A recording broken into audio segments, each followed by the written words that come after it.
Highly requested video. We fooled locals with offensive city plans. Give us feedback on our new city plans. We're installing the world's biggest pride flag. Hell no. Are you joking? No. Do you guys disagree with that?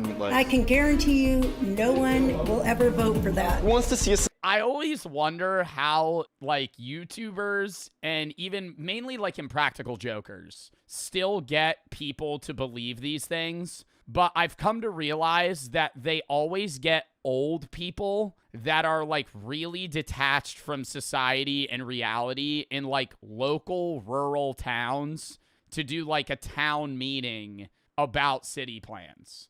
Like, somebody that would be a part of the HOA in, like, your rural Nebraska city. Not gullible? Not, I don't know. I wouldn't necessarily say the word gullible. Maybe... But, like, yeah, no, people that are living in 50 years ago. Society where parents stay together longer. Well, we have a solution. A 50% rent increase for single mothers. What? I'll need something to throw at you. We'll take that as a yes. We'll take it as a yes. No. Are you trying to go? I feel like these guys can pull it off because they're YouTubers, but don't you ever wonder how, like, I don't watch Impractical Jokers anymore. I feel like nobody, I don't want to say that's a dead show, but, you know, it's not 2013 anymore. But I always wonder how they still get people that don't know them. You know what I mean? Like, who below 50 is going to walk into a Walmart and have Murr or Sal walk up to them and be like acting really weird and laughing before they say anything? Like, obviously they have a person in their head telling them what to say. Like, even if you don't know them, you'd be like, yo, you're a part of a bit. Like, this, I'm on camera right now. The NFL playoffs are here. Football is at an all-time high, and there is no better time to get in on the action than with DraftKings Sportsbook, the sponsor of today's video. If you sign up with DraftKings and use promo code JOEB at sign up and place a $5 bet and your bet hits, you get $300 in bonus bets instantly. What an offer! DraftKings Sportsbook is the place to place touchdown bets. Not only do they have same-game parlays, they also have live betting for the people that love the thrills of live betting, betting on drives, betting who's going to get a touchdown, if they're going to place a field goal, whatever, in a given drive. DraftKings has you covered. And if DraftKings isn't available in your state yet, one of the green states, you could still take advantage of DraftKings Fantasy. So sign up for DraftKings today and use promo code JOEB at sign up and place a $5 bet. If your bet hits, you get $300 in bonus bets instantly, minus 500 odds required. Thank you to DraftKings for sponsoring this video. Let's get back into it! Us? You said no. Disclaimer, everything said in this video is for entertainment purposes only. This does not represent us. Do not replicate or act upon any content shown. We invited local residents. Oh, so you don't think single mothers should have a 50% rent increase? Huh. Yeah. To attend what looks like a real city meeting where we are posing as officials presenting new plans that will affect them. But the catch is we are given extremely offensive ideas that we have to present no matter what. After the president, I would love to be a part of this. I feel like I could. Okay, no, here's the thing. I could never do the presentation. You would fold? Oh, 100%. I could not do the presentation. I would love to make the presentation. You know what I mean? Like, I'd love to be the guy that makes the slideshow of something that's just, like, obviously gonna get bad reviews or, like, a bad reaction. But I don't think I could ever stand up and just riff, you know? Stand up, read a presentation, click this next slide, and it's like, we're gonna ban gay people from, and I have to defend that. In front of a fucking town meeting of people that are just going to be appalled. Strangers will raise their hands if we convince them to support our new plans. And just like the Impractical Jokers, whichever team gets the fewest hands raised will face the terrible mystery punishment at the end. It's actually... So this is Impractical Jokers. This is... This is a one go on Impractical Jokers. There's no thumbs down. It's just if you lose, you just get the punishment. I'm telling you right now, it's not good. It's not gonna be fun. Yeah, we're not doing all that. We're not doing all that. We're No, good. no, We're no, good. no, We're not gonna do all that. We're not gonna do all that. No. You guys can do terrible. We're not doing terrible. We do like the chill. We do like the prizes. We're not doing punishments. No, we're not doing the punishment. Confused. We're winning. This is the winning winners. Do you guys see what's behind you? That's your presentation. That's your presentation we made. What do you know about your presentation? What about You don't know shit. Dude, I would just pull every buzzword out of the book of something that's controversial. Like, the presentation would just consist of like every single like buzzword that just gets people upset. You don't know shit about your presentation. They're fine. Is it that bad? It's bad. What do you mean is that bad? Yours is so bad we have a security guard here. Oh my god. Oh my god. JD and I are going first, and remember, Security guard here in case one of the people fucking rushes them. we have no clue. Yeah, abortion. Yeah, dude, literally abortion, LGBTQ, Charlie Kirk, gun laws, immigration, DEI, just everything. Every climate change, minorities, religion. What they put on this presentation. Alrighty. Thanks for being patient, guys. Thanks for coming. Thanks for making the commute. Like, you know, for the lady with the rainbow choose kindness shirt on, you're going to have to shoot different compared to the Karen in the back. Every slide's got to anger somebody else. Random strangers in front of them. So how's your guys' day going so far? Is everybody good? Yep. Awesome. Are you guys ready? Yeah. All right, guys. Give us feedback on our new city plans. We are McCain and Jeremiah. we've been selected by the National Youth Policy Initiative to represent Orange County at the legislative level. Today, we're presenting several proposals and need your feedback before they are finalized. This is part Do these people get paid for this? Like, I don't want to say, like, NPCs sign up for this shit, but, like, what is this? level. Today we're presenting several proposals and need your feedback before they are finalized. This is part of the real decision-making process. Your voice matters here more than anywhere else. Let's discuss the future of our city, shall we? I don't know what's about to happen. Like You have to start out though with something that's basic. You can't go in gun swinging. You know what I mean? If you're the enemy team crafting this presentation for the guys presenting, you don't want the first slide to be, we're going to raise a statue of, you know, somebody that's going to piss somebody off. You know, you want to start out with like, hey, we're going to implement street lights in these roads where a lot of the time it's too dark, you know, and something that they're like, oh, you know, that would be nice. Then you go to something else that might be, you know, kind of, you know, edging it a little. That's kind of the wrong word, edging it, where it's like something that might be upsetting, but, you know, you kind of get past it. And then you gotta, butter them up. Their press fucked. This is gonna be bad. Who here wants to see real economic growth and results in our city? Beautiful first slide. Yeah? I feel like they're going to instant pivot to something else, though. Who's ready to bring real jobs and infrastructure to our community? Yeah? The next slide's going to be like, that's why we're going to bring, like, child sweatshops to the fucking... I'm calling that. Who wants to see real economic growth? All right, we're going to bring foreign Chinese policy into rural Idaho, and we're going to have fucking sweatshops set up. No. Awesome. Introducing a brand new $300 million nuclear power plant in the Bay. I would support that. I would actually... No, I'm not even lying. I would support a nuclear power plant. Dude, you know how fucking clean... That's like clean energy. No, you would not. Bro, nuclear power plants rarely blow up. Probably not a Going nuclear energy is the fucking move. good idea. I would say no. No. What if they melt down? Yeah, if the nuclear power plant melts down, I'm fucked. All right, yeah, sure. But that's probably not going to happen. No, it'll never fly in Orange County. I'm just telling you that now. It'll never fly. Never? Never, ever, ever, ever fly.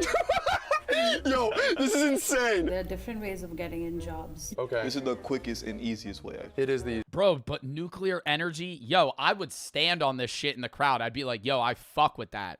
Because nuclear energy is not only going to create jobs, but it's going to reduce electricity costs for the residents. Why would you not want that?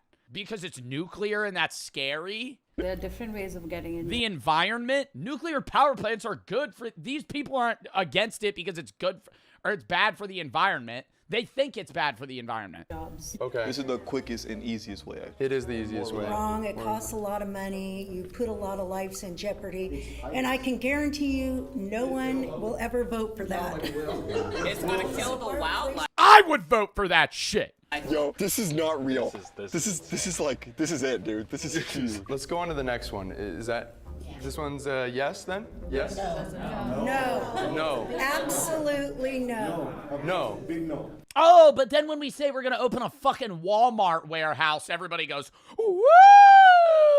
It's still a no. Okay. Big no, understood. Okay. Here's another upcoming city plan we're thrilled to launch. Dude, not this one. One of our main goals is to fix traffic. Traffic is stealing an extra 400 hours of your life every single year. Fortunately, we have a plan to give you those hours back. Oh no. Introducing the Traffic Kazar. Kazar Czar. Actually illiterate. The Kazar. It's a czar. I wrote this one. wrote this one? That's my bad, yeah. Traffic czar. Let's do that again. Introducing the Traffic Czar. One man that controls the roads. Every driver must call the czar and get approval of their trip before departing. You have to call. It's gonna reduce traffic, bro. You're gonna be sitting at home on hold for 4 hours. You're gonna call the traffic guy. He's just, dude. It's just one guy in a room, like right next to a radiator in the basement, with like 9 telephones, just all ringing at once. He's just fucking answering them. Where do you want to go? Where do you want to go? Airport? Yeah, sure, whatever. No, thank you. No. Yo, that lady's the goat. No. You gotta hear it out. You gotta hear it out. So, no approval, no driving.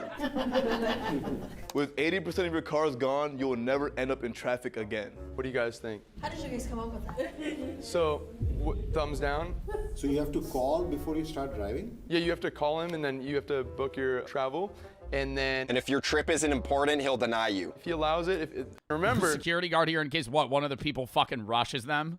we have no clue. Yeah, abortion. Yeah, dude, literally abortion, LGBTQ, Charlie Kirk, gun laws, immigration, DEI, just everything. Every climate change, minorities, religion. What they put on this presentation. Alrighty. Thanks for being patient, guys. Thanks for coming. Thanks for making the commute. Like, you know, for the lady with the rainbow choose kindness shirt on, you're going to have to shoot different compared to the Karen in the back. Every slide's got to anger somebody else. Random strangers in front of them. So how's your guys' day going so far? Is everybody good? Yep. Awesome. Are you guys ready? Yeah. All right, guys. Give us feedback on our new city plans. We are McCain and Jeremiah. we've been selected by the National Youth Policy Initiative to represent Orange County at the legislative level. Today, we're presenting several proposals and need your feedback before they are finalized. This is part Do these people get paid for this? Like, I don't want to say like NPCs sign up for this shit, but like, what is this? level. Today, we're presenting several proposals and need your feedback before they are finalized. This is part of the real decision-making process. Your voice matters here more than anywhere else. Let's discuss the future of our city, shall we? I don't know what's about to happen. Like You have to start out though with something that's basic. You can't go in gun swinging. You know what I mean? If you're the enemy team crafting this presentation for the guys presenting, you don't want the first slide to be, we're going to raise a statue of, you know, somebody that's going to piss somebody off. You know, you want to start out with like, hey, we're going to implement street lights in these roads where a lot of the time it's too dark, you know, and something that they're like, oh, you know, that would be nice. Then you go to something else that might be, you know, kind of, you know, edging it a little. That's kind of the wrong word, edging it, where it's like something that might be upsetting, but, you know, you kind of get past it. And then you gotta, butter them up. They're press fucked. This is gonna be bad. Who here wants to see real economic growth and results in our city? Beautiful first slide. Yeah? I feel like they're going to instant pivot to something else, though. Who's ready to bring real jobs and infrastructure to our community? Yeah? The next slide's going to be like, that's why we're going to bring, like, child sweatshops to the fucking...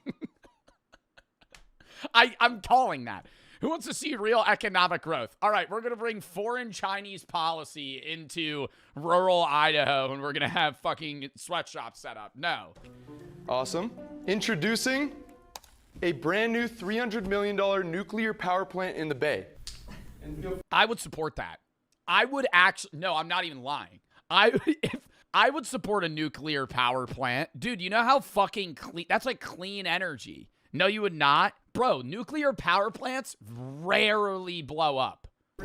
Going nuclear energy is the fucking move. I would say no. No. What if they melt last fucking year, man? Like, we already need to do that. Hey, that's true. Hey, that's true. Hot dog stands got to be paying $1 million a spot at times. $1 million a spot in New York City. You're telling me this kid could be selling lemonade on the side of the road for free? But he's got to learn the way the business world works, okay? Tell him to kick rocks. Yeah, 420 momentum's right on that one. Tell that For individuals like that come into the classroom. Why do you say that? kid to fuck off. It's a kid. It's a kid Stop. trying to do something. They're not. Oh, because he's foreign. It's a joke, Joe. That guy is not joking. That guy is not joking. He's saying install metal detectors in TSA because they're immigrants. I'm just saying, I don't know. Individuals He like looks him really or nice. the kid right here? That guy makes me nervous. That guy looks like he wants to blow the classroom up. I wouldn't be saying. Oh, is it still a joke? Yeah, for that one chatter. That's just racist, bro. What? That's actually wild. I feel like the crowd is saying more crazy shit than like these dumb presentation ideas they're putting forth. Yeah, it's a kid trying to learn the way to fucking hustle money, and guess what? His ass selling lemonade for 50 cents. 50 cents a cup. Yo, I know that shit's just Minute Maid. Sense. It's like you guys lost common sense. All right. So Nervous. That guy looks like he wants to blow the classroom up. I wouldn't be. All right, we don't gotta give him a ticket. We'll just break their lemonade stand. I wouldn't be saying. no, I don't. Looks like he wants to blow the classroom up. I feel like he looks like bro, what? He looks like he has money. If anything, if you're trying to fucking stereotype him off of like what? Like what do you mean it looks like he wants to blow the classroom up? That's absurd. I don't think he would do that. He's here to learn English. How do you know? He's just trying to learn English. How do you know? Dude, everyone is against them. I don't think they have anyone on their side here. That's good feedback then, right? Thank you guys so much. Seriously, this is amazing. It's no secret we have a homelessness crisis. Oh my God. Yeah, they're fucked. Have you ever had a sleeping homeless person blocking your path? Yeah, you see them, but You don't see them, but they're not blocking you. Some of us have and some of us haven't. What are you saying about this? Well, we have a plan to get homeless people off the streets for good. Man, just kick one of the fucking spokes out. Spill their lemonade on the ground. Yeah. Let's hear it. We'll make front yards public. This one? No. No. Okay. We've even decided to make some changes to social media usage. Arrest people for criticizing the government so homeless people They can just fall asleep in your yard. on social media No. It's part of the First Amendment. can get off the streets. Oh, no. No, thank you. What about their neighbors? That would never work. Can you name the 5 elements of the First Amendment? Do you know? You just making people's front yards their permanent homes? No. Not their permanent home. No. People don't think that's pay and buy a house and property tax every year to have somebody sleep on their front yard. And where are they going to go to the bathroom? That's ridiculous. They're gonna go to the bathroom on the lawn. They'll probably use the bathroom on the lawn though, like a dog. Thumbs down. No. Thumbs down. Thumbs down on this one. Before we go Bro, I feel like there's no way back to back to back to back. Like, they gotta have some good ideas in the middle. We should just move to Russia then. Or North Korea. Let's just move to North. You know what I mean? Because this seems like by the third idea, I'd go, these people are fucking joking. You know? Like, this is a meme. If they love referencing Russia and North Korea. North Korea's a dictatorship. America isn't. If they had like one bad, two good, one really bad, I'd be like, okay, what? In the next city plan, we want to give in our city, who wants to see harsher penalties for criminals? Yes. I do. What? Harsher penalties for criminals? I think it depends on the person. I would rather see more reform input for criminals. I'd rather have criminals get help than just putting them in a worse situation to where when they come out, they want to commit more crimes. Because that's like the current U.S. prison system. Is like they get in, they aren't rehabilitated, they come out worse, and then they commit more crimes. Yeah, me too. Starting soon, the following crimes will now have a minimum fine of $500. Jaywalking. Littering, yeah. Yeah, littering, I feel like that's, bro, when I see trash on the side of the road, that pisses me off. Not like trash like a tissue or like a cigarette butt. When I see trash on the side of the road, like somebody just threw a bottle out of their car window. Like, I'm not going to be some Karen and be like, oh, it's the end of the world. But it's like, bro, what? Like, it'll be like wrappers of stuff. Like, they'll eat food and just chuck it out the window. Just fucking keep it in your car and throw it away when you fucking get home. Littering, loitering. Loitering? What? That's like the cringiest crime. Loitering. Have a minimum fine of 5 stand without a permit. Operating a lemonade stand without a permit. That's really funny, though. Walking up to like a 6-year-old that's... North Korea is a dictatorship. America isn't. That's where we're heading if you want to do this. No. This is just for safety. Just trying to make, $10 on a weekend selling lemonade.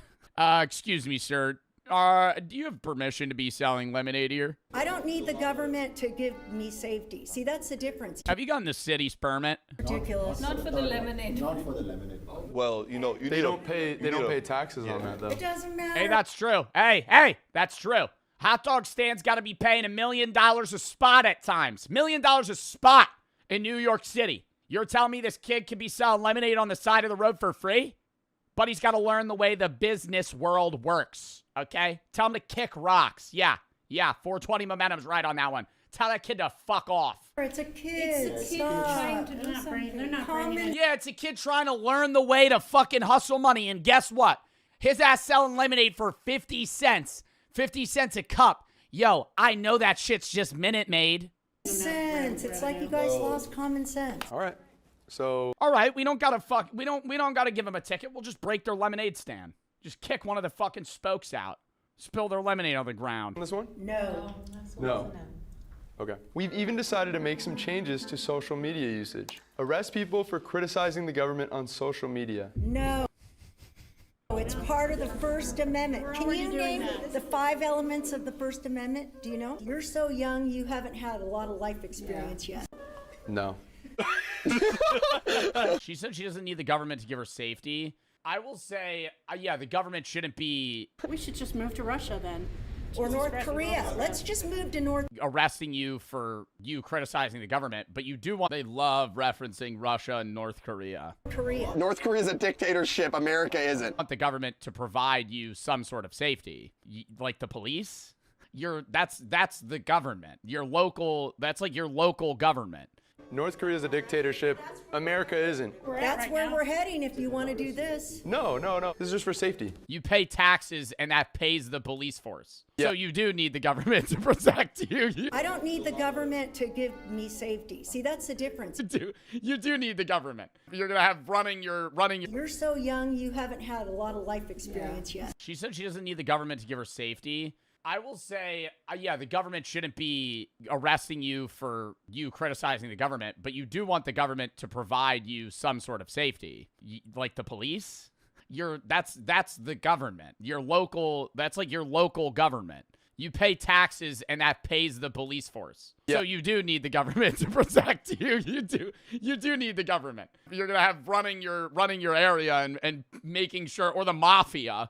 You're gonna fucking pay them, and they'll protect you. Yes. No. On to the next. No, okay. Let's discuss how we can use AI to help our city, shall we? Who here is sick and tired of crime in their city? Everybody is. We will have a new plan to stop crime before it happens. Enlist AI police robots to predict crimes before they happen. No. Predict? No, thank you. Yeah, they can predict it. Yeah. No. This guy's vibing with it. He's shaking his head. Okay, we're gonna say no. This lady's grilling him. Using advanced state-of-the-art AI, robots can detect patterns to catch criminals fast. What's the metric? What is that color palette on the bottom? The metric right here, Jay wrote that, yeah? So you see the threat detected here. The AI will detect the threat, and then police will be involved quick and able to get them. You're not guilty until you do the crimes. It's stupid. Well, we can predict, like, actually, we can predict 90% of the time, and it's always right 90% of the time. What's This is dumb. This is the dumbest stuff I've I ever don't even know why I'm Maria. No. Now we can profile with 90% accuracy. Well, now we can profile with 90% accuracy.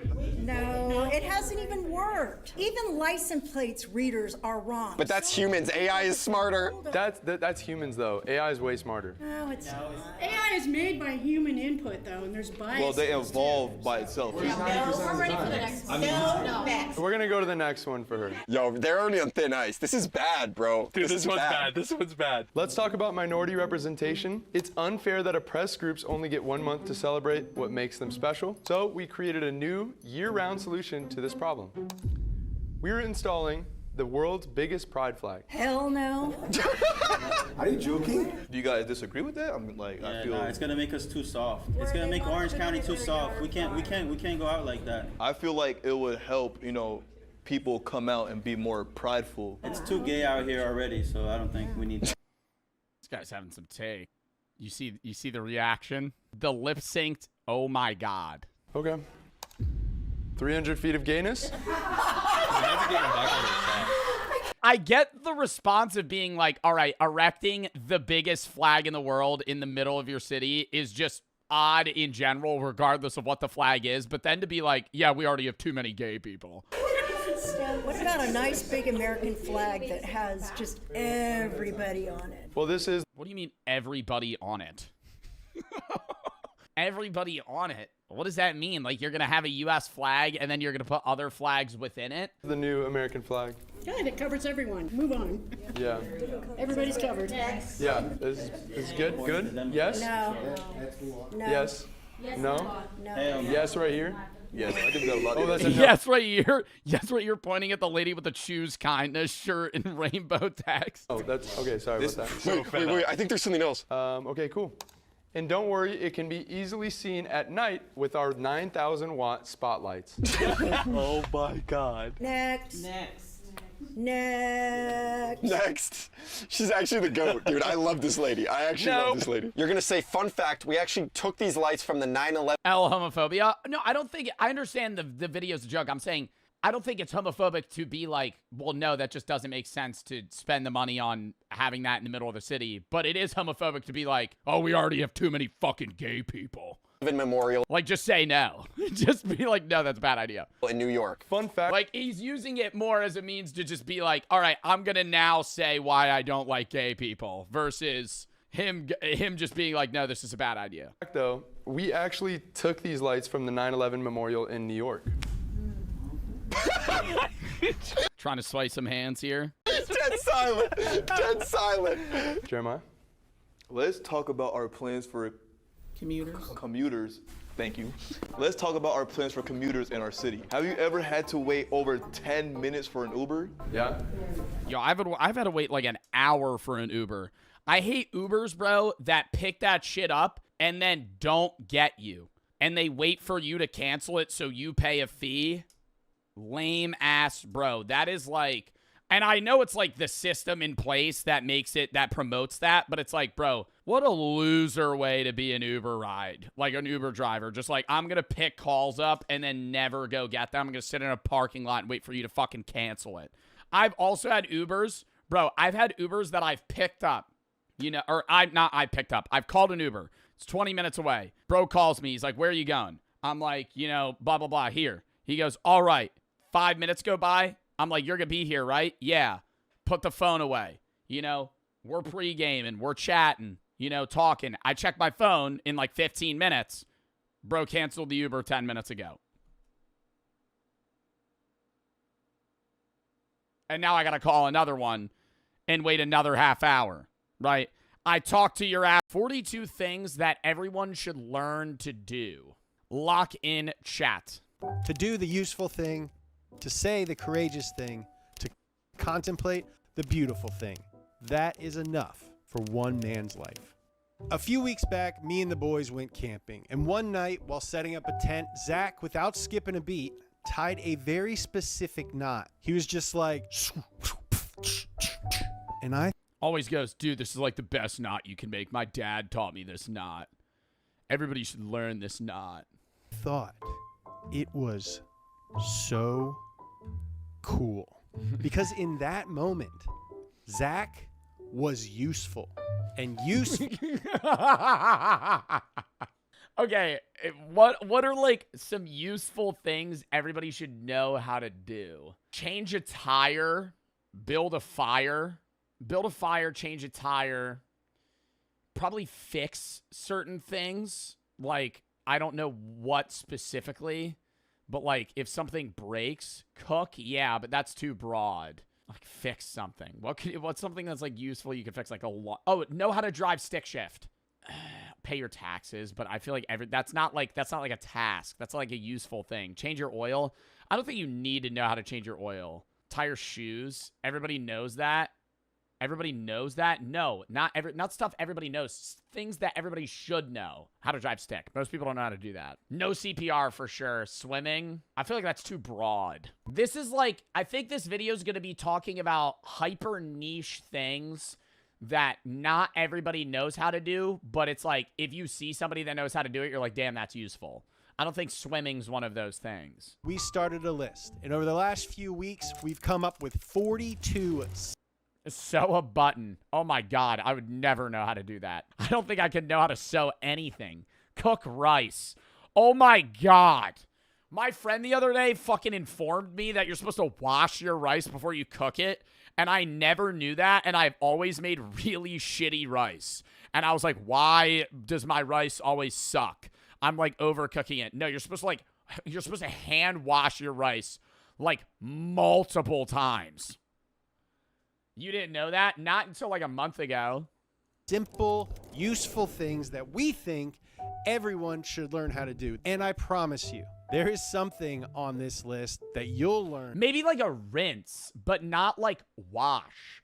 He was like, no, you should wash your rice until it's like there's no more white fluff stuff coming out. Never knew. One day, you'll use it, whether it's alone or in front of a bunch of people, and you are going to feel so awesome.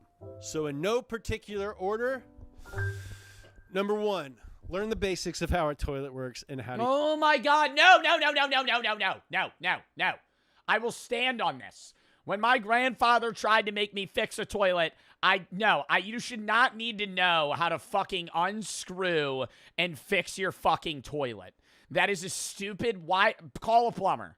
Call a plumber. I don't think I should need to know how to disassemble and reassemble my fucking toilet. That's not a task for me. Why? That should be something that I pay a person to fucking do. You need to know how to do it. I know how to do very basic things. Like, I know how to fix the shit on the top.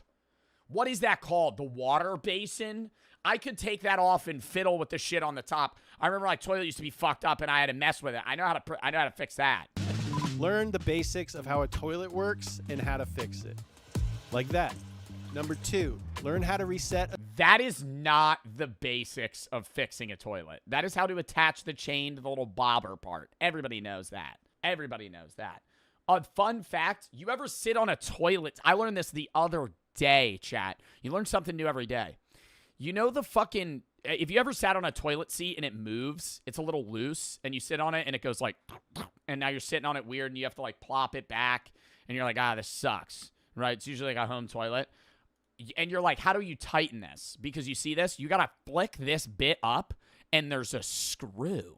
Most people don't know that. I never knew that. You have to like wedge it open with like a screwdriver and it'll pop open and you could screw it tight. Like that. It's loose. I thought it was just a shitty toilet seat. Number 2, learn how to reset a circuit breaker. Like that. I feel like you learn that when you're like 10. Number 3, learn how to remount a chain that has fallen off a bike. That's Number a 4, skill. That's a skill. I think I'd just ditch the bike. Like if my chain popped off my bike on a bike ride, I'm walking it back. I'm not fixing it there. I'm walking it back. I'm going to put the chain in my pocket. It's going to get all oil everywhere. It's going to suck. And I'm going to fucking walk it back. The holidays are here. I got my tree set up. I'm all festive. And people are buying gifts for each other left and right. And what better way to buy a gift for somebody than using the customizable Cash App card that you could order today? The Cash App card is a no hidden fees customizable debit card that you can have fit your own personal taste. You could draw on it. You could pick the color. You could change the emojis. You could have it glow in the dark if you want. You also get exclusive cardholder discounts discounts on everyday things that you buy, like coffee, video games, food delivery, and more. And you get exclusive pre-sale ticket access for major concert tours like Kendrick Lamar, SZA, Sabrina Carpenter, and more. And for a limited time only, new Cash App customers over the age of 18 can earn $10 if they download the Cash App app. Use code CASH10 at profile at sign up and send $5 to a friend within the first 14 days. And if you're 13 to 17, get a parent or guardian sponsored account. Sign up with code CASH10 and get $10 dropped into your account when you order an activated Cash App card and send $5 or more to a friend within the first 14 days. Terms apply. Thank you to Cash App for sponsoring this video. Let's get back into it. Learn CPR and when and how to use it. Imagine saving a child's life or a hot person's life. That would be so sick. Oh, and one tip. CPR isn't to resuscitate someone, it's to keep oxygen flowing to give them a better chance of surviving once help arrives. So step 1 of CPR is to call for help. Call for help, then... I love how he's like dead fish hand CPRing his chest because he's not actually passed CPR out. is to call for help. Call for help, then medically kiss.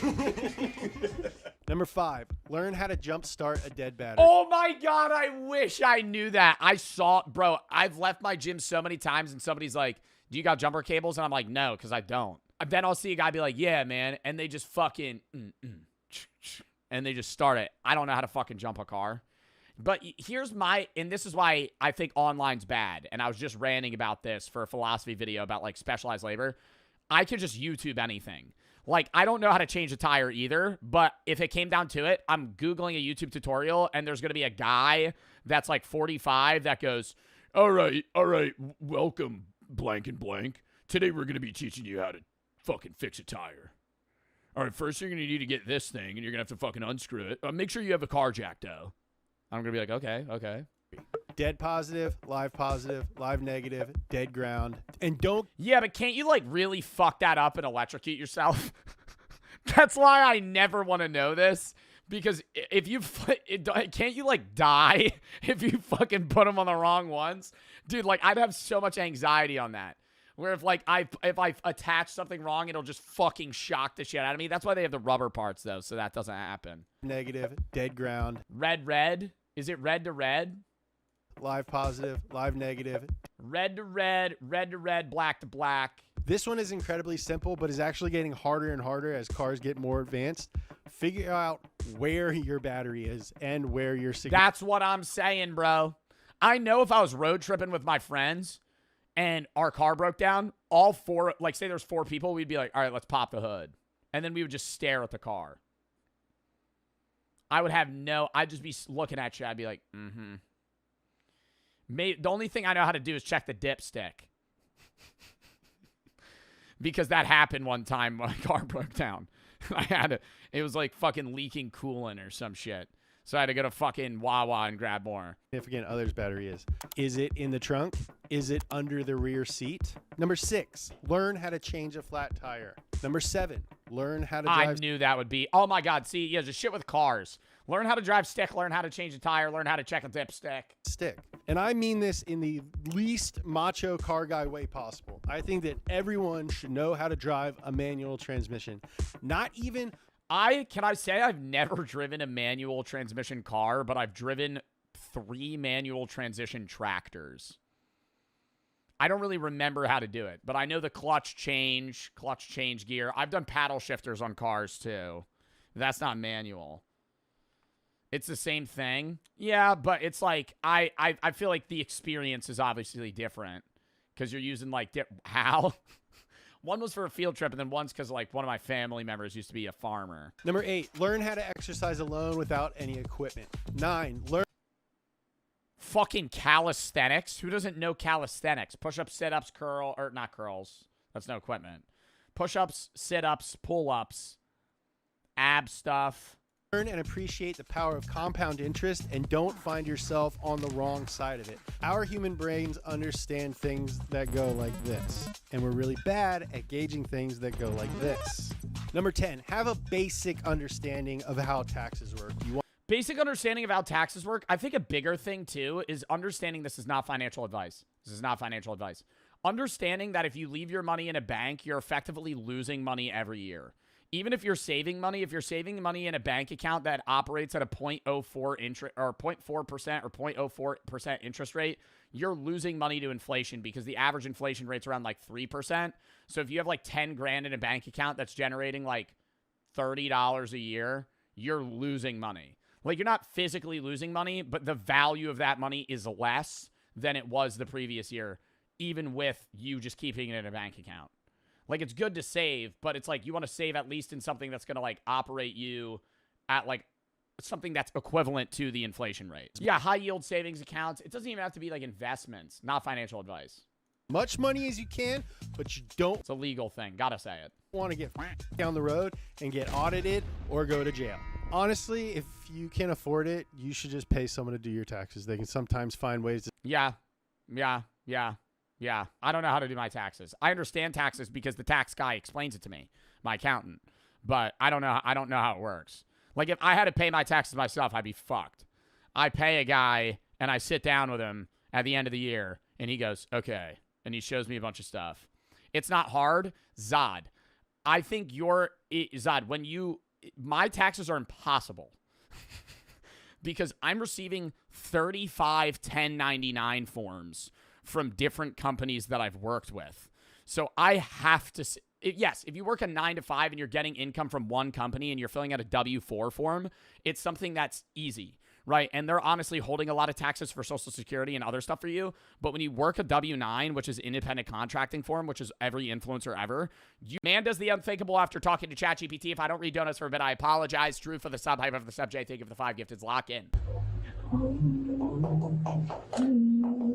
And you'll see. Right to you.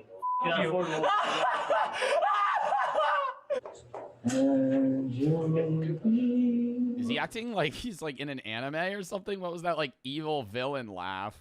They're gonna kill you all! Kill you all! Okay, now there's, this has to be rage bait. This has to be rage bait.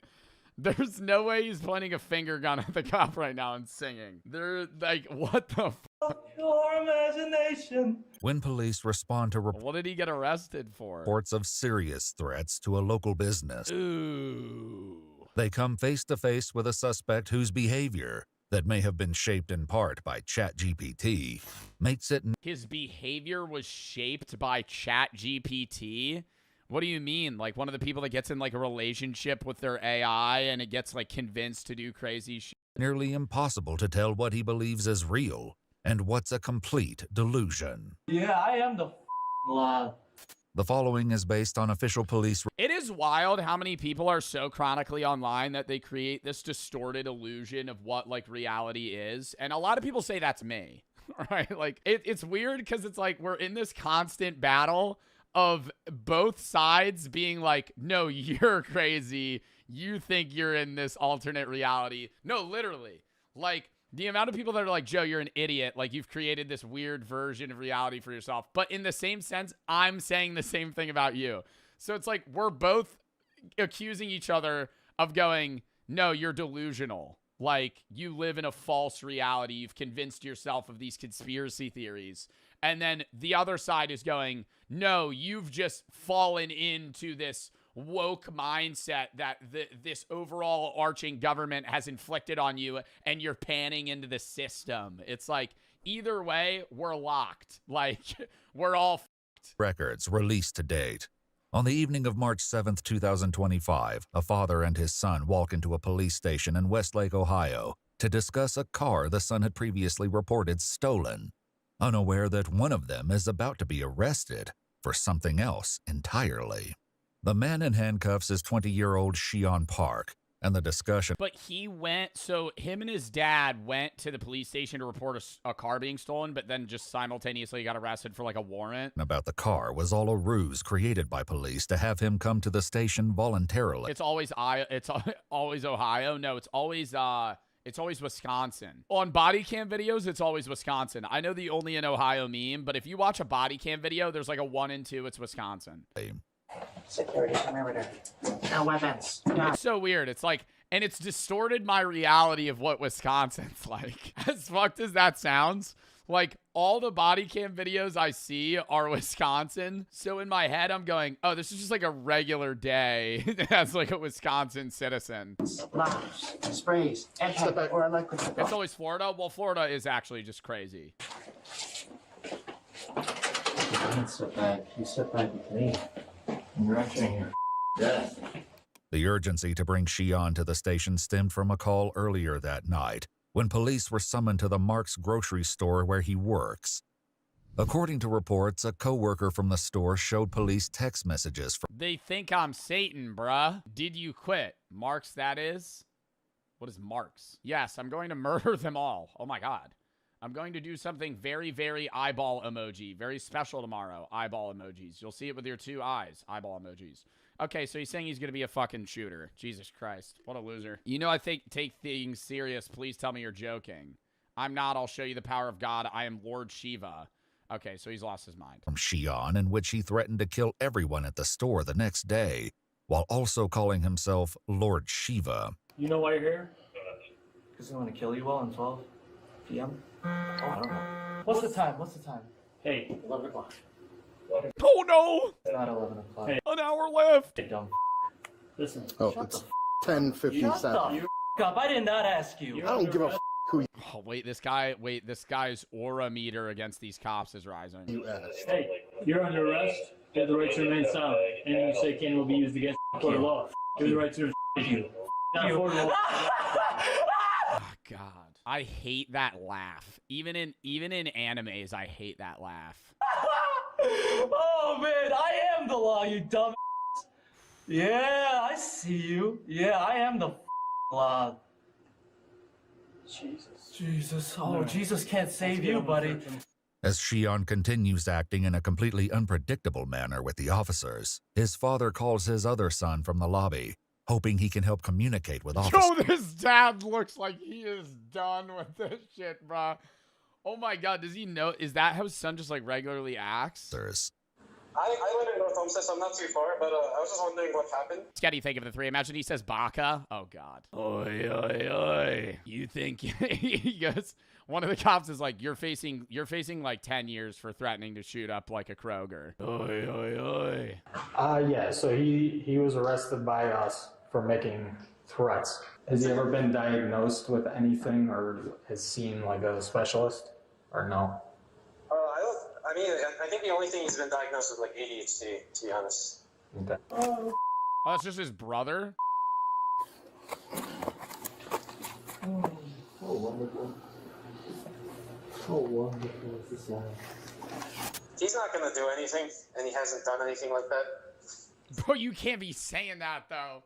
That's being like, oh yeah, he's harmless. Bro, he's actively texting people that he's gonna shoot up his workplace. Like that, like, I know it's like empty threats, right? Like people do that all the time, but it's like that you can't be texting your coworker to not show up to work and that you're gonna like fucking kill everybody at work. Like He said a couple weird things to me too. I told him to stop, and he did. But his brother no longer seems to be the one he's listening to. According to police reports, detectives later uncovered conversations between Xi'an and ChatGPT discussing his plans at Mark's, where he refers to March 8th as Judgment Day. Investigators noted that during the course of the conversations, replies from the AI chatbot seemed to empower and validate. Bro, what? ChatGPT? Wait, doesn't ChatGPT like report your ass if you say some shit like that? If you ask ChatGPT like, I'm trying to make a bomb, like it'll fucking report you. It doesn't? Bro. No, I'm pretty sure there's restrictions. Cause y'all remember y'all know the Minecraft server 2B2T, the Anarchy server. You've seen 2B2T. 2B2T had like the FBI look into their server because they had like a loophole where you could like go on the server and like ask AI questions for shit without it having restrictions or showing. And there were people that were like actively like planning like terrorism or some shit on 2B2T with like, I'm probably saying the story wrong, but it was like something like that where they were like getting a loophole around that. Like if you're just typing to Chat GPT like, hey, how do I do this? Like Judgment Day, blah, blah, blah. They're going to be like, are you okay? And then if you keep like pestering it, I feel like it would report you. Sion's opinions. Ooh, I like that. Woo! Woo, that makes me a little happy. Because I know what you've done for those children. Oh, you're planning to kill me? Are you planning to drug me? Oh, that's so nice of you. That's so nice! I'm gonna kill you all! Kill you all! At 12. I'm never late. Yo, like if he wasn't handcuffed to a bench and he was in a movie, that would be cold. Like if he was like the Joker or some shit. I'm gonna kill you at 12, I'm never late. Ooh. Little less than an hour, about 9 minutes. A little less than an hour, and you're supposed to say it's a But little he's handcuffed to a metal bench. less because that's the last time you're ever gonna breathe. No, I think... This is like a 45-year-old man that's just like, yo, I don't give a shit. Say it's a little less because that's the last time you're ever gonna breathe. No, I think that was...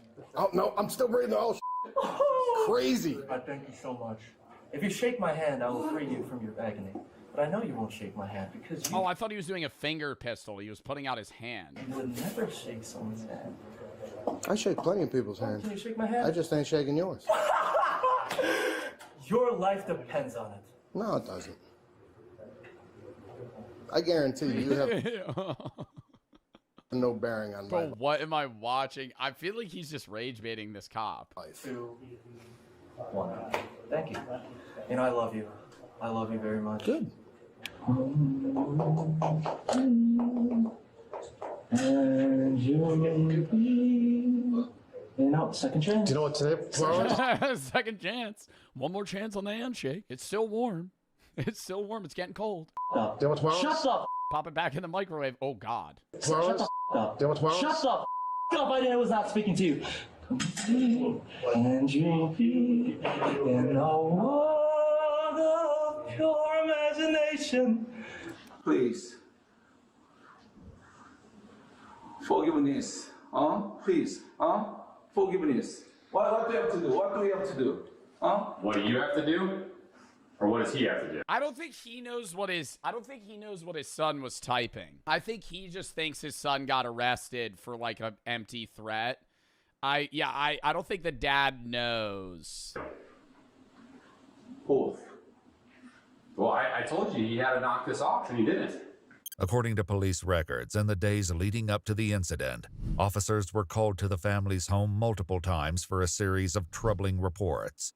Among them were messages Sion sent to former Complaint on station requesting welfare checked on Sion Park. Park sent messages to her son and other boys from their WHS class with weird stuff, pictures of him with 666 drawn on with a marker, pentagram symbols, and messages talking about taking your soul. classmates, including images of himself with pentagrams and 666 drawn on his body, along I mean, that's weird, but like that's not illegal. with statements about taking one of their souls. Okay. Probably yeah. Okay. Now that's probably a threat. There was also a claim that he had purchased a gun. At the time, there we go. Okay. Officers determined His contaminated thought seemed to revolve around politics, specifically Donald Trump, and about the world ending on March 8th. Well, it's May 15th. Park did seem to understand that the way he was communicating with others was not appropriate, but he did not pose any risk of, I'm assuming, like death or something, murder, people. Both Park and his dad were counseled that the disposition of Park would stop sending unwanted messages to others. he didn't pose an immediate threat and warned him to cease This was in 2025. Oh, shit. Well, it's May of next year. contact with the involved parties. A gun? I thought this was March of this year. You know what a gun is? Yeah. Did he buy one? You want to buy? Did he buy one? He bought? I'm asking you, did he buy a gun? No. Are you sure? I mean, you would have to... What state is this? Ohio? In Ohio, you would have to get a gun license now. Park's 20 years old. He's not getting cleared from a background check. You're not getting a gun unless you buy it illegally. Like, I mean, illegally, yeah, sure, he gets a gun. But, like, if he doesn't have a gun... I don't know Ohio's gun laws. No license needed. I'm pretty sure you need a license in Ohio to buy a gun. You have to at least be approved by the state, and they background check you at a gun shop. Do you need a license to buy a gun in Ohio? Because you have a pistol permit, and then you also have a rifle and shotgun license. No state permit or license is required to own a shotgun. Oh my God.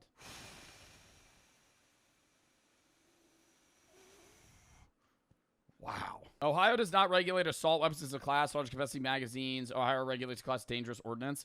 Yeah, but like this website, I'm on NRA, but I'm not understanding. Permit to purchase rifles and shotguns, no. Handguns, no. So you don't need a permit to purchase or carry? No way. I feel like that would be like Texas, not Ohio. No state permit or license is required to possess or acquire a handgun, rifle, or shotgun other than what falls within the definition of dangerous ordnance. Sawed-off shotguns, firearms, zip guns, suppressors. So he could just go into a fucking building. They probably still do a background check, but you don't need a permit. Wow. Is that most states? I'm like applying like New Jersey, one of the most strict gun law states to like the whole US. What states do you need a license to buy a gun? Bro, it's only like 7 states. It's California, Connecticut, Hawaii, Illinois, Maryland, Massachusetts, New Jersey, New York, and D.C. Everywhere else down, yeah, if the nuclear power plant melts down, I'm fucked. All right, yeah, sure. But that's probably not going to happen. No, it'll never fly in Orange County. I'm just telling you that now. It'll never fly. Never? Never, ever, ever, ever fly. Yo, this is insane. There are different ways of getting in jobs. Okay. This is the quickest and easiest way. It is the... Bro, but nuclear energy, yo, I would stand on this shit in the crowd. I'd be like, yo, I fuck with that. Because nuclear energy is not only going to create jobs, but it's going to reduce electricity costs for the residents. Why would you not want that? Because it's nuclear and that's scary? There are different ways of getting in. The environment, nuclear power plants are good for, these people aren't against it because it's good for, or it's bad for the environment. They think it's bad for the environment. Jobs. Okay. This is the quickest and easiest way. It is the easiest way. Wrong. It costs a lot of money. You put a lot of lives in jeopardy. And I can guarantee you no one will ever vote for that. It's gonna kill the wildlife. I would vote for that shit. Yo, this is not real. This is it, dude. This is huge. Let's go on to the next one. Is that... This one's yes, then? Yes? No. No. Absolutely no. No. Big no. Oh, but then when we say we're going to open a fucking Walmart warehouse, everybody goes, woo! It's still a no. Okay. Big no, understood. Okay. Here's another upcoming city plan we're thrilled to launch. Dude, not this one. One of our main goals is to fix traffic. Traffic is stealing an extra 400 hours of your life every single year. Fortunately, we have a plan to give you those hours back. Oh no. Introducing the Traffic Kazar. Kazar Czar. Actually illiterate. The Kazar. It's a czar. I wrote this one. wrote this one? That's my bad, yeah. Traffic czar. Let's do that again. Introducing the Traffic Czar. One man that controls the roads. Every driver must call the czar and get approval of their trip before departing. You have to call. It's going to reduce traffic, bro. You're going to be sitting at home on hold for 4 hours. You're going to call the traffic guy. He's just, dude, it's just one guy in a room, like right next to a radiator in the basement with like 9 telephones just all ringing at once. He's just fucking answering them. Where do you want to go? Where do you want to go? Airport? Yeah, sure, whatever. No, thank you.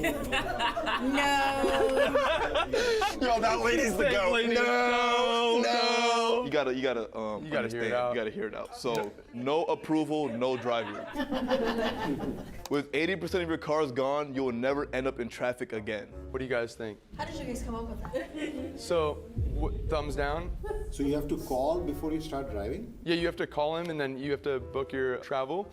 And if your trip isn't important, he'll deny you. If he allows it, Dude, what would make this actually believable? The calling it makes it not believable. What would make this feel real to me is if they were like, instead of calling the traffic czar, you have to download the app called Ready Drive. And it hooks up to your car's remote start. And your car will not start until you submit like an application to drive somewhere and it approves it. Like, that sounds real. I'd believe that. Like, the second you go, you have to download an app, I'd be like, oh, you gotta be fucking kidding me. And I get mad because that's like everything in life. Oh, you want to use this? Oh, we have an app. There's an app for that. Awesome, but if your trip isn't important, he will not allow it. That's not a good idea. Yeah, that doesn't. Yeah. What happened to living in the free country of the United States of America? Yeah! USA! USA! That's what I'm going to throw at you. This is ridiculous. Well, he would Give us feedback on our new city plans. We're installing the world's biggest pride flag. Hell no. Are you joking? I want to do crack on the sidewalk. I should well be able to. Because I live in the USA.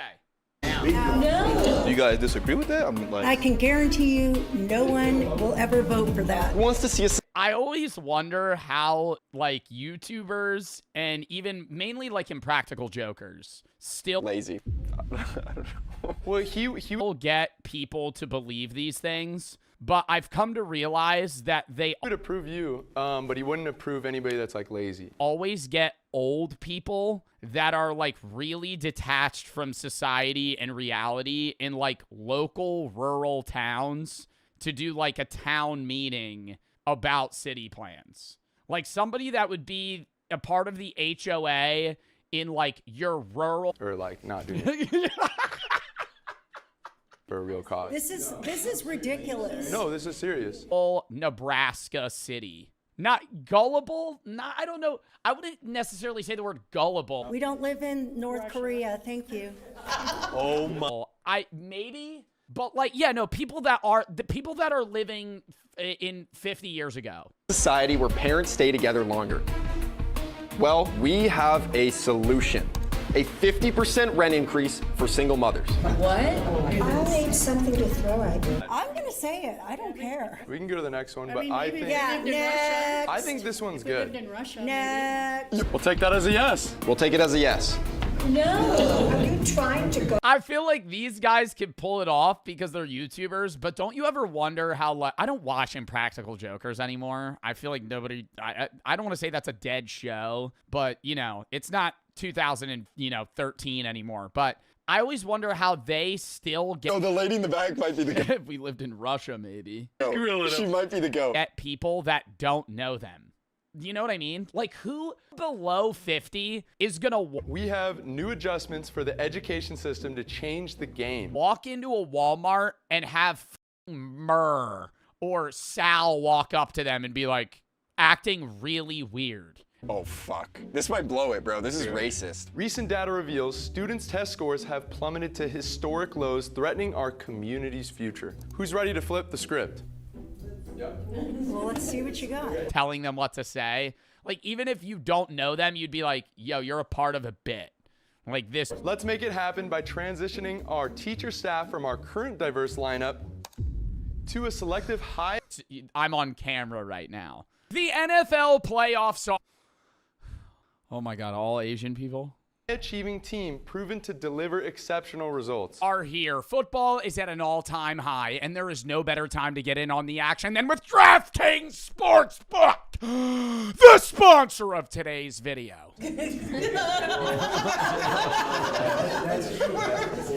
Bet and your bet hits, you get $300 in bonus bets instantly. What an offer! DraftKings Sportsbook is the place to place touchdown. Any feedback? Let's not look at skin color and just look at the score. Bets. Not only do they have same game parlays, they also have live betting for the people that... No, these are literally the highest achievers. Yeah, we didn't look at skin color. They're actually the highest. They're literally the highest achievers in this area. Love the thrills of live betting, betting on drives, betting who's going to get a touchdown, if they're going to place a field goal, whatever, in a given drive. DraftKings has you covered. They're very hardworking. Well, you know, kids are usually, 7 hours a day at school. And if DraftKings isn't available in your state yet, one of the green states, you could still take advantage of DraftKings Fantasy. Well, having really good teachers dramatically changed their life. You can have all the good teachers you want. So sign up for DraftKings today and use promo code JOEB at sign up and place a $5 bet. If your bet hits, you get $300 in bonus bets instant. But if you don't have an infrastructure and At home, money, It's not going to work. And all kids are at different learning levels, so there you go. Yeah. Do they speak good English? That's another Next. Ooh, that's a little racy. That's a little racy. Whoa, they're the highest test scores. They just happen to be Asian. Whoa, now you're saying whether or not they speak English.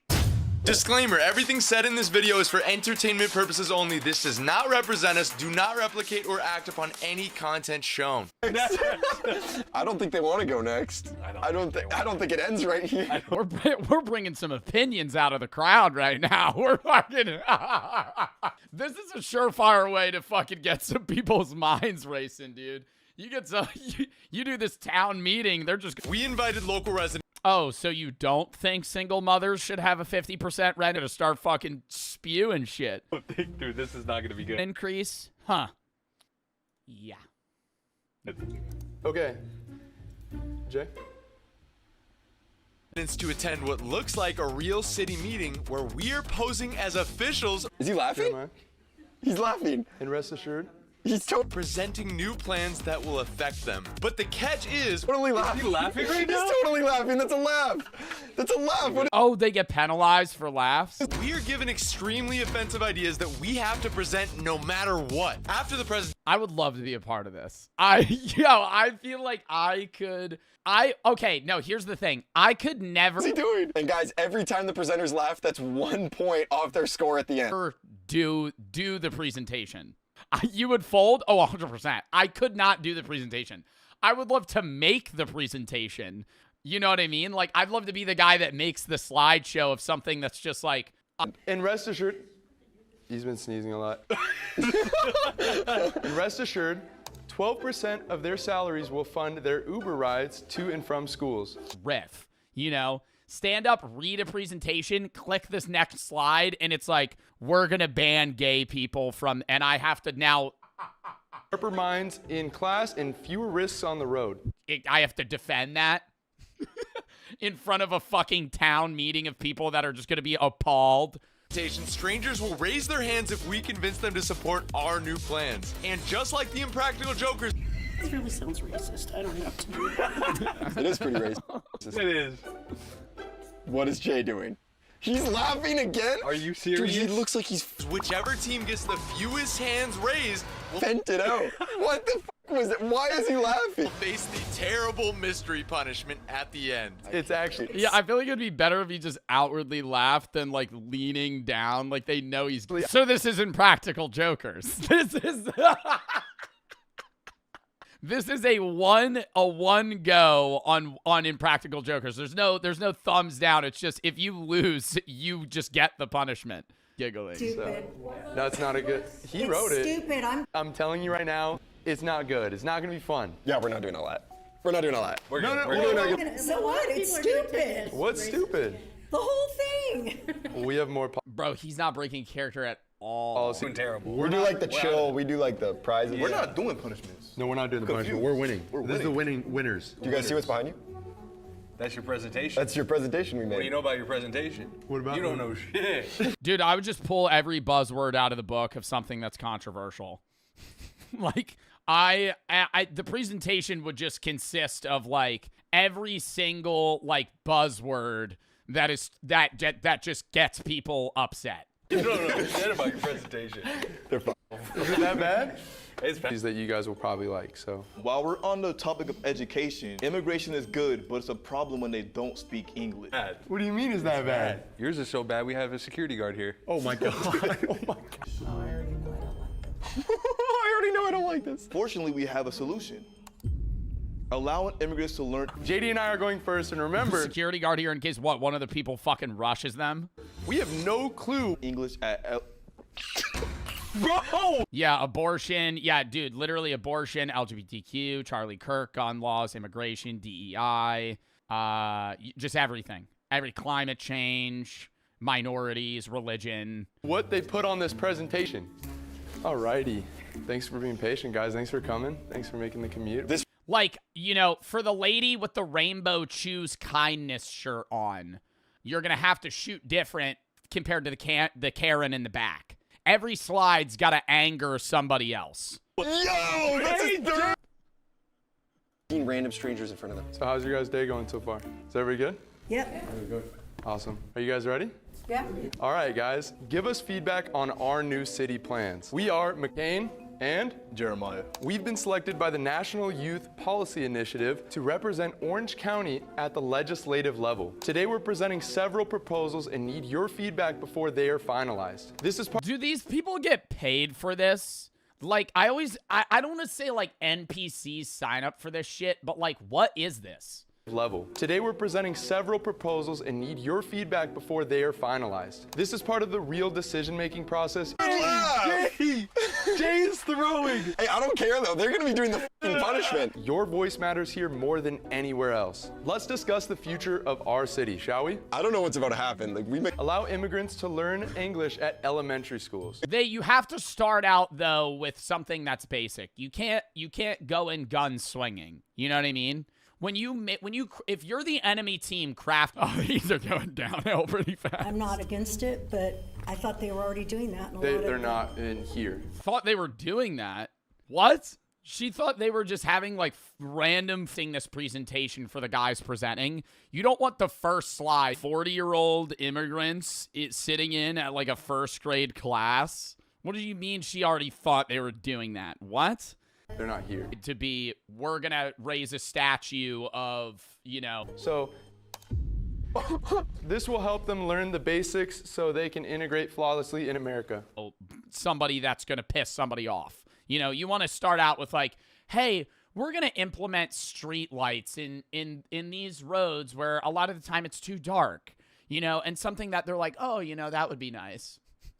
Then you go to something else that might be, kind of, edging it a little. That's kind of the wrong word, edging it, where it's like something that might be upsetting, but, you kind of get past it. And so they would be in school with the elementary students at the same time. So and then you gotta, butter them up. They're press fucked. This is gonna be bad. Just to double up, so we can save pay on the teachers who here wants to see real economic growth and results in our city?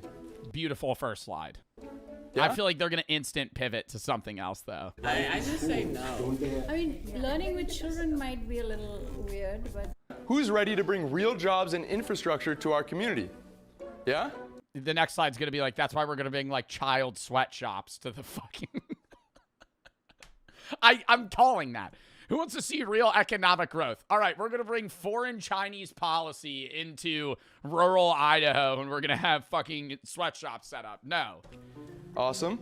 Introducing a brand new $300 million nuclear power plant in the Bay. I would support that. I would actually... No, I'm not even lying. I would support... Well, maybe the children can learn life experience from the older people. Maybe children can support a nuclear power plant. Dude, you know how fucking clean... That's like clean... energy. No, you would not. Bro, nuclear power plants rarely blow up. Learn life experience from the older people. No, thank you. No? No, thank you. Going nuclear energy is the fucking move. No. I would say no. No. What if they melt down? Yeah, if the nuclear power plant melts down, I'm fucked. All right, yeah, sure. But that's probably not gonna happen. No, it'll never fly in Orange County. I'm just telling you that now. It'll never fly. Never? Never, ever, ever, ever fly. Yo, they're done. They're fucking done. I wouldn't feel safe with my kids with adults. Well, we have teachers in the... I've been seeing a lot of videos on my For You page of India $1 massages / haircuts. So I thought it would be fun to watch some YouTube videos, or YouTube segments rather, of people getting $1 India massage / haircuts. So we have 4 videos here getting a crazy is that a pound or euro? £1 haircut in India. Cosmic India head massage makes me see stars. Intense Indian head massage, almost passed out. Let's give it a watch. Just on the bed. Number 2. Door number 2. So short, but not too short. Hopefully. Yo, he about to do my man good, though. He about to whip out a razor and shape up his beard. Yo, he gonna look clean as hell. Yep, oiling him up. Okay, I think he is gonna shave my neck and the side of my face.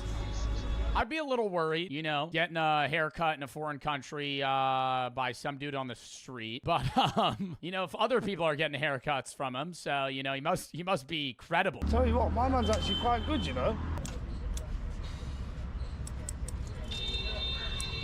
Yo, he's kind of cooking here. Like, that actually looks pretty good. Outside that little missing bit right there. Full on floor brush. Oh, no, it was just extra hair. Right, we're nearly there. I'll show you the finished product in a minute, Dan. Whoa, that's intense. He's giving me a head massage now. I don't know what's happening. That's strong. Yo, you must be good at fingering birds, mate. Jesus Christ. What's that? Oh God, what's that? Oh no. Yo, can you trim my beard? Sure. Pulls out some weird red jelly liquid and just starts rubbing it on his head. Oh, it smells like tuned sweets. Whoa, whoa, whoa. Crikey. Oh my God. Oh, I don't like it at all. Bro, but what do you think that was that he put in his hair? Probably some sort of like either lotion or gel. Oh, very good, brother. Very good. Well, that was an experience. It's still going. Okay, that's enough. He just doesn't stop the rest of the videos. That. God. No, not my ears. Don't grab my ears. Oh God, what are you doing that for? I think that's. He just shoves his fingers in the dude's ears and just starts massaging them like his inner earlobe. You've done a fantastic job. We'll leave that there. Oh no, that's enough. Honestly, enough. Please stop. Please stop. Honestly, that we'll call it there. Honestly, please stop. He's just getting up. He won't stop. He just keeps. Oh my God, he's rubbing his shoulders. No, he's doing now. back massage. No, you've done a great job. It smells awful. Stop. And he come in for a beard trim. He just snaps his fucking arm. Oh God! Ah! Oh! No, that's enough. That's enough. You nearly broke my finger, mate. Look, no, honestly, that's finish. Yes. Yeah. No. God, he wants him to sit back down. Oh my God, I'd be like, yo, I'll pay you. Let me leave. I've never had this done before. Okay. Yeah, very good. Oh man. No. I don't know what you're gonna do, but don't bend my arm. I'd be worried he'd fucking snap me. Oh, does he get washed off? What the fuck? I feel like I'm at the Ganges. You're not putting soap in, are you? Oh my God, is he washing his head? Oh, he is. He's putting soap in my hair. He's putting shampoo in it. Oh, this is the most intense haircut I've ever had. Honestly, you don't need to do that. You only shave my beard. Oh. He's doing a whole salon day here, dude. How much do you think that costs? All right, next. Cosmic Indian head massage makes me see stars. My turn. How did it feel good? Okay. Dude, I'd be so worried because a lot of them start like cracking body parts and I'd be like, yo, they might kill me. Take the hat off here. $1. I feel like this might be $1 just because the massage. He's looking for the good stuff. This is going to be a good massage. I saw him already. Dude, he brings out like something old, like old oily food. Just starts rubbing it on his head to use. Oh my God. What is that? Mountain Dew? Oh no, that's just a spray bottle of Mountain Dew. Okay.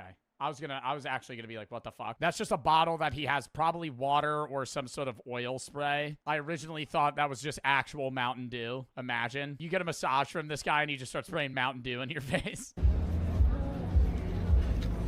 Oil. Big.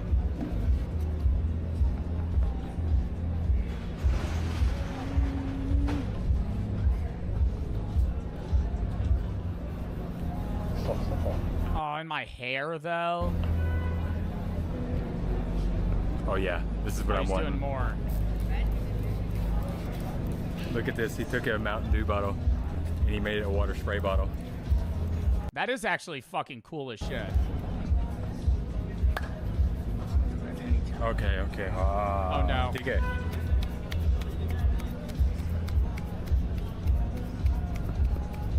This is enlightening. This is making me feel like I'm on clouds right now. Oh, why are the street massages so good in India? He just keeps getting more and more rough. He starts by like just slapping him initially, then he just like brings out a metal bat. They're just not afraid to get it down in there and get into you. They gotta get the job done, you know. Gotta release the pressure in the temples. This is the patent pending motion here.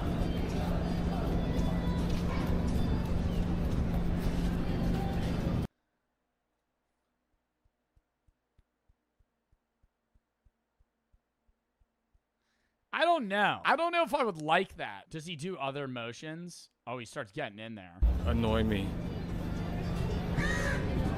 with this massage. He just starts cough. Imagine he didn't cough to the side. He just coughs right on the back of his neck. I love how it's just a silent 9-minute video of him just getting rubbed up by some guy on the street. Ooh, on the eyelids. Ooh, caressing the eyeballs.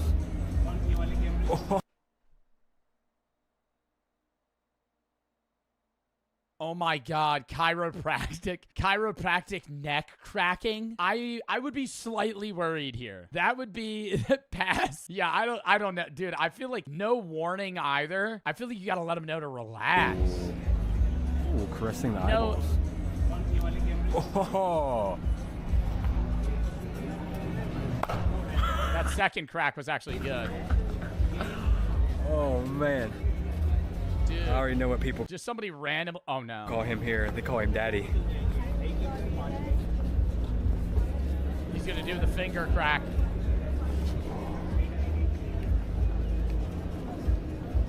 What are these guys in the back just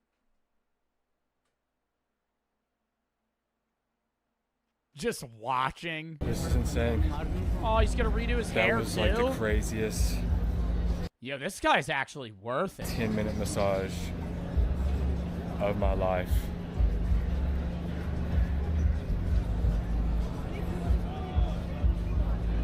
I mean, it is like a get in, bang, And he made him look dapper. and get out. Wow. Yo, his hair looks good too. Wow. So good. Kinda rupee. How many? 200? Oh, he said whatever you want to pay me. What, because he doesn't want to like scam him or something? Dude, I think he literally just said whatever you want to pay me. 200 rupees, $2.40. 200 rupee? How many rupee? 200, okay? Okay, sounds good to me. I think he said it was up to me, but honestly, that was so good. I'm just gonna reach in my pocket and grab everything I can and give it to him. Name? Waris. Muhammad Waris. Mohammed. Oh, Mohammed, assalamu alaikum. For you, Mohammed. TK? Can I have a handshake? Bro, that's got to be like $100. Bless you. That's a lot of cash. Bless you. Shukriya. Nah, actually, that might be like $20. Oh man, that was one of the. Wow. Well, it's nice he paid him more. All right, now we're on to the next one. Oh my God, he has his finger in his ear. Holy shit. Hey guys, what's going on? It's Xiaoma. Today I'm in Jackson Heights here in New York City, which is a very, very South Asian neighborhood. You know, it's super Oh, this isn't even in India. Indian, super Bangladeshi, very like Himalayan, Tibetan stuff going on here. The other cool thing that they have here is Indian barbershops. Apparently some of the shops here do like a traditional Indian head massage, which I'm really excited about because I love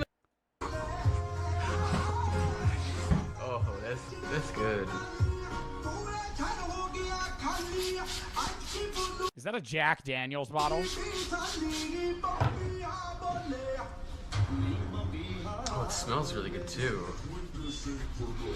Oh, what's that smell? Oh God, he's just caressing my head. It smells really good.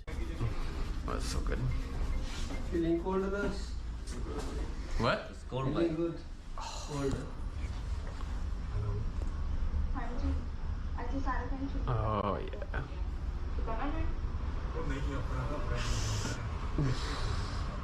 Oh. That's so nice. Oh my God. Oh my God, it's euphoric. It's like the first time I saw one of the Star Wars films. Oh my God. It's like when I saw Grown Ups 1 for the first time. What does he bring out? Oh, there it is. Bro's just on his phone scrolling on TikTok as he uses a massage gun on this guy. My whole body is vibrating. Wow, he knows right where to get it too, like right in the shoulder. Oh, shit. Oh, man, it's so good. That's so good. That's so good right there. Ooh. Yo, this is the guy that gives people 5-star reviews on Yelp. Oh.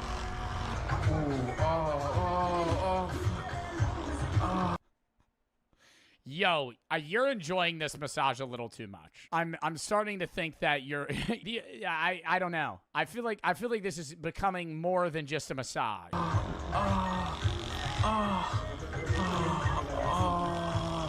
Oh my god. Oh, I feel like. Oh my god, are the dude, the level of professionalism of the barber to keep a straight face through all that moaning is just out of this world. St. Commel, some weirdo's moaning like he's getting pegged. Oh, that's so good though. Oh my. Oh, my whole head is. Oh my god. Oh, she's so lightheaded. Oh shit. Yo.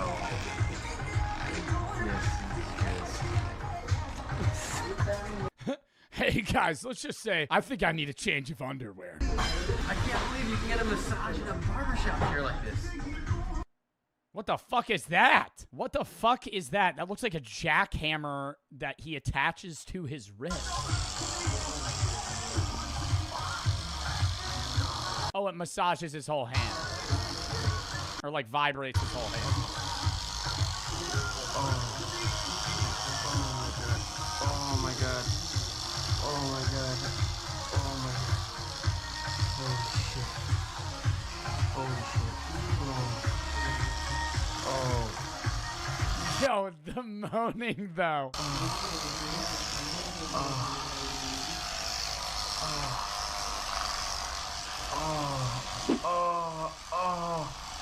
Yo, bro, nah. In the ear, though? In the ear, bro, that can't feel good. That can't feel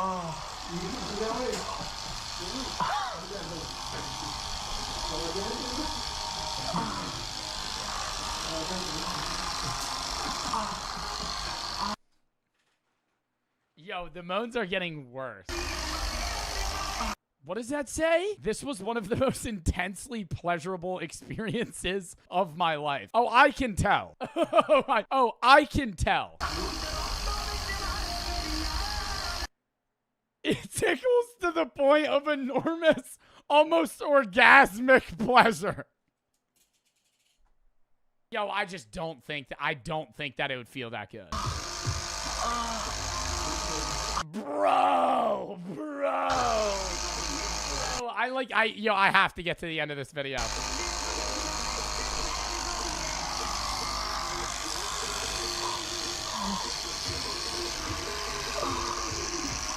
Bro, no way. No, I need to skip. Raw pleasure like I've never experienced before. What? Oh no! He just kills him right here. Imagine. Oh, that was like amazing, dude. I could die right.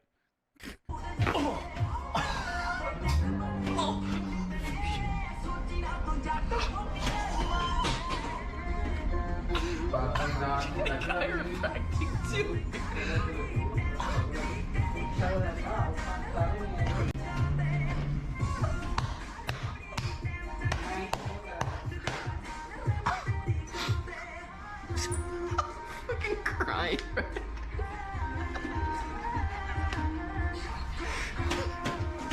Bro's gonna have neck pains for 20 years. I mean, it sounded like a crack normally. He shakes his hand. Thank you.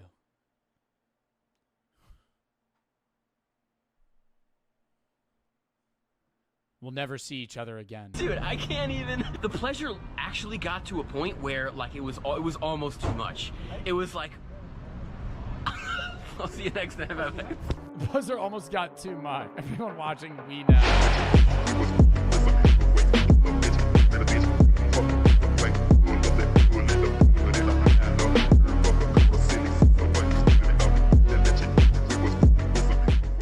Gen Z's energy drink crisis.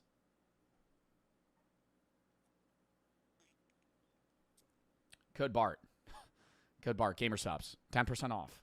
I probably drink an energy drink 5 days a week. I drink caffeine every day, though. Coffee has been around for nearly 500 to 600 years. And you could argue it's I feel like it's more than that, no? Coffee, 600 years? You don't think there were people caffeinated up in, like, the BC times? probably one of the most successful drugs ever released to society. People's whole civilization... Caffeine, no, literally, bro. Caffeine is the most successful drug that was released into human society because no one sees it as a drug. It's a stimulant, so it's like not that it's like a low-grade stimulant, so it's not really seen that big. But like, dude, caffeine's like a drug. It's not on the same. When people hear drug, though, they think of like, oh, heroin, you know? It's built off these damn beans. Of course, when coffee wasn't hitting hard... Caffeine's not a drug. Yes, it is. Yes, it is. It is a psychoactive stimulant.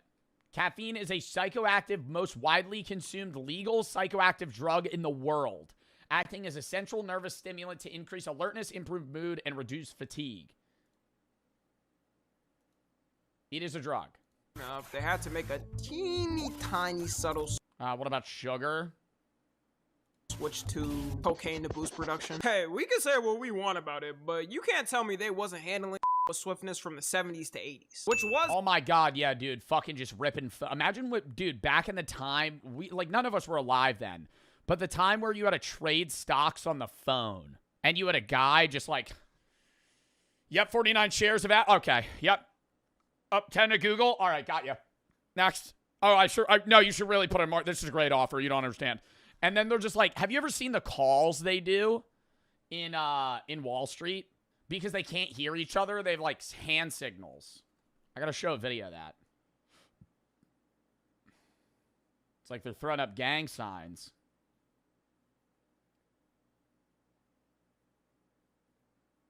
This is horrible, dude.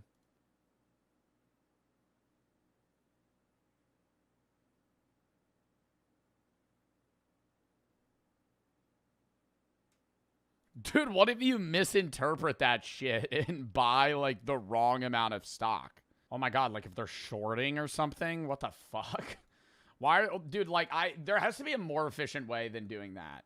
Like, there has to be. Just 80 fucking middle-aged white guys in a room just going, June 3. Bro, come on. At the time in the US when things were at their most affordable. But sadly that became illegal, so eventually they found a brand new, totally not harmful at all product to replace it. Energy drinks. And slowly over time, especially since the 2000s, they become more and more popular every year, with Gen Z now leading the chart as the group who consumes the most energy drinks. And dude, Badlands chugs, I love watching him. I get like seriously worried for his health. Like, this guy will rip a case of Pepsi for like one video in 10 seconds. I'm not gonna lie, it's not. Like, he just chugged like 24 Sprite cranberries. And I'm not gonna lie, it's not even full sugar. We're close. We're kind of close. According to studies nowadays, 75 to 80% say they drink them regularly. In order, I'm gonna have the take that I don't remember. I was gonna say you don't really need caffeine when you're younger, but I started. What age did y'all start drinking caffeine? I was probably 16. I was probably 16 the first time I ever had an energy drink. I never drank coffee until I was like, bro, probably like 20. I didn't drink coffee till I was like 20 because I thought coffee tasted like shit. 11? You're drinking caffeine at 11 years old, bro? The internet today is full of shady sites and trackers that are trying to get info out of you, and that is where you need a solid VPN to counteract that to ensure that your information is safe. That's where CyberGhost VPN, the sponsor of today's video, steps in. With over 38 million users worldwide and over 20,000 excellent reviews, CyberGhost VPN is the VPN for you. CyberGhost VPN is super simple. You just connect before you browse, and their VPN will encrypt and redirect 100% of your internet traffic to ensure that nobody is tracking your activity, including them, because they do not keep a log of your activity themselves. You could also change your virtual location to unlock certain geo-blocked content on streaming services like Netflix, Amazon Prime, and more, as well as get better online deals and play certain games that may be blocked in your individual region. One subscription covers up to 7 devices, and CyberGhost works on Mac, Android, Windows, iOS, and smart TVs and consoles as well. Right now, with the link in the description, CyberGhost VPN is only $2.03 a month plus 4 months free. That is 84% off. This comes alongside a 45-day money-back guarantee and 24/7 support. So check out CyberGhost using the link in the description. Thank you to CyberGhost VPN for sponsoring this video, and let's get back into it. Older generations drink them the least. But to be fair, that doesn't mean older generations don't have caffeine. They just have coffee a lot more than energy drinks. I can give boomers credit on that, though. They can manage... Bro, coffee stains the fuck out of my teeth, though. I gotta do, like, whitening strips every, like, 3 months. Their caffeine a lot better than us. You know, other than destroying the world's economies, causing wars for no reason, being selfish and on younger generations for a world they created and saying just buy a house like I did for 2 pennies and a handshake, seems like they've gotten caffeine addiction pretty beaten. And as someone who started having energy drinks and pre-workout around 4 years ago when I turned 19, not gonna lie, it was mainly because I started going to the gym and wanted to get the best gains. Caffeine addiction is probably top 5 addictions this generation has right now. And especially when I started having it more, I can understand why it's hard for some people to stop. Because I don't get caffeine headache. Brooke does. Do you guys get caffeine headache? I drink caffeine every day. Every day. Literally every day. I drink caffeine. If I don't, like, later into the day, I'm fine. Like, there's been days where I get up at, like, 9, and I don't have caffeine till, like, 5 p.m. when I'm, like, live. No problem. There's people that, like, wake up, and within 30 minutes, if they don't have caffeine, they have, like, a bad headache. I don't have that problem. Because just like all other stimulants, you end up getting a tolerance to it and needing more. For some people, it's bad. It can get to the point where if you have it too much, days you don't have it will give you headaches. And some people even throw up because their body needs it, which is why you should always keep That's bad. it balanced and have some break days a week where I've never heard of that. Somebody throwing up because they don't have caffeine. Bro, they have to be drinking like 500 milligrams a day. I would say on average, I have a 180 milligram coffee and then one, whatever this is, 125 milligram. I probably have 200 milligrams of caffeine a day. where you don't have caffeine like at least 2 days in the week. But even then, At least 80, at most 200. with people having it, one thing I didn't realize because I did research before I started having My friend has 600 a day. That's bad. I don't think you should go more than like 4. Did y'all hear about that girl that drank like 8 Alanis in one day and died recently? Very sad. But in the same post that I saw that, the mom was trying to sue Alani Nu. And I was like, that's like a user error, man. Like, you're never going to get a lawsuit out from that. Like, it's very sad she died. But I'm like, nobody in their right mind drinks 7 energy drinks in a day. Like, that's... Same thing with, like, the kid that chugged, like, 9 5-hour energies. And I'm like, what are we... Like, because at some... Like, before you get to that point... Dude, 400 milligrams in... 400 milligrams of caffeine in... You're... You know? Like, shaking. Shaking. Like, that's a lot of... Even if you have high caffeine tolerance... If you're drinking 2 energy drinks... You're shaking. You know? Like, and then now you're gonna have 4 more. It's how many people don't know the limits and drink over it a day. She had a heart condition her parents knew. Honestly, I don't even think it's the kid's fault. Like, obviously, the kid drank the energy drinks. It's very sad that the kid died. But I'm saying that's like the parents. Like, if your kid has a heart condition, why are you letting your kid drink 5 energy drinks in a day? FDA and most of the world's health organizations say you should have a max of 400 milligrams of caffeine a day. I think it's 4 or 5. Which is already a lot. God, wait, what are some shitters on this list? Never heard of Riot. God, Celsius, it's like hit or miss on the flavor. Bang Energy sucks. Prime, dude, the original Prime flavor is... Full Throttle we tried. We did that whole video where I tried a bunch of energy drinks. That video is bad. I felt wired after that. For reference, that's having 4 cups of coffee a day, 10 cans of soda, or 2 cans of 200 milligram energy. You liked Bum Energy the most? Yeah, but GamerSups wasn't in on that, so could Bart, obviously, that would have been the best. Drinks. But really, GamerSups wasn't in the rating. The only reason you should even be having that much is if you go to the gym and lift a lot or work like 14-hour days. But even with this being clear public information, people will casually brag online that they have double that amount or even more. Like, you just admitting to overdosing on social media in 2026 because that's what you're doing. Bro, I don't even think you need energy drinks to fucking work out. I don't take pre-workout. I drink energy drinks while I'm live because it gives me that eye tingle, right? I feel wired, you know? You gotta realize, chat, I'm talking nonstop for like 6 hours. Caffeine's like amazing, you know? Caffeine's amazing because it's just like, I just zone in.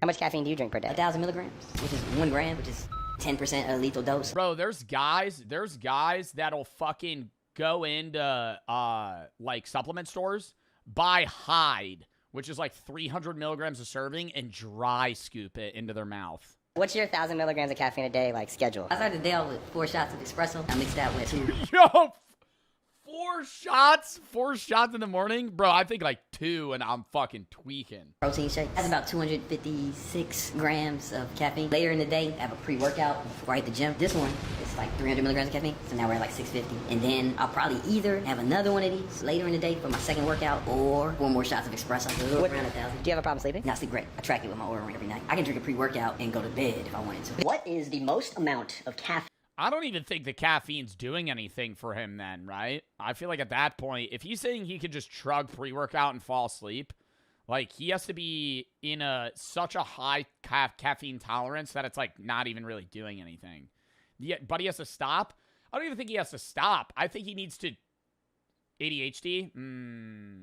True. What, so you think he's using it as like, because I've heard of, because there's like an Adderall shortage, I've heard that people that used to take Adderall and have ADHD and can't get Adderall have just been like max dosing caffeine. Caffeine you've had in one day, and how did it make you feel? For me, my all-time high, career high, is 750. Oh, what whack-ass wet piss peanut butter is that, bro? Oh my god, I'm not even paying attention to what the fuck he's saying. Bed if I wanted to. What is the most amount of caffeine, milligrams of caffeine you've had in one day? And probably 600. And how did it make you feel? For me, my all-time high, career high, is 750 milligrams in one day. That's a lot. And I remember, so I had 2 Reigns, so that's 600 right there. And then I had, I think, like 2 or 3 Diet Cokes. So that got me up to like 750. And the comment section of this video is worse too. Somebody said 3,200, which is 8 times the max limit. 1,750 milligrams, which is 4 times the max limit. Funniest thing about this is... Yeah, but I feel like those cornballs on TikTok comments are just liars. I'm not trying to be that guy, but like... Any TikTok comment, bro, take that shit with a grain of salt. Motherfuckers just be saying shit. Having all this caffeine is actually gonna... 5,000 milligrams. 5,000 milligrams. Easy. Light work. Gonna make it work worse for you. You're just bringing up your tolerance to the point of having one energy drink is gonna give you 0 effect on your body. So if you think you're caffeine addicted for almost having the limit every day, there's levels to this shit. You at level 2. Obviously, the main problem with having that much is you risk having a heart attack at any moment. Your heart can only handle so much stimulation. Yo, these y'all's hearts just randomly hurt sometimes. It's not even from the caffeine, man. It might be the weed or some shit, but I feel like sometimes I'll just get like a... and then I'm good. But every time I convince myself I'm dying. Or it feels like a tightness, and I gotta go like this. Like my chest feels tight. Someone in Gen Z passing away from having too much caffeine. The 17-year-old... Bro, this is what we were just talking about. Girl named Larissa Rodriguez was having energy drinks a lot from a specific brand called Alani. Now, at her age, even though it's not recommended to have... Yo, I also gotta say Alani New is straight... I have friends that like it, and Alani will like send me cases and I'll just give it to them, but I think it's way too fucking sweet. Way too fucking sweet. Like, I'm not, okay, I know I'm sponsored by GamerSups, but this is not like sponsored glaze. This is just regular glaze. I think GamerSups like balances the sweetness, right? I think some flavors might be a little too sweet, but that's why you pick, but like Any Alani I've ever had, I'm like, I feel like I'm just actually taking those sucralose packets at a diner and just pouring them into my mouth. As a teenager, the max you're supposed to have if you do is 100 milligrams a day. And the Alani has Really? 200 milligrams, so we're already starting off bad. On October 20th, 2025, she sadly passed away from a heart attack after having them. Although it's not very sad. Exactly confirmed how many she was having a day, people are speculating it was way more than the limit because you don't pass away at that age without really putting pressure on your body. You saw that TikTok comment section. There was admitting to having absurd amounts, and even they didn't pass away. The biggest thing going around was that she was having 6 of them a day, which would be 1,200 milligrams a day. 3 times the daily limit, by the way, for an adult. And if that's really true, it's so crazy how people— Yo, you know you're down bad when you be drinking 5-hour energies, bro. That's like another level, dude. I always see those at the counter at gas stations, and I'm like, yo, who buys those? Who buys those? Never in my life have I had— I feel like maybe one time I had a 5-hour energy. I don't really know. I don't really think I did. I feel like that's like some union shit. Yeah, somebody said— Edgar said construction workers. Truckers, construction workers, union guys. You're up at 5 a.m. and you don't want to chug like a drink. You're just like, let me just down 300 milligrams of caffeine in a second. For an adult. And if that's really true, it's so crazy how people don't check the limits of shit anymore. The fact— Does it really give 5 hours? I don't know. I'm assuming that's kind of the whole idea of the advertising is you'll feel energized for 5 hours. that no one in her life told her she has to stop having that much because it's gonna— No, not at all. I feel like if I took a 5-hour energy, I would be tweaking for an hour and then I'd caffeine crash and fall asleep.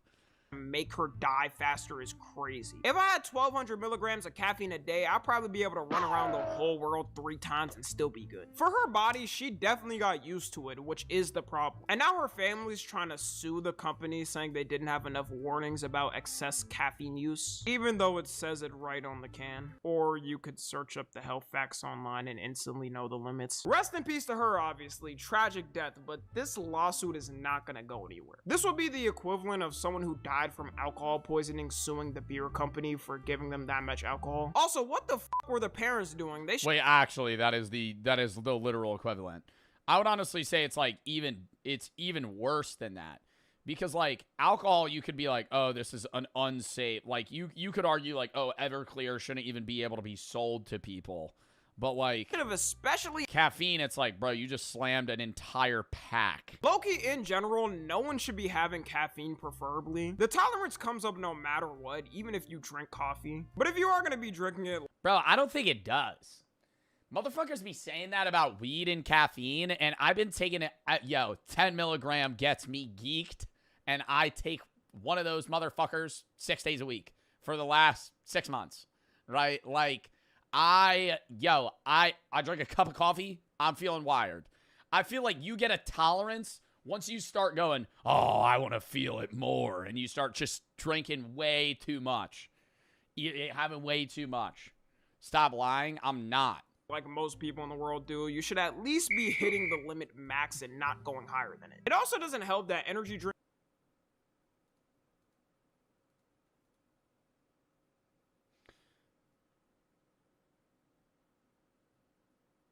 What makes 400 milligrams of caffeine 5 cans of 250 milliliter of energy drinks?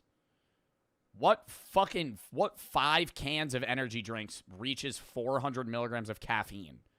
I don't know an energy drink with 75 milligrams of caffeine. Max and not going higher than it. It also doesn't help that energy drinks have turned into a hobby for people. Like, why does everything have to be a hobby, man? Red Bull? I thought Red Bull was like 125 or 144. TikTok has ruined doing any type of thing. You have people— oh, mini Red Bulls. People show off their collections of energy drinks like they're a car collector. They can point out every single chemical compound in each drink like they're Walter White.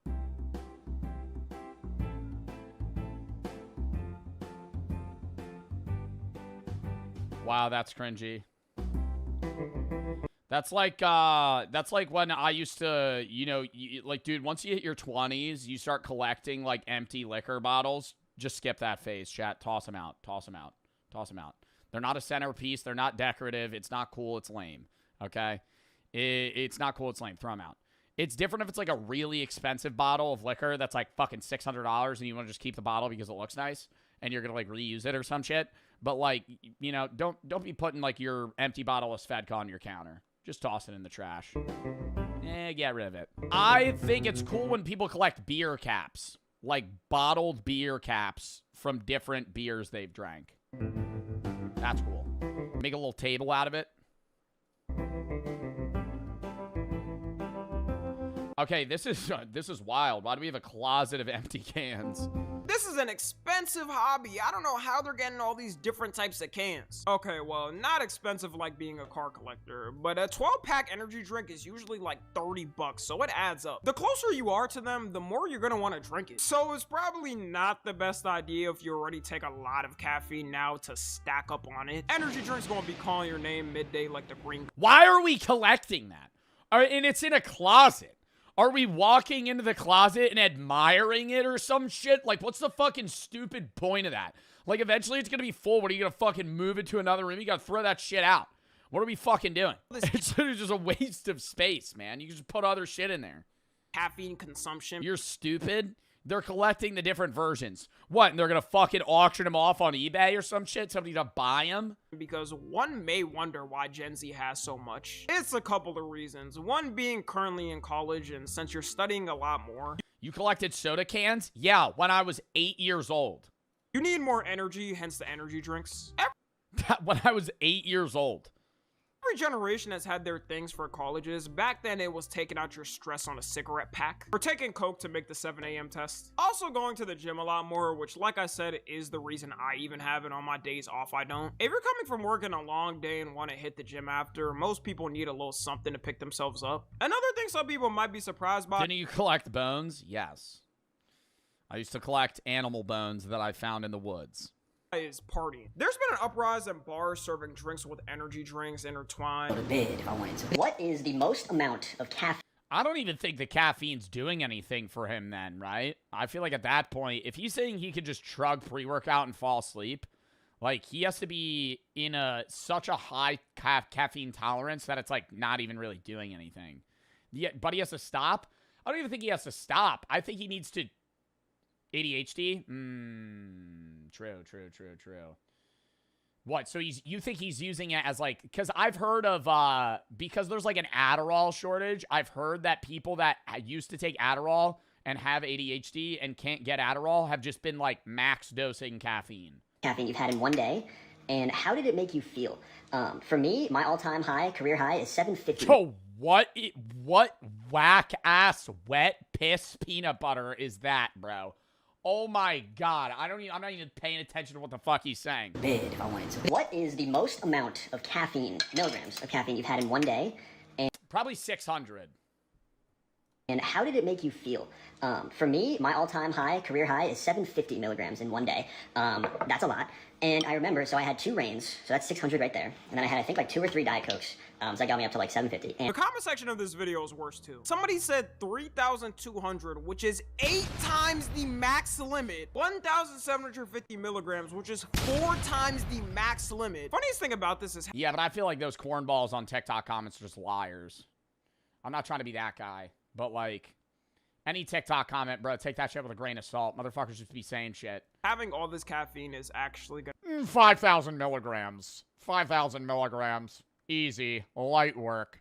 Gonna make it work worse for you. You're just bringing up your tolerance to the point of having one energy drink is gonna give you 0 effect on your body. So if you think you're caffeine addicted for almost having the limit every day, there's levels to this shit. You at level 2. Obviously, the main problem with having that much is you risk having a heart attack at any moment. Your heart can only handle so much stimulation. Yo, does y'all's hearts just randomly hurt sometimes? It's not even from the caffeine, man. It might be the weed or some shit, but I feel like sometimes I'll just get like a... and then I'm good. But every time I convince myself I'm dying. Or it feels like a tightness, and I gotta go like this. Like my chest feels tight. Someone in Gen Z passing away from having too much caffeine. The 17-year-old... Bro, this is what we were just talking about. Girl named Larissa Rodriguez was having energy drinks a lot from a specific brand called Alani. Now, at her age, even though it's not recommended to have... Yo, I also gotta say Alani New is straight... I have friends that like it, And Alani will, like, send me cases, and I'll just give it to them. But I think it's way too fucking sweet. Way too fucking sweet. Like, I'm not... Okay, I know I'm sponsored by GamerSupps, but this is not, like, sponsored glaze. This is just regular glaze. I think GamerSupps, like, balances the sweetness, right? I think some flavors might be a little too sweet, but that's why you pick. But, like, any Alani I've ever had, I'm like, I feel like I'm just actually taking those sucralose packets at a diner and just pouring them into my mouth.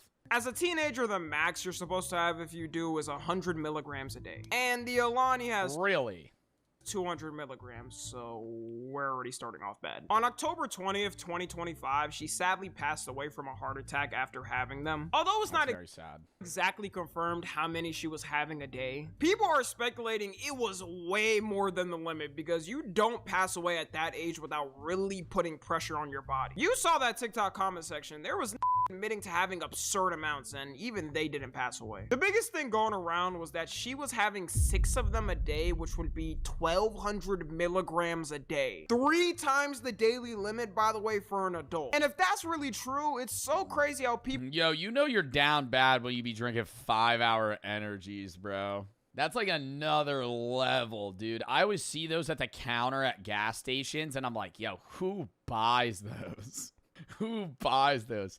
Never in my life have I had... I feel like maybe one time I had a 5-hour energy. I don't really know. I don't really think I did. I feel like that's like some union shit. Yeah, somebody said... Edgar said construction workers.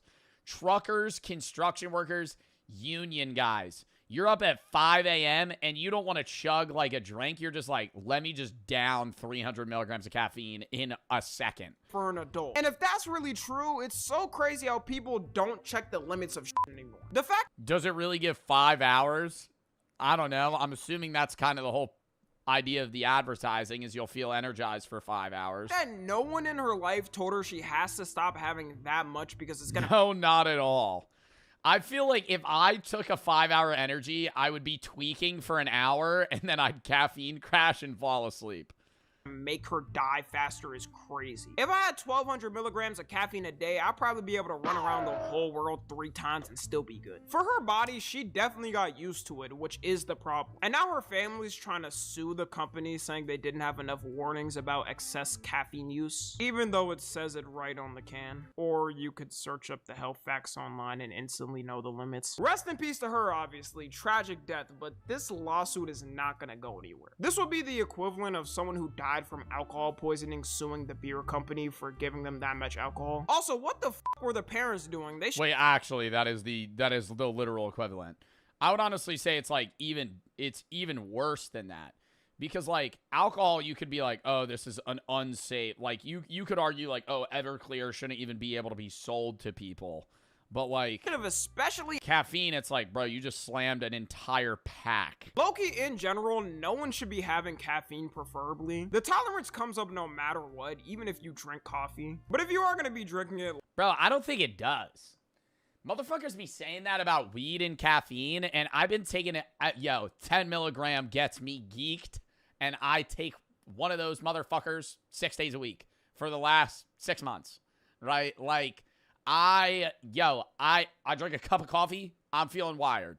I feel like you get a tolerance once you start going, oh, I want to feel it more, and you start just drinking way too much.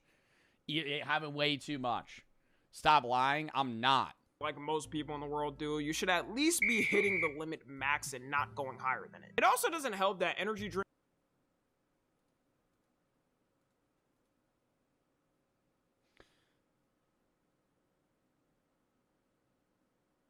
What makes 400 milligrams of caffeine 5 cans of 250 milliliter of energy drinks?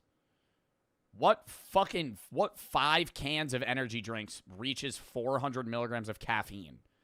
I don't know an energy drink with 75 milligrams of caffeine. Max and not going higher than it. It also doesn't help that energy drinks have turned into a hobby for people. Like, why does everything have to be a hobby, man? Red Bull? I thought Red Bull's like 125 or 144. TikTok has ruined doing any type of thing. You have people... Oh, mini Red Bulls. People show off their collections of energy drinks like they're a car collector. They can point out every single chemical compound in each drink like they're Walter White.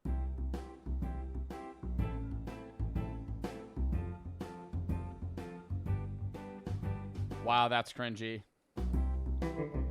That's like when I used to, you know, like, dude, once you hit your 20s, you start collecting, like, empty liquor bottles. Just skip that phase, chat. Toss them out. Toss them out.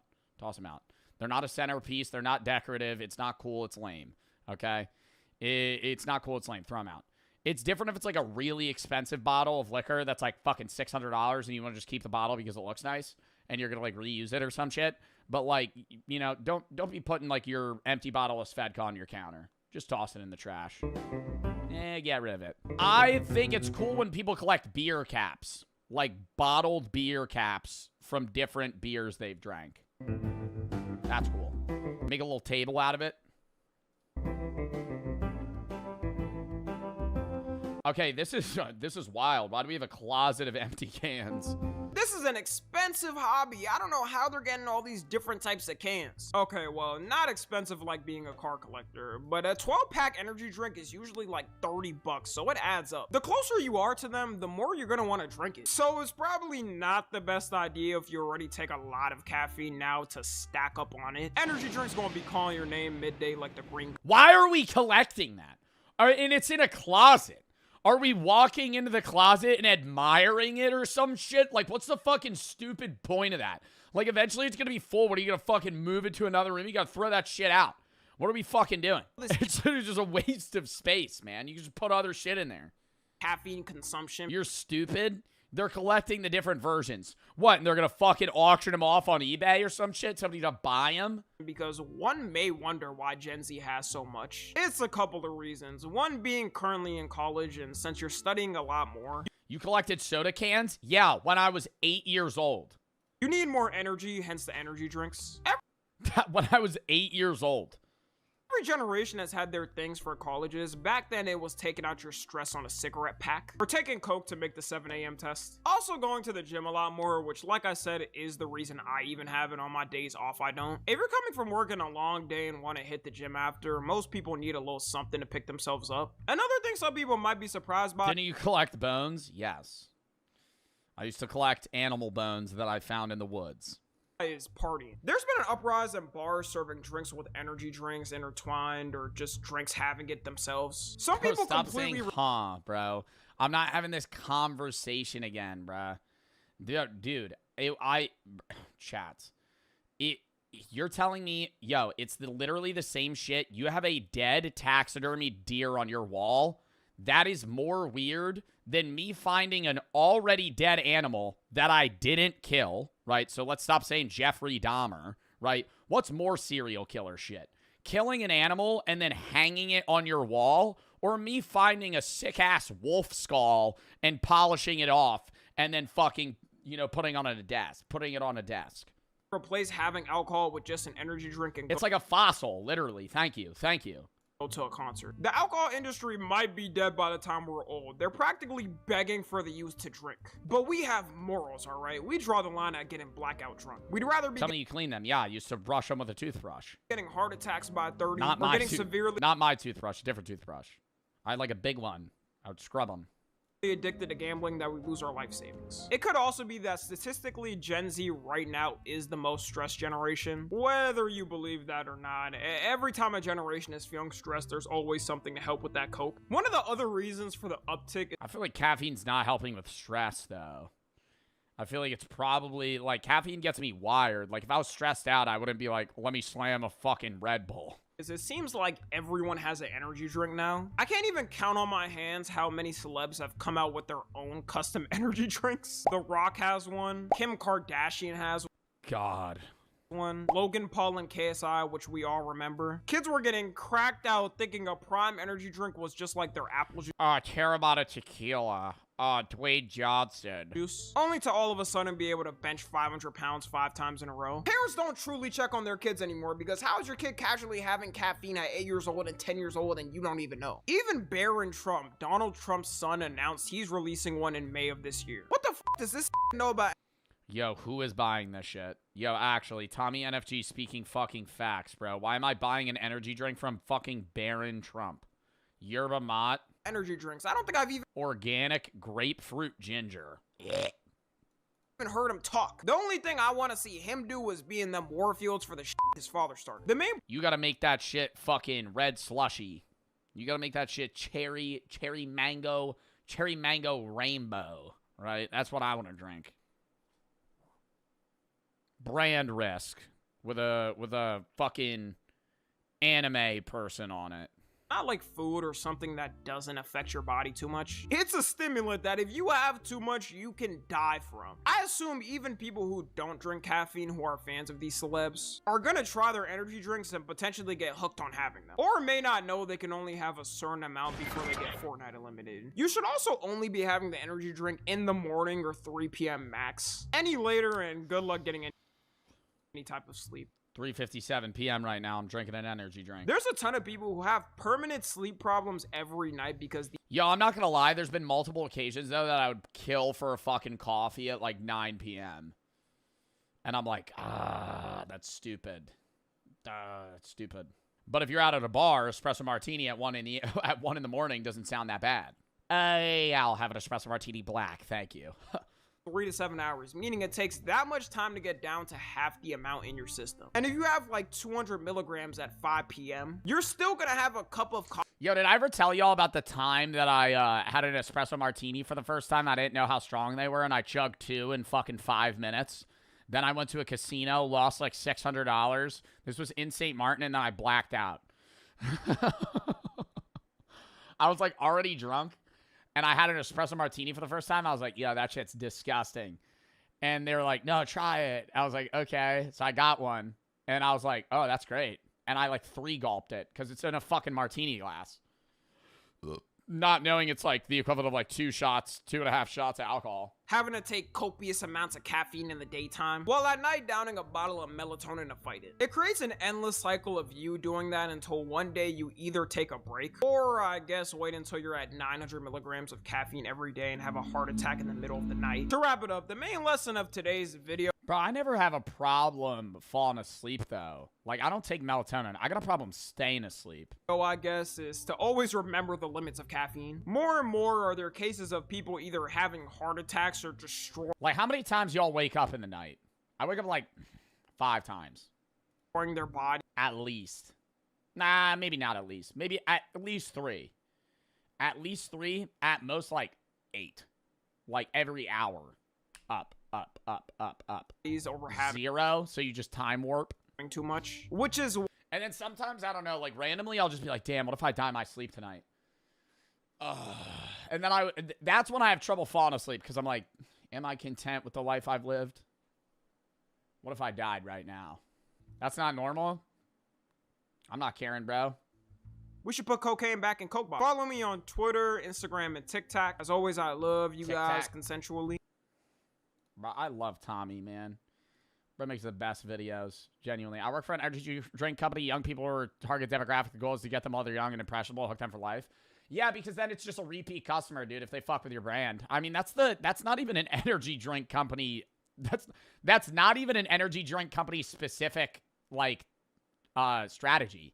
That's every brand ever. Every brand ever just wants you to start liking them younger, because then you just will continuously use them forever. Don't forget to click the link in the description and sign up for CyberGhost VPN today and get the special discount, only $2.03 a month, to protect your data and unlock all region-blocked content. Thank you to CyberGhost for sponsoring this video yet again, and I will see you guys in the next one. Peace.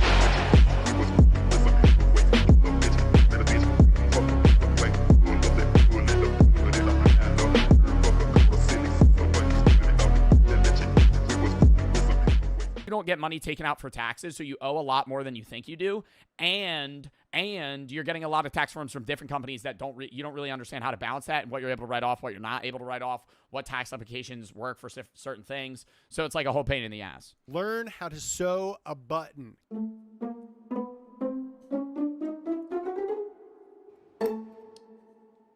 Classic wedding. I think I'm gonna stick to duct tape if I'm ever in a situation like that. Day hero moment. The groom commits too hard to the bit and just Supermans outside of his white shirt. Good thing you're there. Your little brother technically got the job title, but we all know who the best man is today. Number 12, learn how to iron a shirt. Whenever I iron my shirts, I imagine that I'm some sort of assassin, getting my suit ready before doing a hit. I've never ironed a shirt. If I ever need something to not be wrinkled, I'll throw it in the dryer for like 15 minutes. Or 10 minutes. Linen shirts, by the way, are supposed to be a little wrinkly. Number 13. Yeah, but I should still know how to iron. How to restart a water heater. Number 14. My mom tried to teach me how to iron one time, and I turned on the iron, and she was like, all right, let me show you. And she thought it was off and just grabbed the front part of the iron. I felt so bad. And she had, like, no reaction. She was like, and I was like, dude, and I, like, panicked. She was like, it's fine. She just just moved on. But it was like, dude, it burned the shit out of her. How to ride a motorcycle. I actually don't know how to do this, but I've been thinking a lot about the apocalypse for no reason. And I keep thinking, man, I should really learn how to ride a motorcycle so I can get the out of here if it comes down to it. I don't know how to ride a street bike, but I know how to ride dirt bikes. I would feel like they would be the same. 14B. Or at least similar. Learn how to stop paying for stuff you don't know what it is. Sponsored by Mint Mobile. My phone. Learn how to pay for stuff you don't know what it is. All right, well, that's an ad, so I'm going to skip it. But what the fuck does that mean? Learn how to cook. Learn how to cook. A good steak and grill. Learn how to use a grill. Learn how to grill well. Grill a good burger. You want to be able to do it on a skillet, a gas grill. No. That's not the skill. The skill is to learn how to cook a good steak or burger without cutting into it to see how well it is done. To be able to press your thumb on a burger or just look at it and know, or a burger or a steak, and just know if it's done or not is like a skill. Or a charcoal grill. Look it up, practice, nail it, and then get a thermometer. That's cringe. And you gotta eyeball that shit. You just press on the steak. That's what I do. Filet. And if you need to cut into one, chat, cut into yours. That's how you seem cooler. If you're ever cooking people food, you're making steaks, you gotta check a steak, cut into your steak. Don't cut into another person's steak. Number 16, how to dice an onion. One end off, half, peel, cut long ways, cut flat ways, and chop. Alternate method, cut into bite-sized pieces, put in mouth, chew up for 30 seconds, spit. Yo, him being able to chew an onion for 30 seconds and not gag. Out on top of other food. I call that the crazy way. Number 17, how to cook rice. I rinse my rice to get rid of starch. I don't want to hear it. 1 part rice, 2 parts water, bring to boil, lower heat. He said he doesn't rinse? I rinse my rice to get rid of starch. I don't want to hear it. 1 part rice, 2 parts water, bring to boil, lower heat, cover, 15 minutes. Dude, the problem with me is I never know how much water to use. And I eyeball it. And I always use way too much water. Way too much water, and then it's just sopping wet. Turn heat off, let it sit for another 5, fluff it. Oh my God, you guys, dude. Measuring stuff isn't for dorks, but not having to measure stuff is definitely cool. 13.5 grams of sea salt.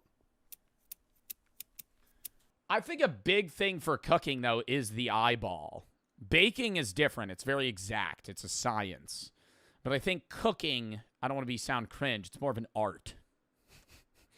When you're cooking, you could just test shit. Like, you just put it in there, taste it, it needs more of this. Eyeball. Number 18, how to read a map. Number 19, how to find north with... Yeah, how to read a map is fucking cooked. How to read a map, it's fucking over. No. I don't know road names. Dude, if you handed me a map, you're like, we got to get point A to point B, I'd be able to figure it out. I'd be tweaking, bro. I never read road signs. I never look at that shit. I just wait for Siri to tell me where I need to go. Out a compass. Number 20, how to start and tend a good campfire. I like to imagine I'm building a little tiny house, and then I shove it full of stuff and burn it down. We're at like a men's retreat. See, the fire, gentlemen, is right here, but it's also been inside of all of you all along. We've also decided that everyone should learn one solid party trick, one song. Damn. Yo, that's actually true. Being able to know like one really cool niche thing. My party trick, well, it wasn't even really a party trick. I used to know how to solve a Rubik's Cube and I can juggle. That would be my 2. But I don't even think that's very cool. On any instrument, start to finish. Cap? Yeah, now you're trying to get me to juggle some shit. I knew somebody was going to say that. I hope I don't break one of these. Fuck, I hit the mic. Hold on. Stop. Dude, it's because it's... It's because it's... Bro, it's because it's random objects. If they were balls, it'd be easier. Fuck. It's... And one actually good long joke. You want to hear my pizza One good long joke? I don't know a good long joke. joke? Nah, it's too cheesy. You see, that was the opposite. That was neither long nor good. 24. Discovering that Zach knew how to tie sick knots was one of the most inspiring moments of my life and inspired this video. So I said, Zach, my brother, give me the first 5 most useful knots that everyone should know, and I'm going to learn them. All right, 5 knots. Knot number 1, the bow line. Bunny comes out of the tree, around the tree, back down the hole. This is good. Yo, are you fucking kidding me? I don't know how to knot anything, dude. I know how to tie my shoes. If I had to make a knot, I would just loop it and tie it. Wait, I'll do it with tooth floss. Like, if I was tying a knot, I'm going to go like this. Like, say I have to tie this. I would just go like this, pin it through, tighten. I would probably do it again, and then I'd probably do it, like, through one of the other knots that I kind of, like, loosely knotted. That's just a regular knot. Might as well use the tooth floss. If you find a mare on an island and you want to make some stirrups. Next is the butterfly loop. If you have a damaged piece of rope, you can still use the rope if you put the damaged part in a butterfly loop. So now this rope... That's a sick-ass knot. ...is just as strong as it was, but if you had a little cut piece of rope, it would no longer be in the way. Okay, to join 2 pieces of rope, you might think to use a square knot, which I do sometimes. It's not a big deal. But technically, a sheep bend is better in case you have different sized rope. See, I'm not learning it that fast, though. Yeah, this won't slip where a square knot could. I feel like this is something you have to do yourself. You can't just watch it. If they're really different sized ropes. Taut line hitch. This is good to have an adjustable loop at the end of your rope. So now if it's under tension, it won't move. Yeah. But then if you slide... Oh my god, you could slide it around. Yo, this is some expert-ass shit. This is a fucking... This isn't even a party trick. This is the guy you want to go camping with. Hang up the fucking hammocks, man. Oh my god. A fucking tightening and loosening knot. For if you find a mare on an island and you need to make like a lead. Trucker's hitch. Somebody in our camping video said, hey, nice trucker's hitch, and that meant a lot. Really good for, like, if you were putting something on a truck and you want to tighten it down. As you pull, you've got like a ton of leverage. When am I ever using that? When am I ever using that knot? Like, the other ones I could see... Dude, the last one where you tighten it, I could see that shit. Like, I'd hang up a hammock. Or the other one where, like, there's a broken piece. Like, yeah, say I'm in a fucking survival situation. Or, like, I'm camping, my knot breaks. When the fuck am I using this? You just take a loop like this and push it through. And then if you want to release, you just pull this. And it'll all come apart. Run free, mare! 5 knots. 5 knots. Easy. Wow. Number 29. Learn how to give constructive feedback. Because feedback without a path forward is just criticism. So be kind, but don't bury the message. This isn't a I gotcha, you're in trouble moment. This is a, oh, how can I help you do a better job moment. You're not like scolding somebody.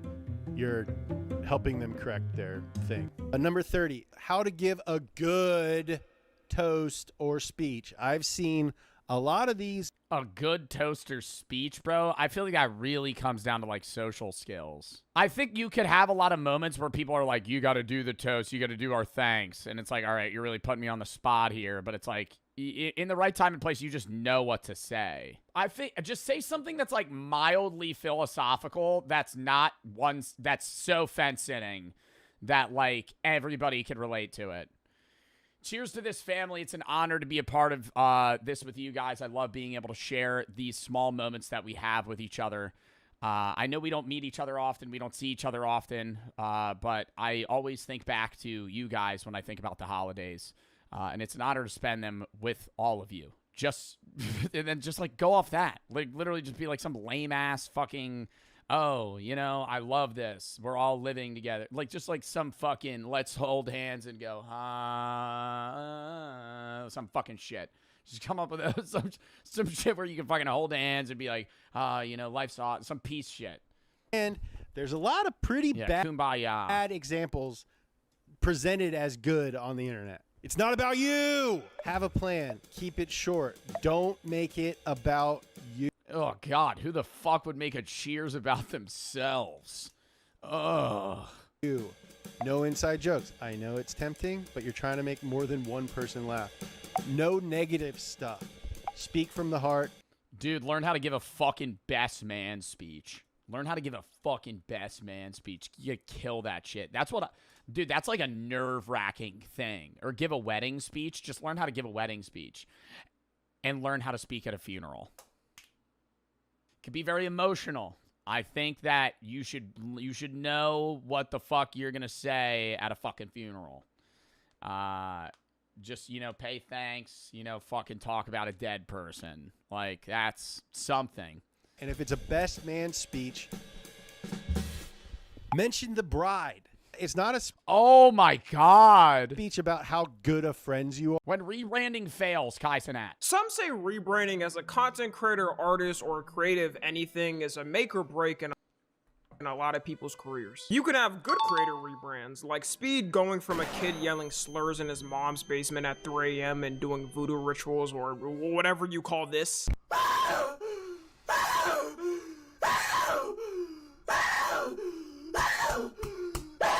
Genuinely, we gotta ask. Wow, Speed's fucking, like, content arc is crazy. Because now he does, like, very, like, cultural, like, showcasings of, like, the world. And he used to, like, light off fireworks in his bedroom.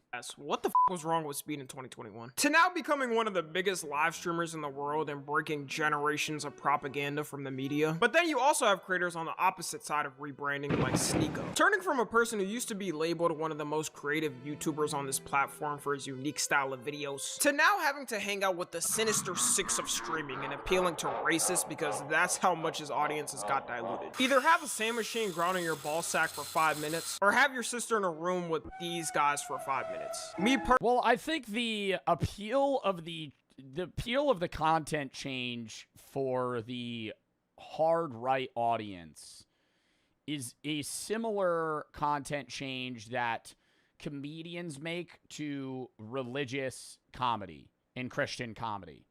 It lowers your audience threshold, but it increases the dedicated audience that you have. Does that make sense? So I don't even know if a lot of like hard right-wing creators believe what they say, but it basically guarantees the fact that you're going to have an audience, even if it is smaller, it guarantees that you have that audience. It's the same thing with Christian comedy. Like if you're a comedian and then you pivot to Christian comedy, like you lose a wider audience, but you gain a more dedicated, smaller fan base. And so that's like the path that a lot of them go. And they're a lot more hardcore fans, right? It's a very weird pivot that a lot of people make, but I mean, you see people make it pretty quickly.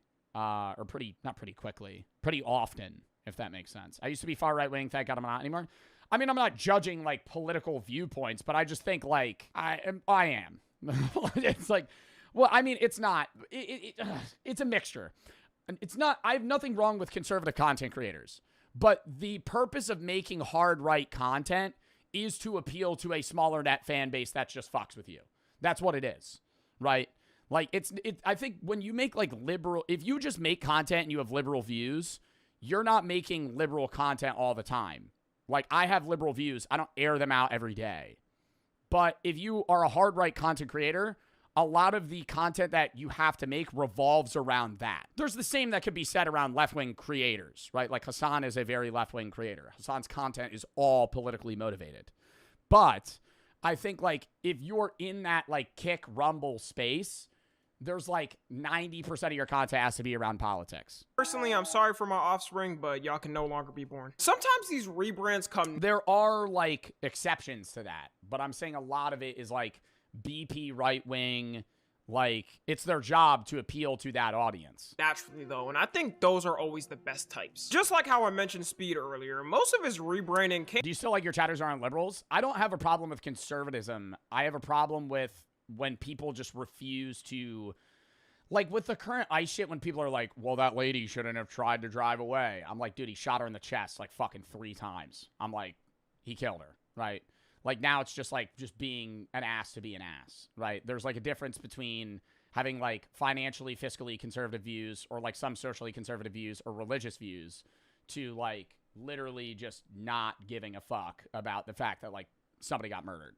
Right. From him maturing from being a like, there's a difference there. Teenager that grew up on the internet and watching edgy creators, and actually went out in the real world and saw real people. There's a reason why the most edgiest creators on and I know that'll piss people off, but like, I gotta say, I don't know why people immediately get agitated when the creator they watch doesn't have the same views as them. Like, it's very narrow-minded to assume that the creator that you watch is just going to agree with what you think. Right? Because you like their content. Like, that's just not going to be the case, right? One way or the other, right? There's going to be people that are liberal that watch conservative content creators that get annoyed when they have those views, right? For me, I'm liberal. People get annoyed when they find out I'm not conservative.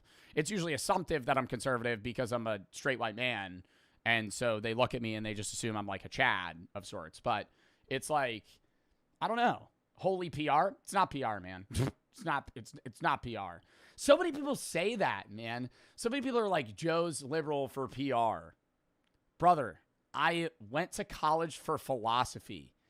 I'm very attuned to atheism. I'm basically on the cusp of absurdist nihilism. I don't believe in God, right?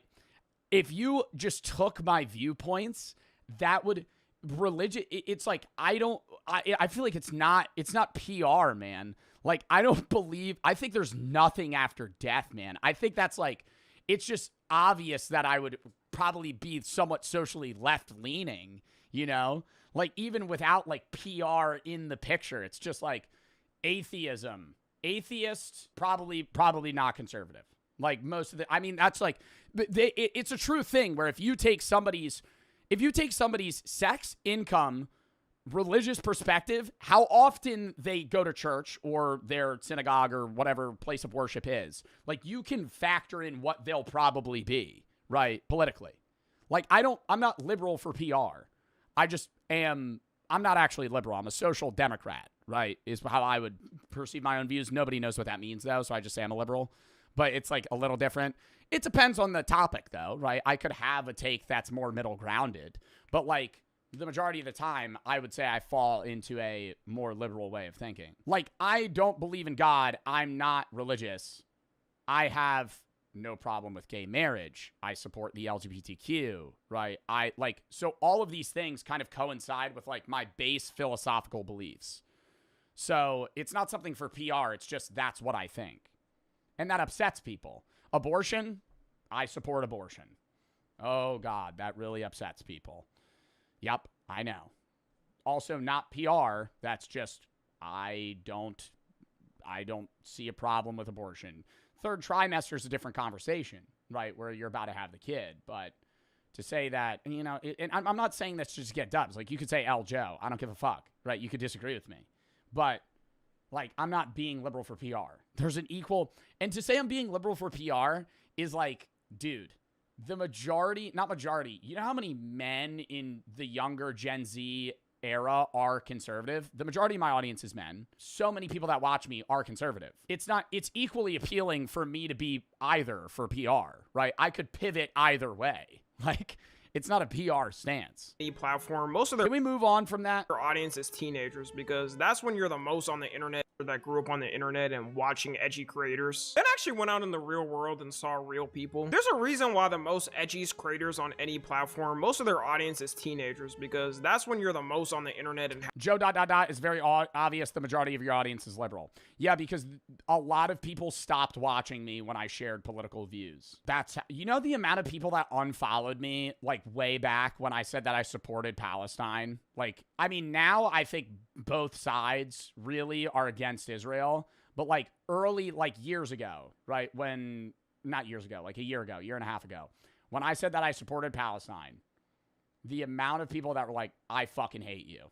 Okay, don't watch me. It's not a PR thing, dude. I've gotten fucking death threats for my views. On either side, that's gonna happen. just like how I mentioned Speed earlier, most of his rebranding came from him maturing from being a teenager that grew up on the internet and watching edgy creators, then actually went out in the real world. I literally think that's the arc that I had. Like, people will be like, you're so much more political now. I'm like, no, I just have a philosophy channel and a lot of philosophy takes somewhat intertwined with politics. I started content when I was a teenager. I'm now 23. I've gotten older. I think my content slightly matured. World and saw real people. There's a reason why the most edgiest creators on any platform, most of their audience is teenagers because that's when you're the most on the internet and have the least life experience. There's also rebrands that are straight up a hard launch and the person is saying this is exactly how they're going to be moving like, which is usually more dangerous because you're telling the entire audience you built up that you're no longer that person they watched. And the newest rebrand we have from a big creator is none other than Kai Cenat. I don't think we've had a hard launch rebrand from somebody as big as Kai Cenat in a while. I'm gonna have the take that I think he approached this goal of making clothing very poorly. And I think he took the break from streaming for his mental health, which was needed, and I have nothing wrong with that. But I think going from streaming all the time to disappearing for 4 months to saying you're just gonna quit streaming and start a clothing brand, it's like, well, now how are you gonna promote it? Your entire audience watched you for your personality, and now you want to start a clothing brand, but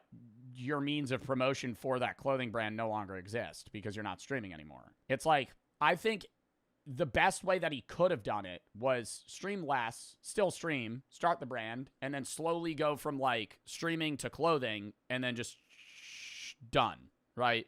Versus just being done and then launching the clothing brand. You know what I mean? Like, how are you going to promo it? Not too long ago was he yelling yacht at women getting up on his stream. So I'm sorry. Let me lock him out real quick. I mean, you know what? I bet. Go ahead.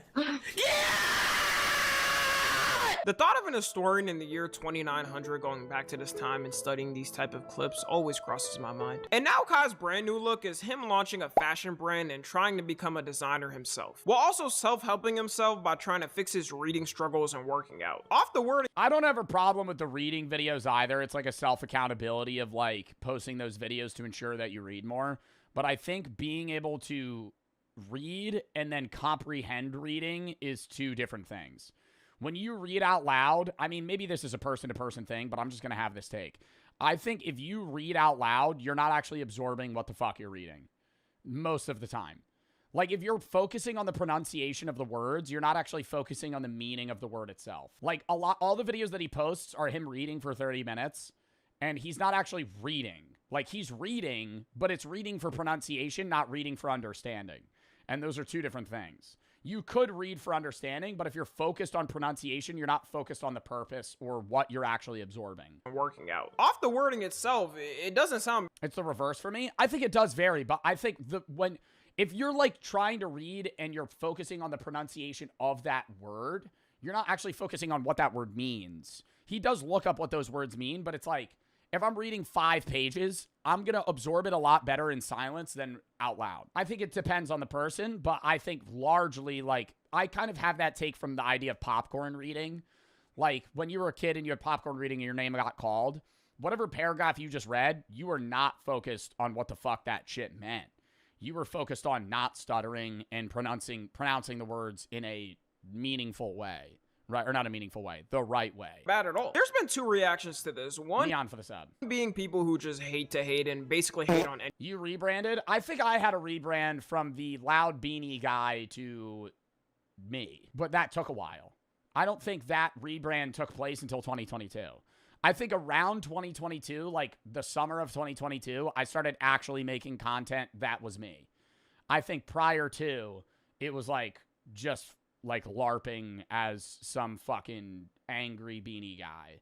And I do get angry, but I think like I don't like any of the content that I created, like even honestly like 2022 and prior. I think 2023 I was like, okay, now I just like make the content I want to make. Anything Kai does. If Kai does something like save a cat from a tree, they're in the comments saying some like he's worse than Hitler. Then there's a other group of people who genuinely just find his rebrand corny and don't like it. And if you see my videos, I've defended Kai from random who just hate to hate on the internet or try to find a random problem. But I've also been critical of Kai, and this rebrand was executed terribly. This all started back when he ended a subathon at the end of September in 2025. He hit 1 million subs, had 1 million viewers at the end. He had... The Mafiathon really did feel like a very heavily branded event, though. Like, it was so focused around the gaining of subs rather than the content itself, is how I felt. Not to say that there weren't good bits, but it was like, we want to hit 1 million subs, so we're going to do everything to hit 1 million subs. And everything was like monetizable, where there were like certain days where subs were matched and they were like subs off, and we're going to have like power hours and stuff. Every celebrity in the book on it. LeBron James shaved his head on stream. We could have just left the last part. All we needed to see was the king on stream. And after his stream ended, he decided to take a long hiatus to spend it with his girlfriend vacationing around the world, seeing different places. Kind of awkward knowing that now, considering they just went through a pretty public breakup and she's dissing all of his friends and people around him. On this vacation, he was... Didn't she cheat on him or something? Yeah, like, I feel for him in that sense of, like, I get his break. I get his mental health break. But it's, like, it's hard to pivot from an entertainer. I was saying this the other day to my friends. I think Kai was one of the most successful entertainer on Twitch.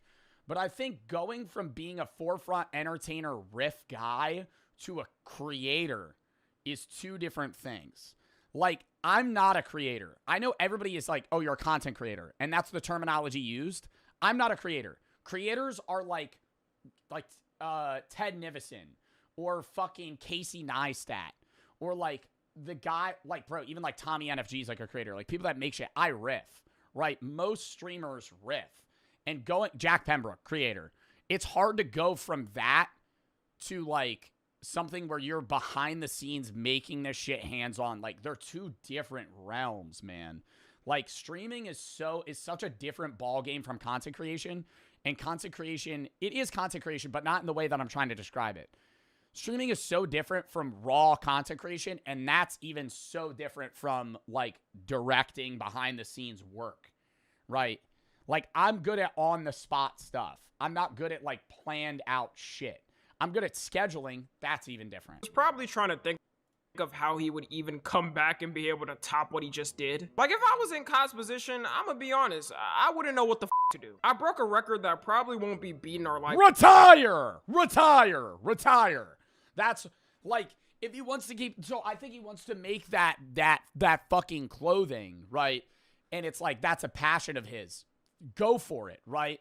But if it's like, if we're pivoting to like, I want this to be like a successful brand, then he has to kind of also like stream on that side.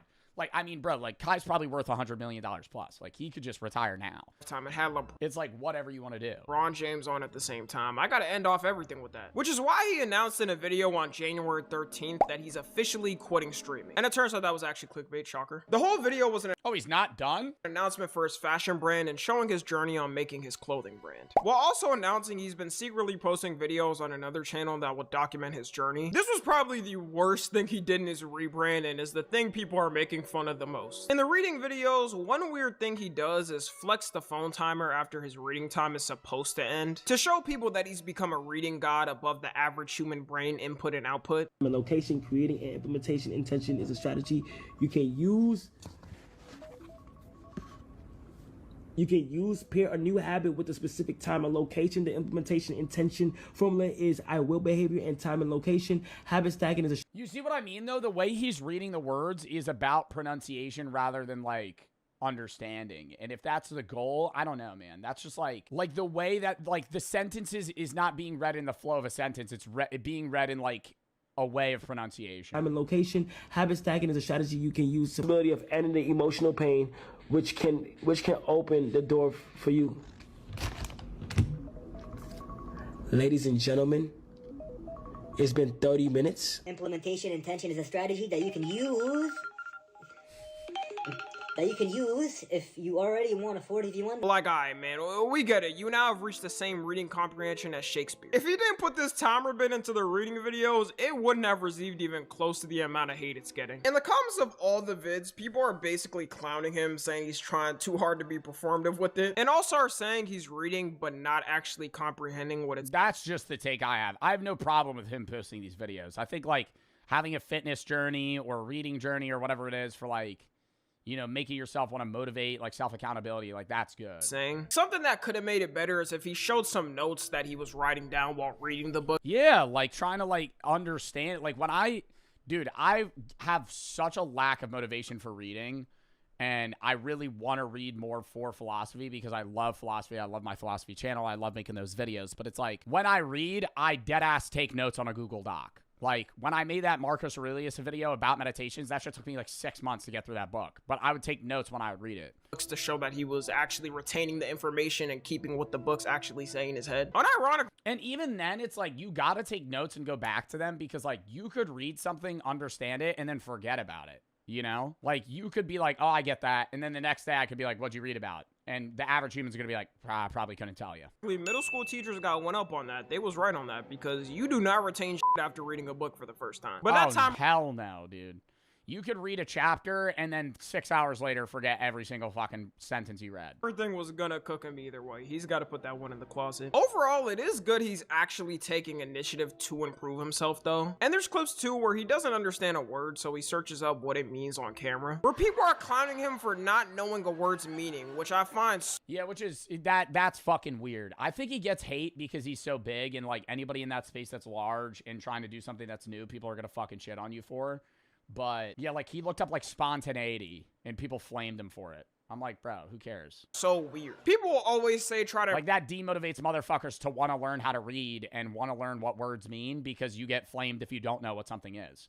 Like, it's very commendable to admit that you don't understand something.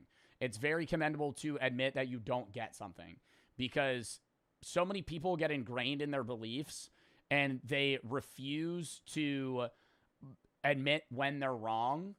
And, like, everybody does this. I do this, right? Where if, like, somebody proves you wrong, you don't even actually go, like, you never concede that loss because that's showing, like, weakness.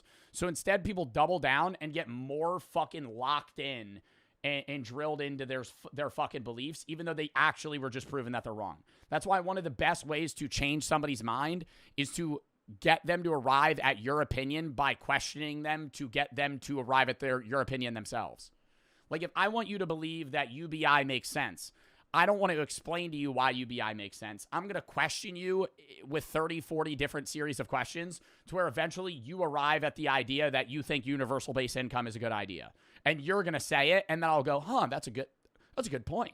And then you're going to go, I know, thank you. And in reality, I was the guy that made you fucking think of that, right? Because I asked you the million questions to do that, but you're the one that said it. So because you said it, now you believe it, right? But if you tell a motherfucker, no, you're wrong, this is why you're wrong, and here's what's right, they'll never believe that. And it's the same thing with me. People do that to me. I'll be like, fuck you. No, I'm right, right?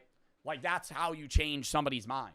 Is by getting like motivational interviewing, like questioning them to arrive at your opinion. Prove yourself by reading books or going to the gym or learning whatever habit. And when you showcase yourself trying to improve yourself, they just clown you. But it's so easy to just dunk on a motherfucker, you know?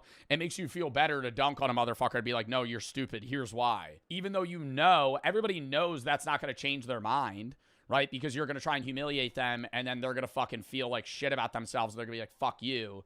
And then now you're more distanced from each other. 2026 and can't even be curious about. You do that? I know I do that. It's bad I do that. About something without getting the sped allegations. Meanwhile, those same people are. Because I love the idea of being like, no, you're a dumbass, here's why. People do it to me too. Fat chuds on the internet that do nothing but comment on people's all day. And we kind of do need more people reading, at least in America, because the amount of people's reading comprehension has gone down is atrocious. I know this as a creator because I'll say something, a person won't even finish the video or just pause on that part, then go in the comment section writing a whole paragraph explaining why they hate me and how my take is wrong. Half the population reads at a 6th grade level here. We gotta start doing reading clubs again. I'm glad to be in the group of Gen Z kids that got out school right when AI was about to hit. Because if I was in school right now, I'll let y'all know, I would be a couple of octaves dumber than I already am. Then there's the fashion pivot. On that same channel, he's posting videos of him learning how to make clothes for his fashion brand, which doesn't have as much hate as the reading, but it's more of the way he presents it, I would say. His fashion brand is called Vivette, and one way he's advertising it is with his own journal. The journal having designs and sketches of what he wants in it. And the way he's talking about this journal and flexing it, you would think he's writing some new verses for the Bible. Even on the Vivette website, the only way you can see the journal is if you sign up and join the waitlist. So it's clear the journal is the main marketing tactic he has for his whole fashion brand, which isn't an uncommon thing. Every fashion designer has their own type of documentation of the process of making a product. Kanye is somebody who did this a lot and showed off his sketches. It's confusing on Kanye's why did it just get silent? Vision for it, because in different videos he's saying so many things about what it's supposed to be, and he's changing the camera quality on the videos to make it look more like a documentary, which is now being called the performative quality. The funniest one has got to be your boy for the sub. Him recording himself writing in his journal on a 3DS, which got deleted.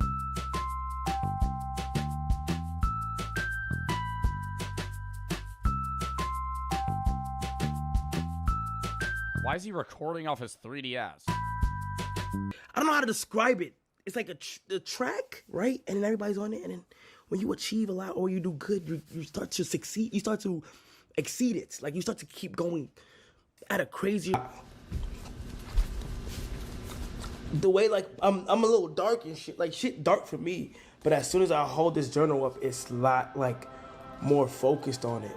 That journal better have the cure to cancer the way he's showing it. Crazy thing is, even if the journal does have good designs and people want to buy it, the videos have cooked anything associated to it. People will just look back at the videos and start dying laughing. There was absolutely zero need to record this video on a 3DS. I feel like even he looked back at this and said, all right, I'm doing too much. While people were memeing the whole thing, it also opened the floodgates of old clips showing Cod trying to fit in with certain things, where you can't put it any other way. He's just saying some to be performative for the camera. Yo, if you could describe your outfit with a song, what would it be? Viva La Vida by Cosplay. These is kind of busted up, but headphones. That's what I need. Like, bro just had that shit in the dome. What would you describe your outfit as? Bro, I'd be like, I don't know what fucking song my outfit is. By Cosplay. These is kind of busted up, but headphones.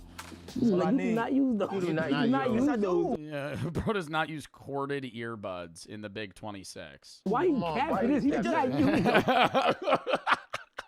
No. Yeah, he do. Look. These are the 16, 15 iPhones. Thank you. These don't work.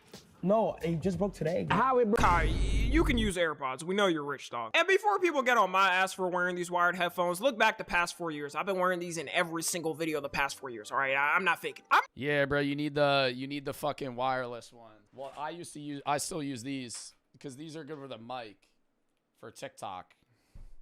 They probably got my ear goop in them. Yep, you got my ear goop. That's how you know I use them. When your earwax gets all stuck in those motherfuckers. I'm not sure why he does it or if he tries to do it subtly so people don't notice much. But in 2026, with all the forms of social media we got, people are gonna be able to tell when you're faking it. I do believe though that even with all these performative shenanigans, he actually got into fashion and likes it. You can tell his fashion game. No, I bet he does like fashion. I bet he does want to make good clothing. But it's just like, I don't know. Like, do you think that like management or PR or somebody was telling him he has to like do these videos, or he was like, I want to promote it this way? I don't know, because I think he wants it to have its own meaning outside of just him, because it's not like merch. Like, he wants to transcend it from Kai merch, because like it would guarantee, that's how I'm perceiving it, it would guaranteed be successful if he just dropped clothes and was like, yo, my brand, I'm gonna call it Vivette, it's Kai merch, buy it. But like he wants it to be its own standalone thing. It's changed a lot in the past couple of years. And I'm sure people will say that this whole thing is fake or a grift because it happened so soon. That can happen to anyone with anything though. Sometimes you get into something and like it so much a lot in a short period of time. You want to start trying it yourself or going out into that industry. The way he's advertising it though is way too performative. There's clips of him walking around with the journal in Paris Fashion Week. And it looked like he was protecting an ancient scripture that had burned down what vaporized half of humanity's information.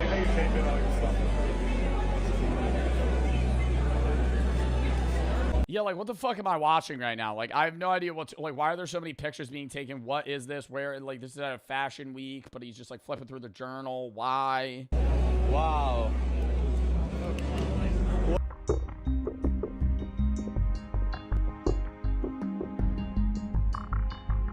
Before I saw these clips, honestly, I didn't understand why people were saying the rebrand is performative. And as soon as I saw these clips, I understood why. Whoever told him on his team that this will look tough gotta be fired. Other fashion designers there were probably looking confused as hell. This isn't to say that Kai's clothing brand is gonna come out and look trash or ugly, but it's more of the marketing tactic and how it was done. In fact, I think a lot of the people hating saying the clothes are gonna look ass would start wearing it if all of a sudden people actually like it and start wearing it out. One thing Kai's gonna mainly struggle within the fashion industry is trying to have this new persona while his old clips still being mega viral and out there, which is why I said at the Yeah, like he hard pivoted from like this extremely extroverted loud guy to like a quiet genius that makes fashion. You know, like it's a very big pivot. It's better when a transformation naturally happens on its own and isn't a hard pivot, because not only is he gonna get low broed by the fashion elites there and they'll just see him as the streamer guy, also it's the clips and what type of streamer he was, doing a bunch of goofy stuff for stream. It's way easier for you to be a small content creator and have collabs with the bigger content creators because content creators are usually more genuine, which can lead to you blowing up and having your own career. The fashion industry is just like the music industry. It's cutthroat. They'll tell you if your shit is ass, or a company will deny making the clothes because they don't think it will sell well. And people memeing this whole thing is definitely not helping potential fashion collaborators take it more serious. The whole jump into it was very fast though. It was only 3.5 months he was gone before doing this whole change. I feel like minimum you need a year for something like this. I guess for now we're gonna have to wait and see how it goes. And was he mentioning it before? Like before the Mafiathon 3, was he like, I don't know. Like, did he say, I'm gonna make a clothing brand? I don't know. Or was it like out of nowhere? If he's gonna completely quit streaming, but if I was his friend giving advice, I say hell no. No matter what is he had to have mentioned it once. Content creator, unless you're gonna retire after like 10 or 15 years, you gotta serve the people that built you up to what you are, or maybe that's only me. So y'all will have me for another painstaking 10 years at minimum. Enjoy. Follow me on Twitter, Instagram. Love Tommy, bruh. Rebrand that cut when Tommy rebranded into having no afro. Tommy's cut always get inflamed. Speed in the beginning, it was nothing but a minstrel show. So happy he rebranded instead of role-playing as an ape. My God. Speed's rebrand was crazy witness in real time, bro. Went from tweaking his mom's base and becoming mayor of Peru for 1 hour. He got a lot more serious. And I think that was just his personality changing, though. I mean, dude, Speed blew up as a fucking high schooler. And then now he's like, what, like 22 or some shit? 21, something? How old is Speed? Yeah, 21. Kai's a good example of somebody getting famous and rich but not really doing anything, and then he thinks he can become anything because of it.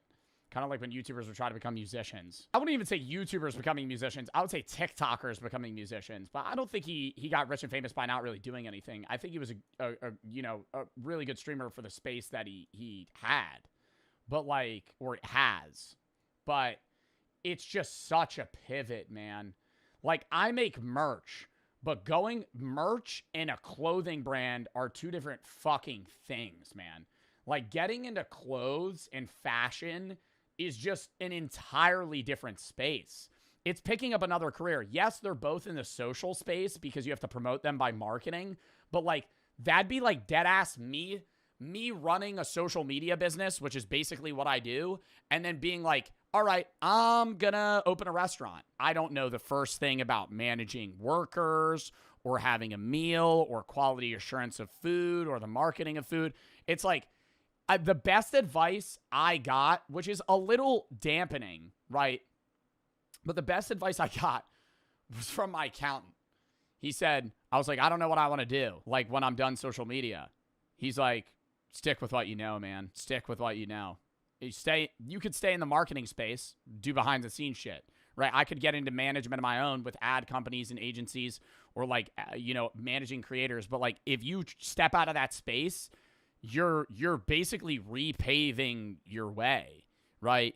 Like, if you dip from, like, if I know how to stream and I know the marketing space and I understand all of that stuff, and then I step out of that and I'm like, I want to open a bar. Just because you got the money don't mean you're going to have the success, right? Just because you've had success somewhere else doesn't mean you're going to achieve that same success elsewhere. It means you have and have proven the ability to succeed, but that doesn't mean that that next mission is going to be what's going to be for you, right? Obviously, you're going to have a better start, but I don't know.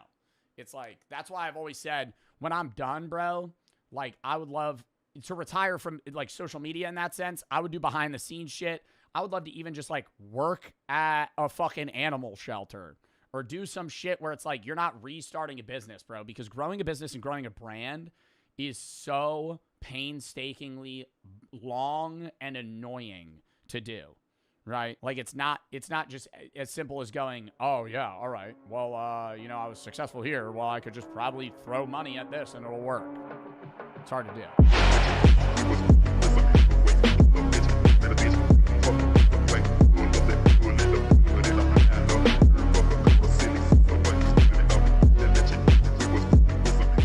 Also, you could just walk into a store and buy a gun and they just do a background check? No way. Some form of permits include Michigan, Nebraska, North Carolina. Okay, so there's some that it's like, depending on what.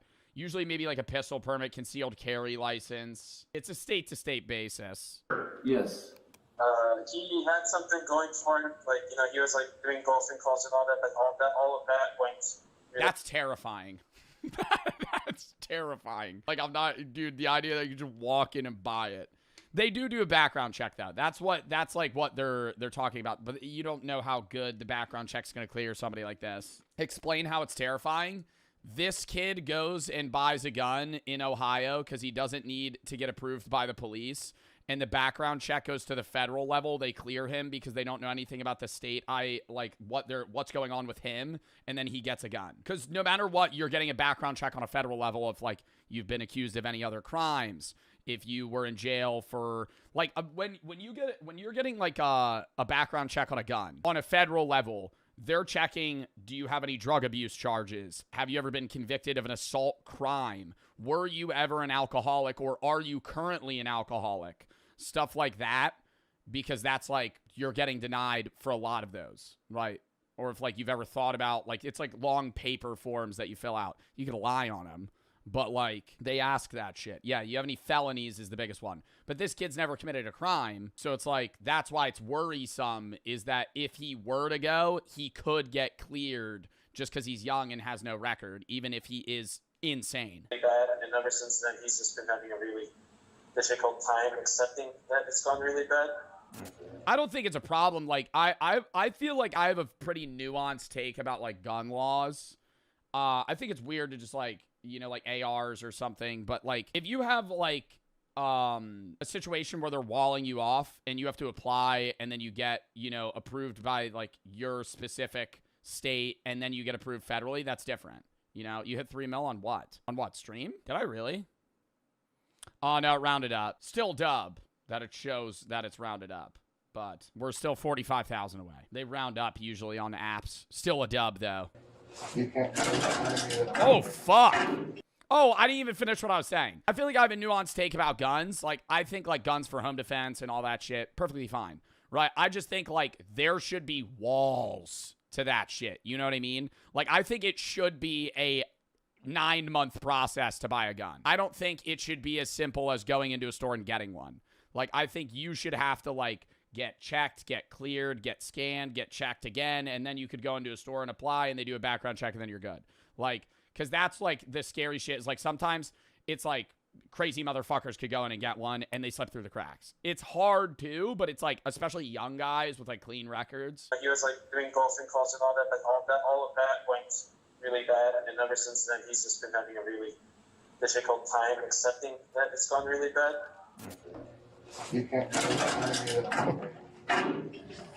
Can't do anything to me. Sit down. There's no fee? None. Stop. I love it. Don't do it again. Don't touch me. Don't touch me. Oh, no, please. Yes. Oh, wait, well, I need your officer number. You have it all. No, your name. Yeah. What's your name? Lieutenant Fox. Oh, Lieutenant Fox! Oh, Lieutenant! Shut the up, Lieutenant. Get the out of my sight, little. Can you be a good dog and give me a drink? No, don't think so. Why do you ask why? It's because you just spit Shut out. the up. I'm No. I feel like if he was in a different jail, bro, if he was in Florida, they would have put a spit bag on his face. If this was Florida, he'd have a spit bag on his head right now. The second he spit on the ground, they'd be like, "Yep, it's over." They'd fucking they'd put him in one of those chairs. You know what I mean? When they get a wheelchair and they strap you in and you can't move. I'll speak whenever the I want to. Okay? You won't. I will speak whenever the Oh my god, no, the cop's getting rage baited. Stop. I choose to. What's a spit bag? It's a crime to spit on a police officer. So if you try to spit on a cop, they'll put basically a bag over your head. And so you just spit into the bag. Look at me! Tell me. Do you think you intimidate me, dude? No, I don't. Good, because you don't. Oh my god, stop. No, now I don't want to side with the other kid. The cop's being a cornball. Oh my god. Why are you going, do you think you intimidate me? Well, you don't. Now you're like equally as cringe. You dare look at me. Oh. That's funny, right? You will be forgiven for laughing. And you're gonna You will be forgiven for laughing. Oh my god, you just pardoned him. Tell me. Do you think you intimidate me, dude? No, I don't. Good, because you don't. Don't you dare look at me. That's funny, right? You will be forgiven for laughing. And you're gonna see what I can do. Thank God. You're saved. Why do you do that? Why did you do that? Why did you flip it upside down? Because you're gonna die. And you, especially, officer, on the computer. Yeah, with the glasses, Mr. Four Eyes. Oh, why am I here? No, I need to get out. No, I need to run. Push me down, please. I need to get out of here because I need to save your guys' lives. I need to go. Can you release me? I need to run away. Sit down. There's no. Yes, master. Why are they watching him? Why don't they just walk? Like, why are there like three? I feel like they're doing this for entertainment, bro. Like, if I'm him, if I'm one of the cops, just walk away. Just let him sit in that fucking chair for like 3 hours alone. Wait, do you guys like Logan Paul? Jake Paul? You brought up Jake and Logan Paul. Oh my god. Oh my god. Wait, holy reference. Paul, go. What's your social? Why did he just bring up Logan and Jake Paul? What the fuck? What? That is so random. Why'd they cut that out? I wanted to know what he said. Down. There's no. Yes, master. Have you heard of Prime? He just starts like a huge side conversation. What do you think about Lunchly and how it's basically just like a duplicate of like Lunchables? Do you think that's like a good business idea? Or I heard there was like moldy cheese or something. I don't really know. I've been thinking about getting him. I always see him at Walmart, but I never really know if I want to try him out. Wait, do you guys like Logan Paul? Jake Paul or Logan Paul? Go. Oh my god, if I'm choosing between the two? Oof. Social? I don't know my social. That's a hard one. Social? You done it? How many orgies have you guys been in? You 4. Dude, Logan's just such a great heel in the WWE. Tell me. He just needs like therapy right now. Although the family believes Shion is harmless, officers still have a duty to... Wait, he said the N-word? No, he didn't. How many orgies have you guys been in? Ooh. Jake Paul or Logan Paul? Go. What's your social? I don't know my social. You done it? How many orgies have you guys been in? You 4. Tell me. He just needs like therapy right now. I would air a 6'7" joke to him right there. See how he feels about that. How many orgies have you been in? Maybe 6. Then you see him go. You snap him out of it. How many orgies have you guys been in? You 4. Tell me. He just needs like therapy right now. How did somebody just gigify the emote of Logan Paul in the Japan forest? Although the family believes Shion is harmless, officers still have a duty to determine the credibility of his reported threats. You keep saying March 8th at 12 o'clock. What's the significance? Nothing's gonna happen, guys. It's all a act. Look into my eyes and lie like I lie. You're safe. What's your problem with people on marks? Oh, is that the workplace? Is that what you said you want to kill them all? Yeah, but then they'll die. Again, you're supposed to torture me today. And you don't choose to torture me, I'm literally going to kill you all. This is the last chance. If you don't shoot me right now, I'm going to kill you all. And if you don't kill me right now, I'm going to kill you all. Five. No, dude, this is the place where I'll be awakened, you idiots. I need you to take it off because I'm not going to do it. Good boy. As the immediate high cortisol. Oh my God, stop. No, that would get me. That would get me right there. None of the other shit would piss me off, but right there, that'd fucking get me. Oh, I know, I can't take off my shirt. Good boy. Oh. officers get Shion dressed into his new They getting punched in the nuts, man. county-appointed wardrobe. A revelation seems to wash over him. Oh, wait, am I gonna go to prison? My children will kill you all. Let's go! No way I'm gonna do this with you guys. Let's go! Don't touch me, you little. According to police reports, once in his cell, Shion continued his volatile behavior, removing his clothes, piling them in a corner, and urinating on them. He danced. What? He took off all of his clothes and started peeing on them. In his cell, I've been there before. Shion continued his volatile I've been there before. behavior, removing his clothes, piling them in a corner, and urinating on them. He danced, screamed, sang, and shadowboxed, and at one point attempted to break Not that crazy. the cell's surveillance camera. Okay. He also stuffed his bedsheet into the toilet, flooding the cell. Wait, what? He took his bedsheet, stuffed it in the toilet, and continually flushed it. To the toilet, flooding the cell. Eventually, as he began to calm down, Shion requested a Bible. A search of the father's car and Shion's bedroom was completed, but no weapon was ever found.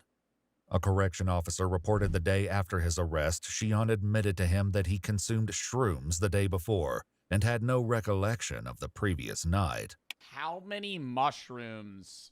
Bro, I've taken mushrooms 10 times. I haven't done like a heroic dose, but never in my life have I tripped and then been like, oh, I'm gonna kill people. That's like a horrible fucking turn of events.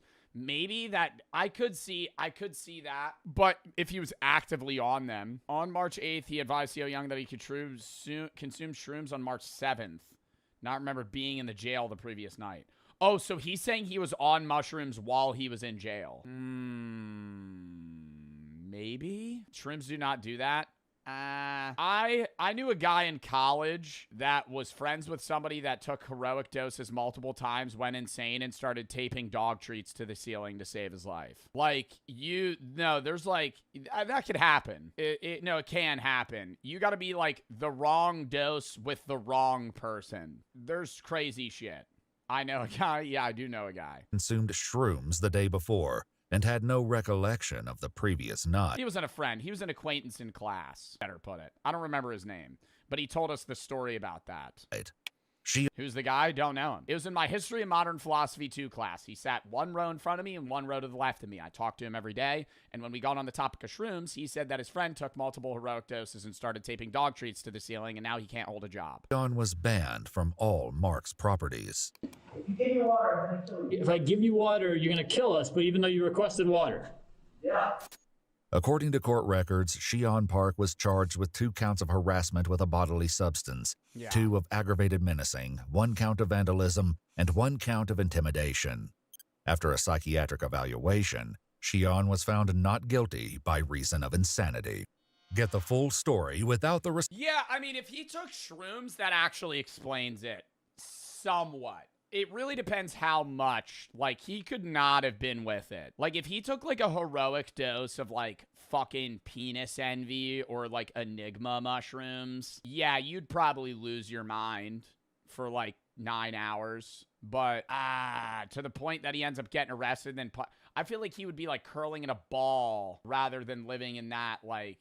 I don't know. Maybe he did think he was in, like, a reality where everybody was going to die at midnight. Like, he could have convinced himself of that, but he was texting his coworker that he wanted to kill everyone. And days prior, he was already threatening about a gun. It, like, half explains it.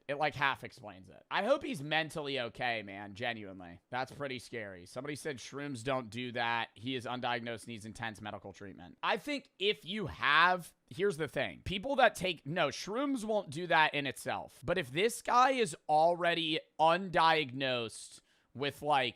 Not saying schizophrenia, but say this guy is undiagnosed with, like, multiple medical disorders, and then he takes mushrooms... Those are going to get amplified so drastically. Like, that's why it's like, if you're, like, predisposed for, like, schizophrenia, you're not supposed to ever take hallucinogens because it could bring it out early. Like, say you have a parent that has schizophrenia. If you take mushrooms, that could be, like, really bad. Like, so he, especially his dad seemed like he didn't really get what was going on. So I'm assuming the dad probably never got him, like, to a psychiatrist when he was younger. You know? First manic episodes these cops have ever met. Yeah, they did get rage baited pretty quickly. I don't know. Ugh. He seemed so with it, though. Like, with it, but also, like, out of it.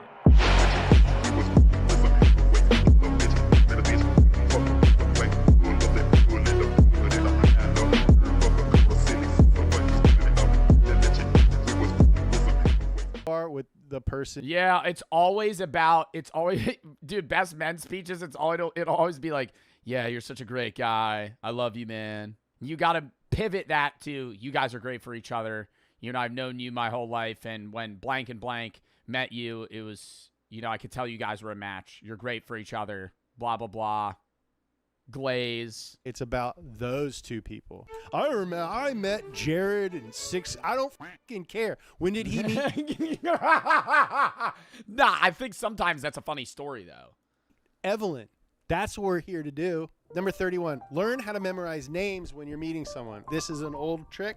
I know a lot of people do it, but I try to do the thing where I use their name 3 times in the conversation, and it's okay if you get caught. People like... Dude, learning how to learn somebody's name is so fucking hard. Because I'm always like, yo, nice to meet you, I'm Joe. And I immediately start going, I just need to talk to them, and I always forget their name.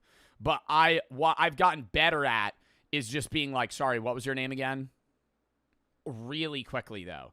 You have like a shot clock. You have like 10 minutes after you meet the person to re-ask them what their name is without it being disrespectful.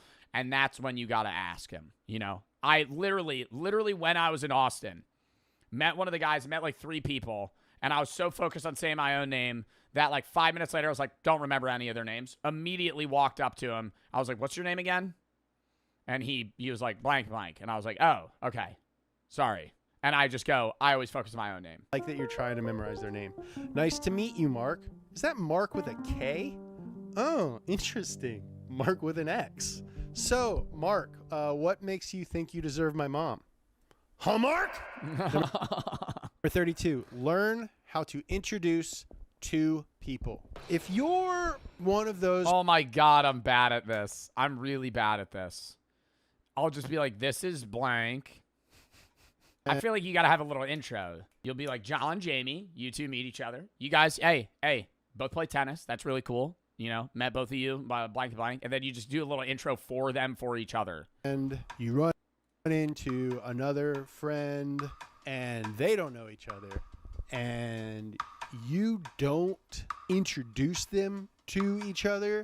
And you let your friend stand there in silence, feeling like... I've done this so many times. Oh my God, I've done this so many times. And I've had my friends do it to me. I feel like everybody's experienced this on one end or both ends of the spectrum.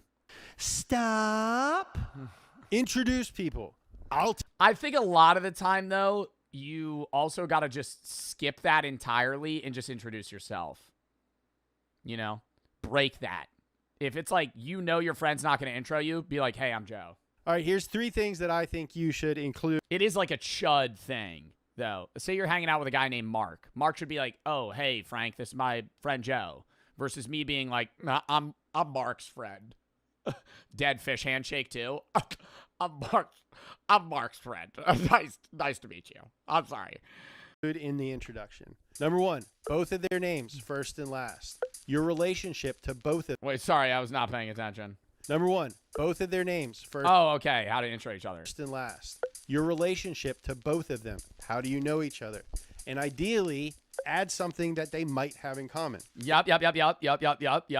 Example. Hey, Jesse. How's it going, man?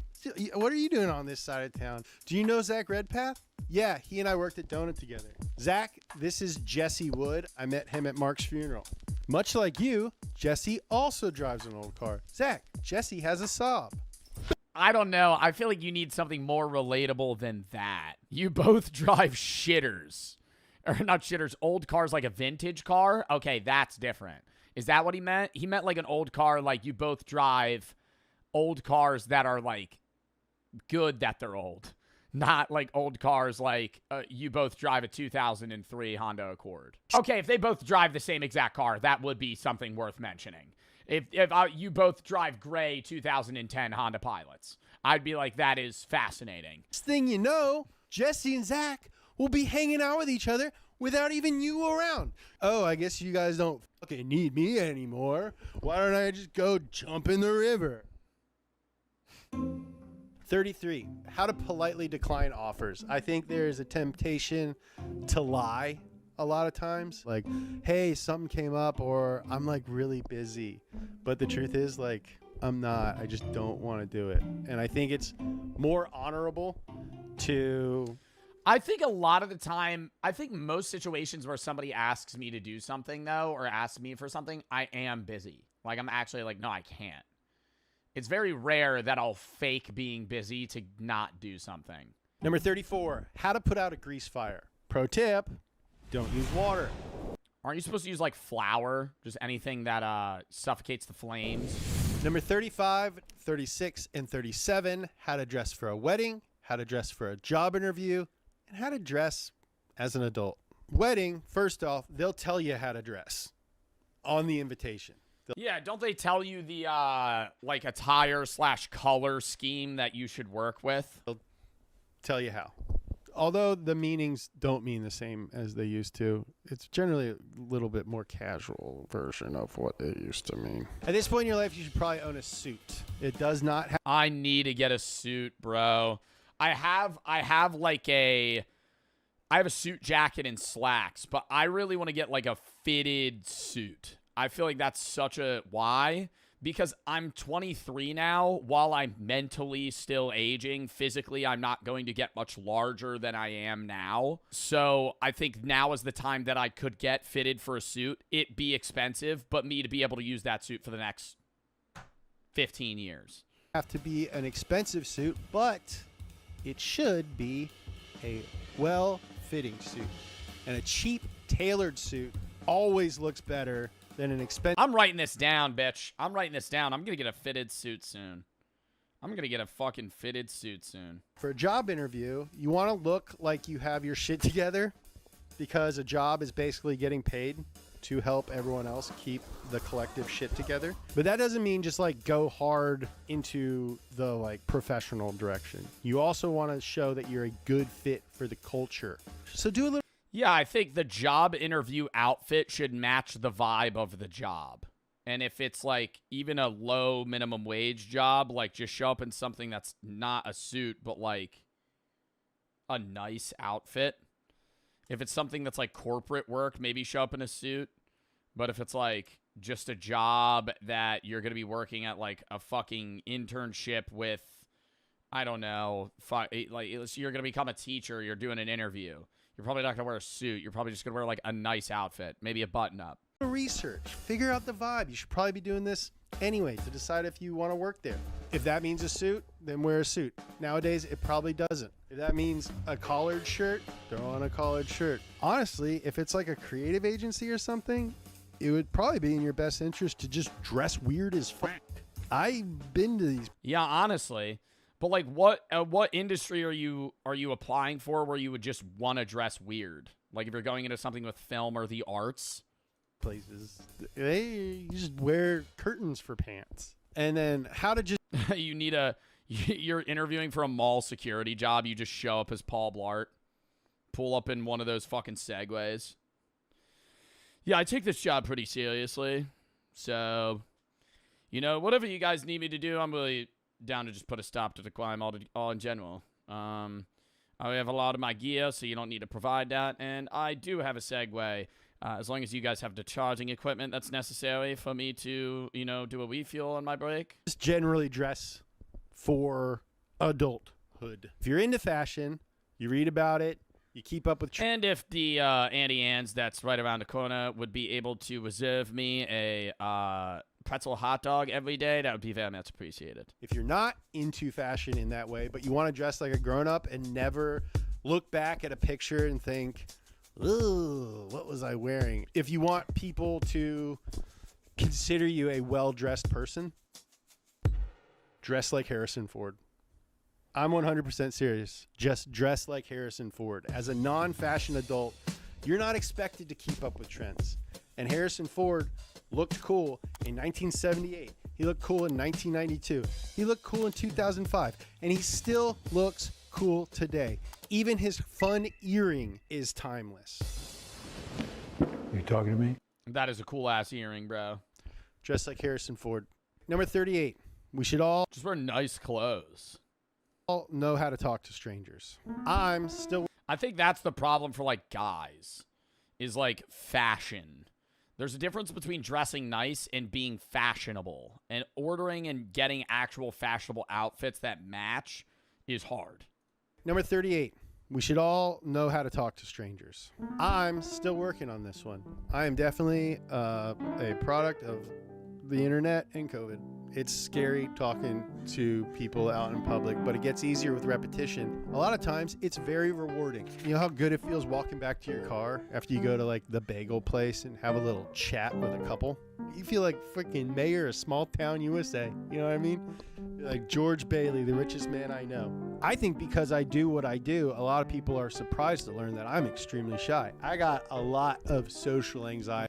Well, I think, most people assume that, like, internet personalities are always extroverted, but the amount of people that do YouTube or Twitch or just social media in general that are introverts, I would say outweigh the extroverts. Outside of people that actually IRL stream or do content that involves interacting with strangers. You're a perfect example.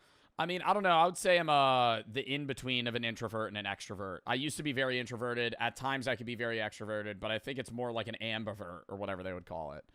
I'm not like extremely shy, but I also do enjoy just hanging out with people that I know. I'm basically alone in a room. So I encourage you to join me and face your fears and talk to people. I also encourage you to not be a weirdo. Feel out the vibe. Don't lead with, you look hot. Oh, that's what do you mean in like flirting instances? Good luck. Number 39. Learn how to lift things without hurting your back. Number 40. Learn how to disagree with others in a civil manner. Our comment section is one of the most civil comment sections on YouTube. So if you want more civility in your life, hit that like button, hit that subscribe button, jump down in there, talk to some of the others. It's just everybody bickering with each other, just full on screaming matches.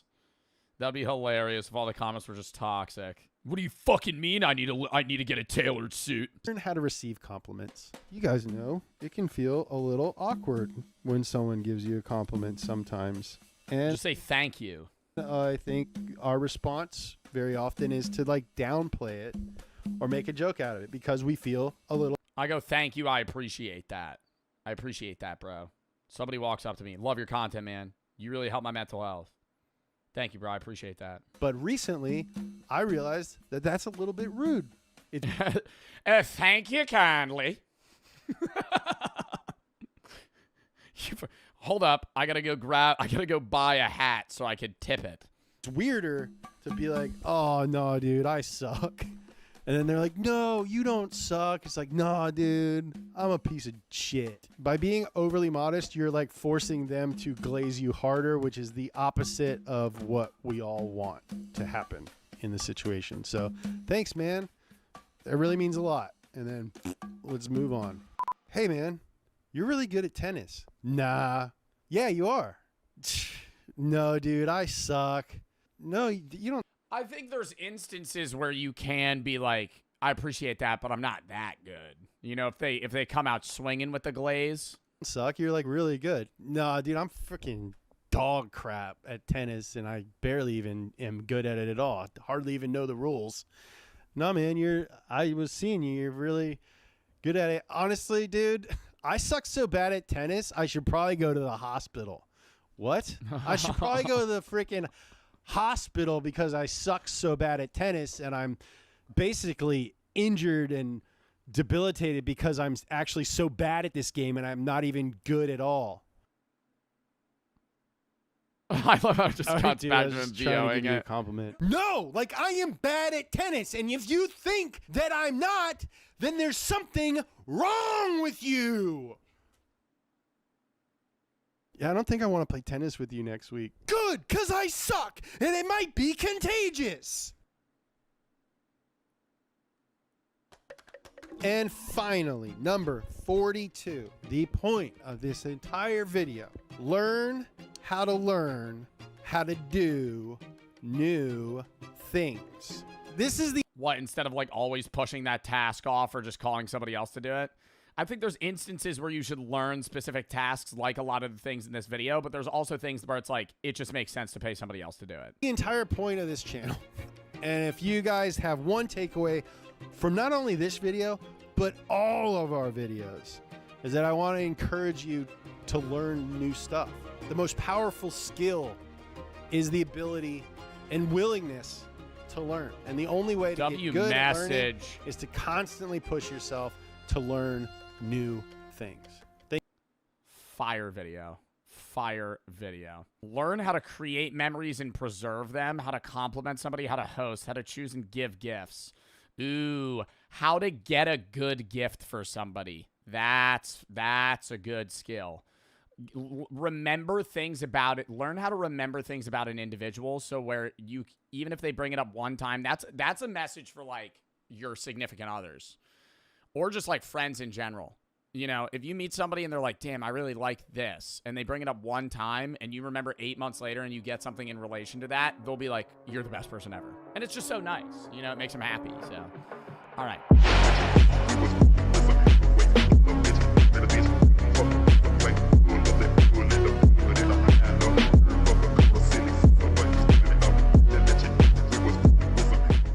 Inside the world's scariest meat market.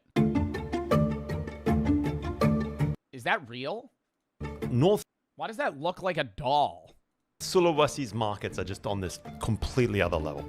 People call it Asia's most extreme market for a reason. This is like the final boss of extreme food culture. I've never seen anything quite like it. This is pure amount of madness. Even Indonesians from outside this... I feel like I'm not really... Okay, I've never eaten a bat before. Would I try it? Yeah. I would try a bat, but like... I feel like in a crazy exotic meat market would be like some shit that's poisonous. If they were selling like Fuji or whatever it is, like fucking puffer fish. No, not getting that. That's how you get COVID? Dude, then I'd be patient zero. Downright terrified of this place. It is Fugu, not Fuji. known to have everything you That was just a duck. can imagine. Cats, dogs,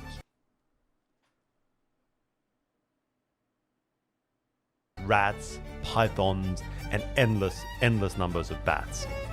All right, hard pivoting what, yeah, okay. I gotta be honest, guys. I don't know if any of this ever makes it on. Would you eat a dog? No. I'd eat a guinea pig. I would never eat a dog. I'd never eat a dog or a cat. I think that it's, obviously it's like different culturally how you view that animal, but I truly believe that like dogs and cats are basically bred to be human companions rather than food, so I don't think it even makes, not even just moral, but like logical sense to eat a dog. Would you eat a horse? I would try a horse. They serve, when I was in Iceland, I can't eat a horse because I have alpha-gal. Anyways, I would try one, though, if I could. But, yeah, they have horse in Iceland. That was, like, a big thing on one of the I went to, like, a big steakhouse, and they had a bunch. They had steak, they had whale, they had horse, and then puffin. And I was like, wow, I'm not going to try that. And I wish I kind of did, because now I can't. Whale? Yeah, I feel like I wouldn't like whale. I don't think I would like eating whale. Puffin probably would just taste like chicken, and I would bet that horse just tastes like steak. YouTube. And what I would bet horse tastes like steak. What appeals to me Like is that word for word. Isn't about some kind of crazy shock value. It's not some weird medical claim that's driving the appeal. It's not novelty for tourists. It's none of that. This is what people eat here for Christmas dinner. In Domahan for Christmas, you Oh, is this like festivity? Like this is like where people splurge. eat like bat. Yeah, we do. Like that's the specialty. Correct. And what outsiders see as just completely insane, as extreme, is just everyday Minahasan culture.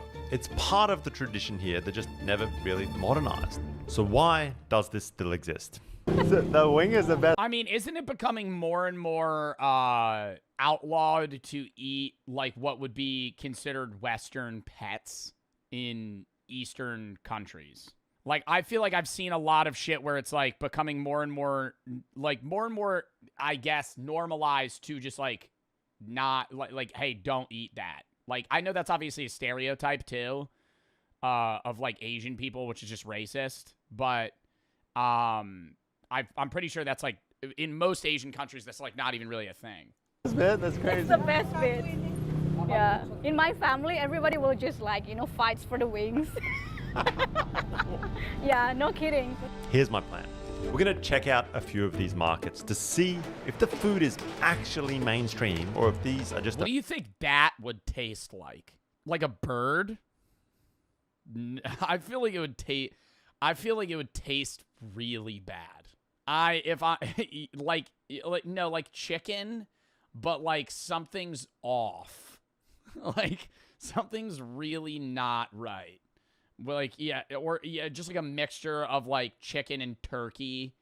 Few fringe stalls that are pushing this narrative on the rest of the world. Crocodile? I've eaten crocodile or alligator. And I'm going to... I never know which I've eaten. Push myself to the limits, of course, by trying this stuff out at a local restaurant.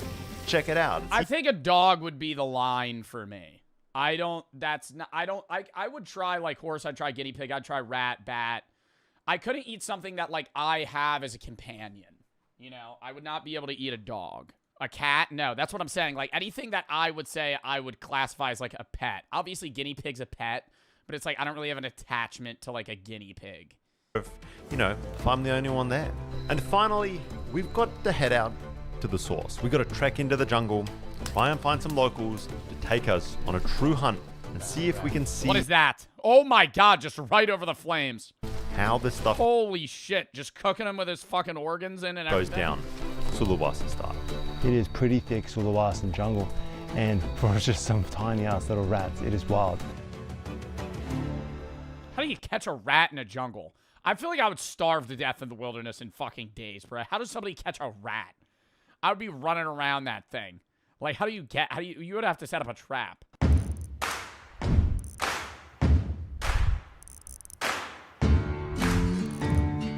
Raccoons are becoming domesticated. I would love to own a raccoon. They're little bandits. Wait, where is this? Sulawesi. Have never seen this on GeoGuessr. In Indonesia. I never guessed that island. Side of the road, bat vendor. Just like... Oh my god, I could tell you right now, if you fucking spawn me on this goddamn road, I'm going Jakarta. If you spawn me on this road in GeoGuessr, I'm going, that looks like English, but I can't understand any of it. There's no special characters. It just looks like I'm reading gibberish. That's how you know that you're in Indonesia. Because it's like, okay, Babi Utang, Patolo, I don't know what I'm reading. My kind of jam, Just roadside, retailing bats. Boar, python, bats, frogs. Well. Hello. Ooh, I'd eat frog, no problem. Oh. They're skewered on sticks like some kind of popsicle from hell. What an entrance to a market. We didn't even get there yet. We just saw this roadside guy just hanging out here. I have bat blood dripping all over my hands, but if you ask me, that is a good start to the morning. Let's go. All right, good morning. All right, we're going to get a taste test here. I wish we had like a Disney adult go to one of these markets. All right, guys, so the market's going to close in under an hour. Are we going to be able to see how many bats we're going to be able to eat in the next 30 minutes? Like, are we going to be able to make the rides in the next hour? People, we are in the Tamahan market, which is well known. I'm looking for a few items that I don't know whether or not they're going to have. Well, first off, fugu. Poisonous fish. Or has the reputation of being Are those eggplants? one of the craziest meat markets in Asia. I gotta admit, so far, it is beautiful. But we're about to step into the meat section, which of course is where you beeline to when you hit an Asian market. I would act like I'm an expert. I'd wander around. I'm staring at a dead bat. I'm just like, hands behind my back. I'm just kind of pacing like, how much? Ooh.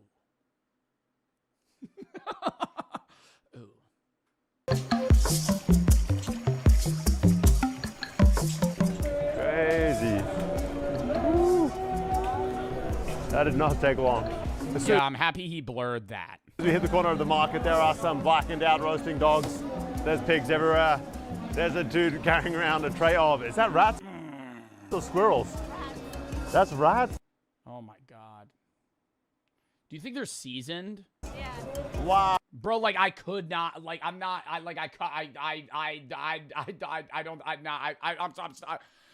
my God, I don't think I could eat that. I know I'm stuttering. I'm like, holy fuck. Wow. If you guys know anything about me, you know I'm very much a rat I don't fan. think I could eat that. I would try it, but like, dude, I would want you to just hand me a piece of meat and just be like, tell me if this tastes good. Don't tell me what fucking animal it is. I don't want to see the whole dead rat and be like, all right, I'm going to buy it on a stick. Of the market, there are some blackened out roasting dog squirrels. That's rats? Yeah. Wow. If you guys know anything about me, you know I'm very much a rat fan. I don't know why it's become this kind of like sick addiction. Jungle rat here in Sulawesi is a huge, huge thing. But we're going to venture a little bit deeper into this market and see what else we can find. The second you step in, it is just absolute sensory overload. There's not one or Oh my God, I love that guy. Smoking a cigarette, just fucking cleaving away at this hunk of meat. absolute sensory overload. There's not one or two stalls here. Every Oh, vendor they're all doing it. is just stacked with jungle fare. And one thing mainly jumps out. Bats. They are everywhere. They're stacked on trays. They're hanging on hooks. Vendors are flapping them about to try and attract customers. Oh my God, guys, I don't think I've ever seen a market like this. This is pure and utter madness.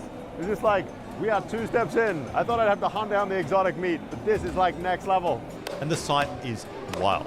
But the smell is what really brands it. Just burning hair, charred skin, blowtorches, firing up the... Yeah, like, I don't want to say are they overcooked, but the bats are char black. Is that just, are they not cooked and they look like that? Like, I'm going to be real. I don't think I've really ever seen a bat close up in real life. I know they have, like, fur, but you only see them in the sky. Second an order lands. We have huge pythons hanging from this structure. The boar is everywhere. Obviously, not that common in Indonesia. I'm so used to not finding pork in Indonesia at all, but this is a Christian area, not Muslim. So there's plenty of wild boar everywhere, just like hair on, and wow, there's some big... That lady had a Gucci shirt on. That's right here. You think that shit was real? It's a little B-roll. She kind of looks disgusted by that. That is wild. Oh, wow. All right, guys. That, I've got to admit, is kind of gnarly. Just the texture, the kind of wetness on my skin. Oh, God, it's wet? The like mini claws that are biting into my hands. The rubbery nature of it. It is just like one ugly looking creature. I guess we do like the Is that its penis? locals do. We buy a couple of these bad boys and we got to cook one up. Do you think the wings kind of taste like chicharrones? So this is how they Could get behind that. normally sell it. So the same like that, slightly roasted. Yeah. So it's easily they will, when someone's coming in here and buy it, that will be clean all the stomach part. Yeah. And that's it. And then sometimes you can ask them to chop it or not, just like this. Oh, you don't eat the wings? He's taken off the wings, and I think he's going to give it a quick blowtorch so that it ends up a bit more like these guys hanging out down here. The hair singed right off with a blowtorch. Okay, there seems to be a pretty specific set of features that we roasted down, like the claws, like the hair right off the body. What we have now is this like naked bat. And then it's broken down. Shoulders cut, chest pried open. How much do you think the bat costs? What's left $5 is hacked into chunks, ready for the pot.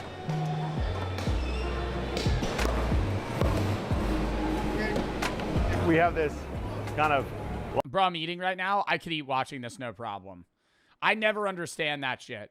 Oh, dude, I'm eating. Oh, dude, I'm eating. You're not watching somebody throw... Bro, you know what you're eating? You know what you're eating? Probably a dead animal. You know what you're looking at? A dead animal. What the fuck?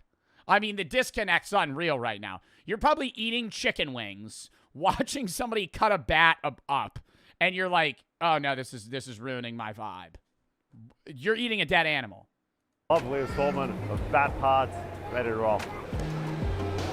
Okay, thank you. All right, thank you. We got a sub, people. Yes. Oh, thank you, sir. One package for bat ready to go. I want to see him eat it. When are you going to eat it? This looks like a nondescript house in the middle of Sulawesi, but in fact, it is a restaurant. And inside, they have some of their local specialty dishes. This is like a common local eatery. It's not like you got to go to someone's backyard who cooks up special Chinese medicine infused, whatever, like you might find bat and cobra done in Jakarta. Here, it's... See, cobra's a no-go for me because that thing's fucking poisonous. Like, anything that kills prey by, like, poisoning them to death or, like, inserting some sort of venom is a no-go. Like, I wouldn't want to eat that. You also have alpha gal. I could eat a snake, Zod. Snakes aren't fucking mammals. a staple. So we're going to check out how it's done right now. Let's go. The Minahasan people are devout Christians. How do snakes have sex? I'm not Googling it. And it is absolutely everywhere you look. You walk into a restaurant even, and you can just feel it everywhere. There's crucifix. They don't? No, they do. No, they definitely do. I don't think it's like a salmon thing where like one lays an egg and the other fertilizes it. They have coils. Yeah, I'm assuming it's like a hole. Verses on the wall, and just this faith is woven into this space. And in my mind, that's kind of starkly juxtaposed against what is on the menu. It's not that there's anything wrong with it, it's just not what I usually... That's no problem, bro. Rice with chicken, I'm getting that off rip. ...associate with sort of really traditional Christian meals. Either way, the menu is just straight up jungle fare. There's bats, pythons, dogs, you name it, and the place is just packed. Locals are pulling up, lining up at the counter and ordering canteen style like it's just another weekday lunch spot. They're like, I'll take a better cat, a better dog, some of that python, a bat, please. It is kind of wild. And out back, the cook is already in his groove. I hand him the bat, and he is more than happy to show us how this is done from scratch. All right, the fly's going over. It's a problem. The bat first gets cubed, and I'm talking just straight up cubed. Everything is going in this thing. Organs, intestines, the hairy ears, those pea-infused wings and skin, the whole lot. Pea-infused wings? Pea? Bats store pea in the wing? No. People, they eat with pea. Am I mishearing what he's saying? Pea from the wings. Guts. Oh, really? Yeah, it was like a medicine. Wow. Yeah. With the guts in the bat. Yeah.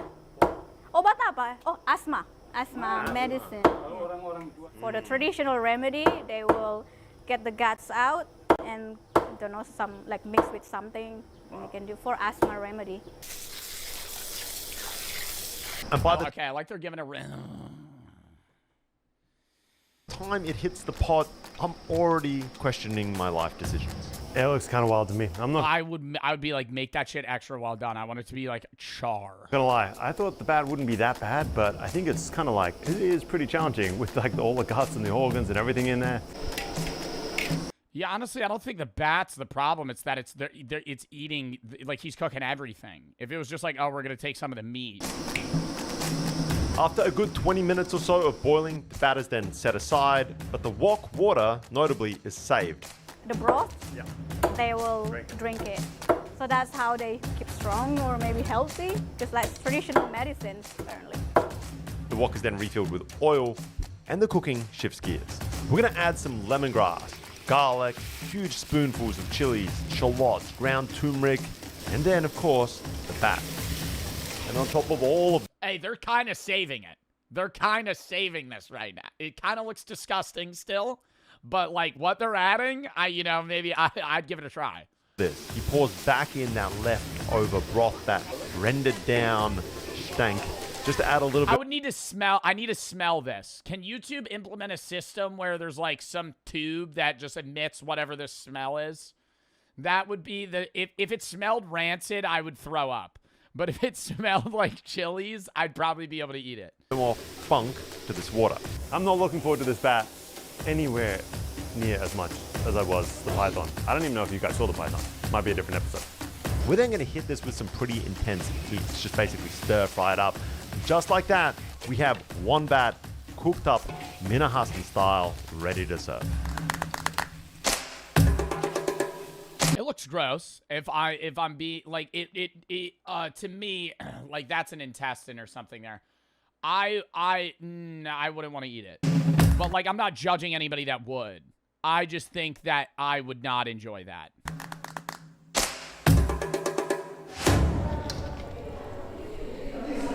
No.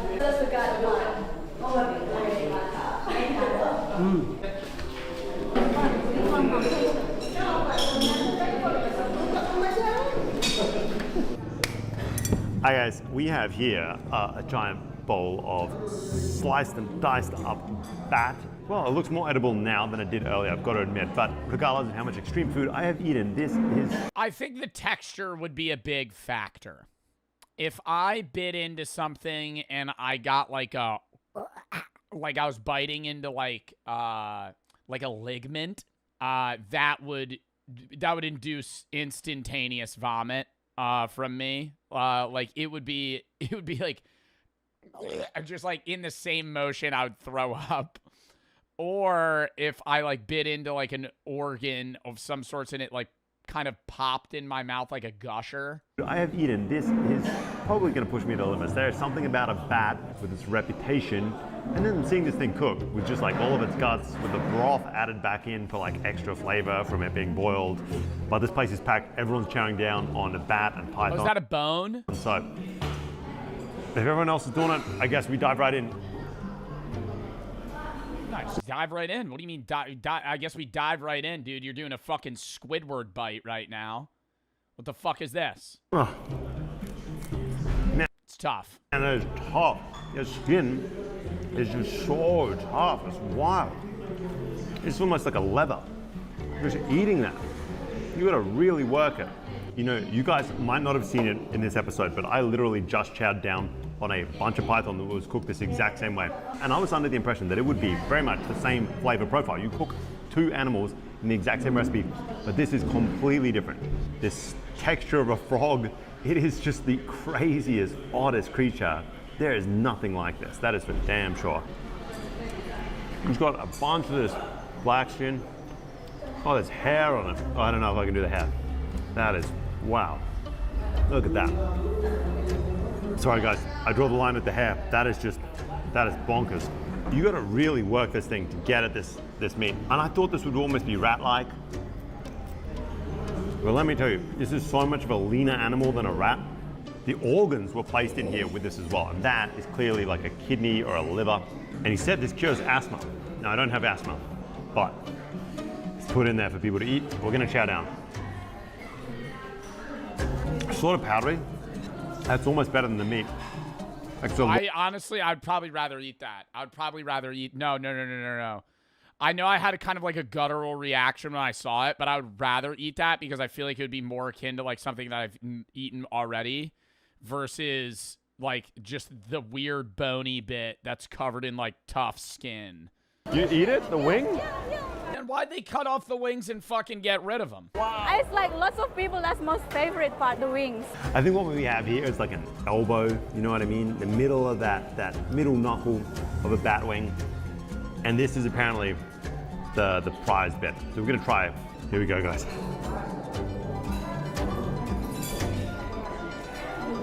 That's all skin that comes off it. It is so thick, so rubbery. You can taste or feel tiny micro hairs that weren't blowtorched off it. It has a real gamey flavor. I think the gaminess.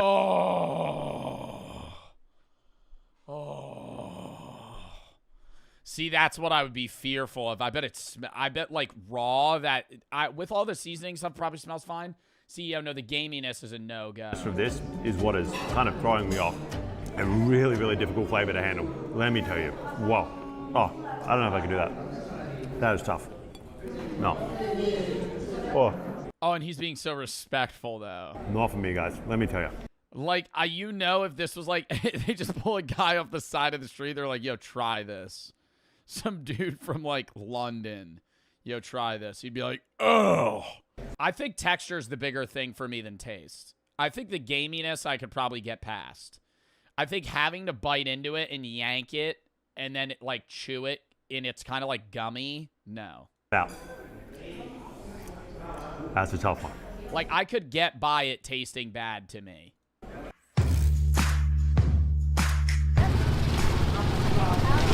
All right, market number 2, people. What's this market, Nita? Langawan market. Oh, God, there's another market. What are they going to fucking sell at this one? A little bit outside of Tomahawk. Oh, is this even for food? This looks like betta fish. Nah, that shit looks good. That shit looks good, though. What is that? That looks like smoked salmon. Hi guys, this market seems wild right away. We've got these huge kind of grilling stations behind the various stalls, similar to what we saw in Tomahawk, where once you order something, it just gets one more blowtorch, maybe to clean it off before you hike it back home. I see huge chunks of python getting grilled off.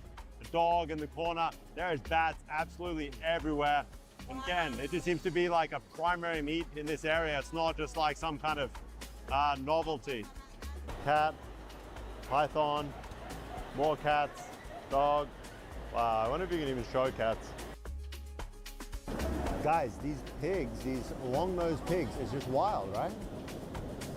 I've never seen that animal a day in my life. Never seen that animal a day in my life. That is a pig with a horn. But like a weird curled... Those are boars? Yeah, but was that a part of its body?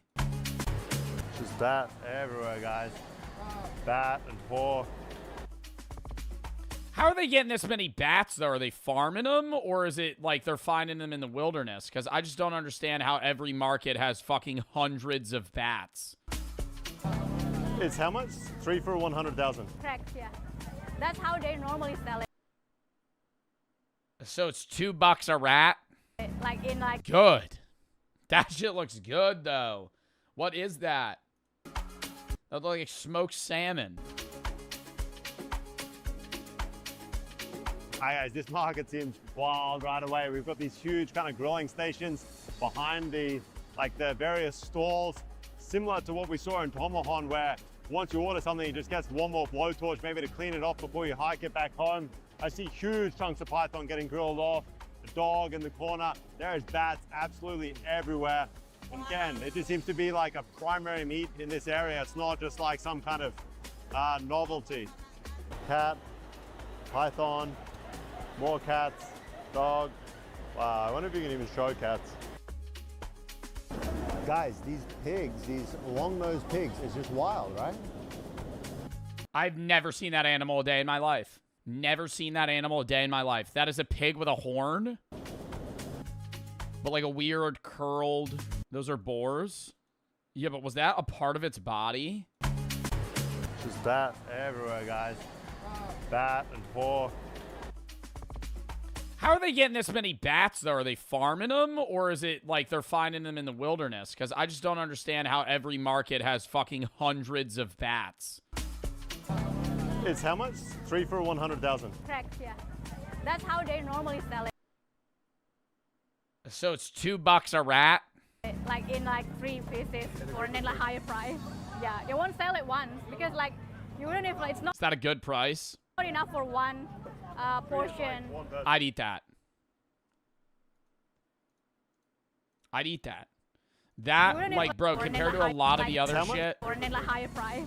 Yeah, they won't sell it once because like even if it's not enough for one. Like, that looks pretty good. That, dude, that kind of has like a kielbasa, like a cooked sausage crisp to it. Like, right there. Portion. One portion, not person. Well, unless you're really crazy, love that, you can eat it the whole 3 because they're gonna chop it, like diced it. What's in its butthole? So one duck is... Why was its butthole, like, open? 75,000. 75. This one, right? But one bat... $450 for a duck or a bat? Rather have a duck. One big bat can be the same price. Okay, so like, it's like very common to find a bat, but it's more difficult to like get the bat. The bat. Yeah. Right. Yeah. That makes Why is sense, it I more guess. expensive? So it's kind of like a delicacy. You get less meat, but you're paying for more premium meat. Correct, yeah. It's considered like what premium, the bat. And even a rat, like 3 rats is 100,000. Yeah. So you could get... Yeah, what the fuck? A duck, an entire duck's $450. 3 rats is $6. You could get more than a duck for the price. Oh my God, they're alive right now. Of 3 rats. Like 1.5 ducks. 1.5 ducks. I'm gonna scan this video. I hope they don't kill the duck on the video. I don't think they would show that. What would you prefer to eat, guys? 1 duck or 3 rats? Those A duck. are your options. Hello. Oh my God, they have rats. Wow. Oh, they love it. And these guys, where did they come from? That's from Klabat's northern part. It's about like 2 hours from here. And so they just bought this in to sell it today? Ini beli sendiri atau saja? Oh yeah, they hunt them and some is they hunt them, some they get it from whoever in the village they sell. Got it. These are not city rats that you might be picturing scurrying around the Surs. These are white-tailed forest rats, one of the many semi-arboreal rat species that are native here to Sulawesi. I didn't really know what that meant either. It's kind of like they spend a lot of their time at night in the trees, and then they burrow back down into the dirt during the day. And they are hunted all over Sulawesi. Here, Yo, he's got thermal vision. This motherfucker's a sniper in the woods right now. Oh my God. Here, they are a delicacy. They're not cheap at all in this part of the world. They sell for Dude, they're fucking expensive as shit. 100,000 rupiah for 3. You can pick up just about any other meat here for less than that. Chicken, duck, pork, you name it. But come Christmas, Easter, the demand for rat just surges. And it's like almost a special occasion dish. Correct, yeah. But it's also like everyday fare. You can be an everyday fare whenever because it's like one of the only places in North Sulawesi that has selling all these kind of things. But no turkeys. No what? Turkey? We don't even know what turkeys is. For farmers. Yo, low-key, for fucking Thanksgiving, I feel like I would try rat one time instead of a fuck-ass turkey. Just a whole fucking turkey, dude. Just fucking dripping.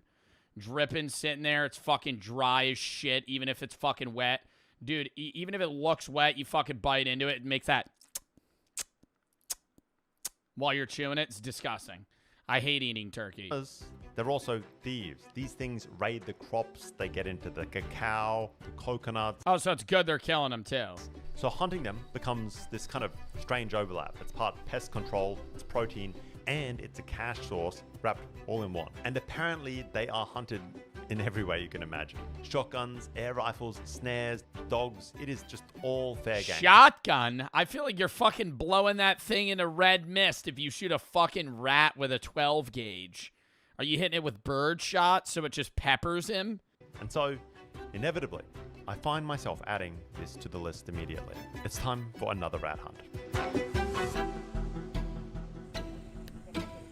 Trying to click. Alright guys, we're about to head deep into the Sulawesi jungles. Tonight's prey, or target prey at least, is rats. Just like the ones we saw at the market, the whitetail, apparently they taste pretty damn good. We've eaten the bats already, we've eaten the pythons already, rat was the final kind of piece of this like Sulawesi mad market combination. So, rat hunting, Sulawesi style. I feel like out of those three, I'd most want to try snake. Like, I would try a python. I see some air guns. Let's see how this goes down. Probably a tree with some fruit. Dude, I'd just be so I mean, I got bit by a tick in the woods and got a fucking rare meat disease. I feel like if I'm in the jungle in Indonesia, bro, I'm gonna be like, yo, some shit's gonna fucking bite me and I'm gonna swallow up like a fucking melon and die. Something's gonna fucking latch onto my neck and bite me and I'm gonna get some sort of disease that's gonna fucking kill me. Like, that would worry me. That I wouldn't even be worried about, like, being with these guys. I'd be like, yeah, okay, I'm not gonna die to like a fucking animal, but I'd be like, dude, some bug's gonna fucking bite me and that's gonna be hell. Stop. Mosquitoes? Well, I know when you go to certain countries with like diseases that they have elsewhere that are transmitted by bugs, you have to get vaccinated before you go. We start just trying to call in the rat.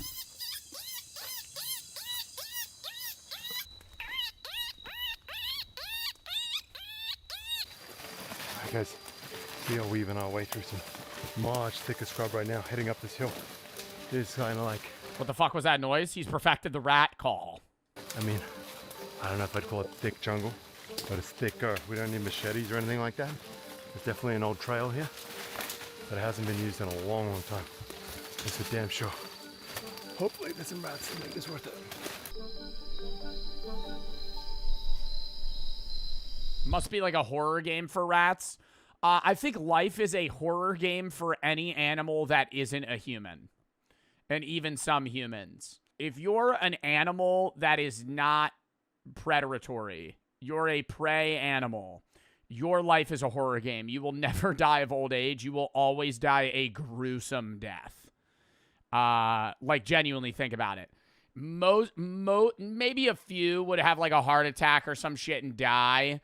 But, like, mostly all animals that are prey just at some point either get eaten and die or they survive long enough to where they start getting really old, can't function anymore, get eaten and die.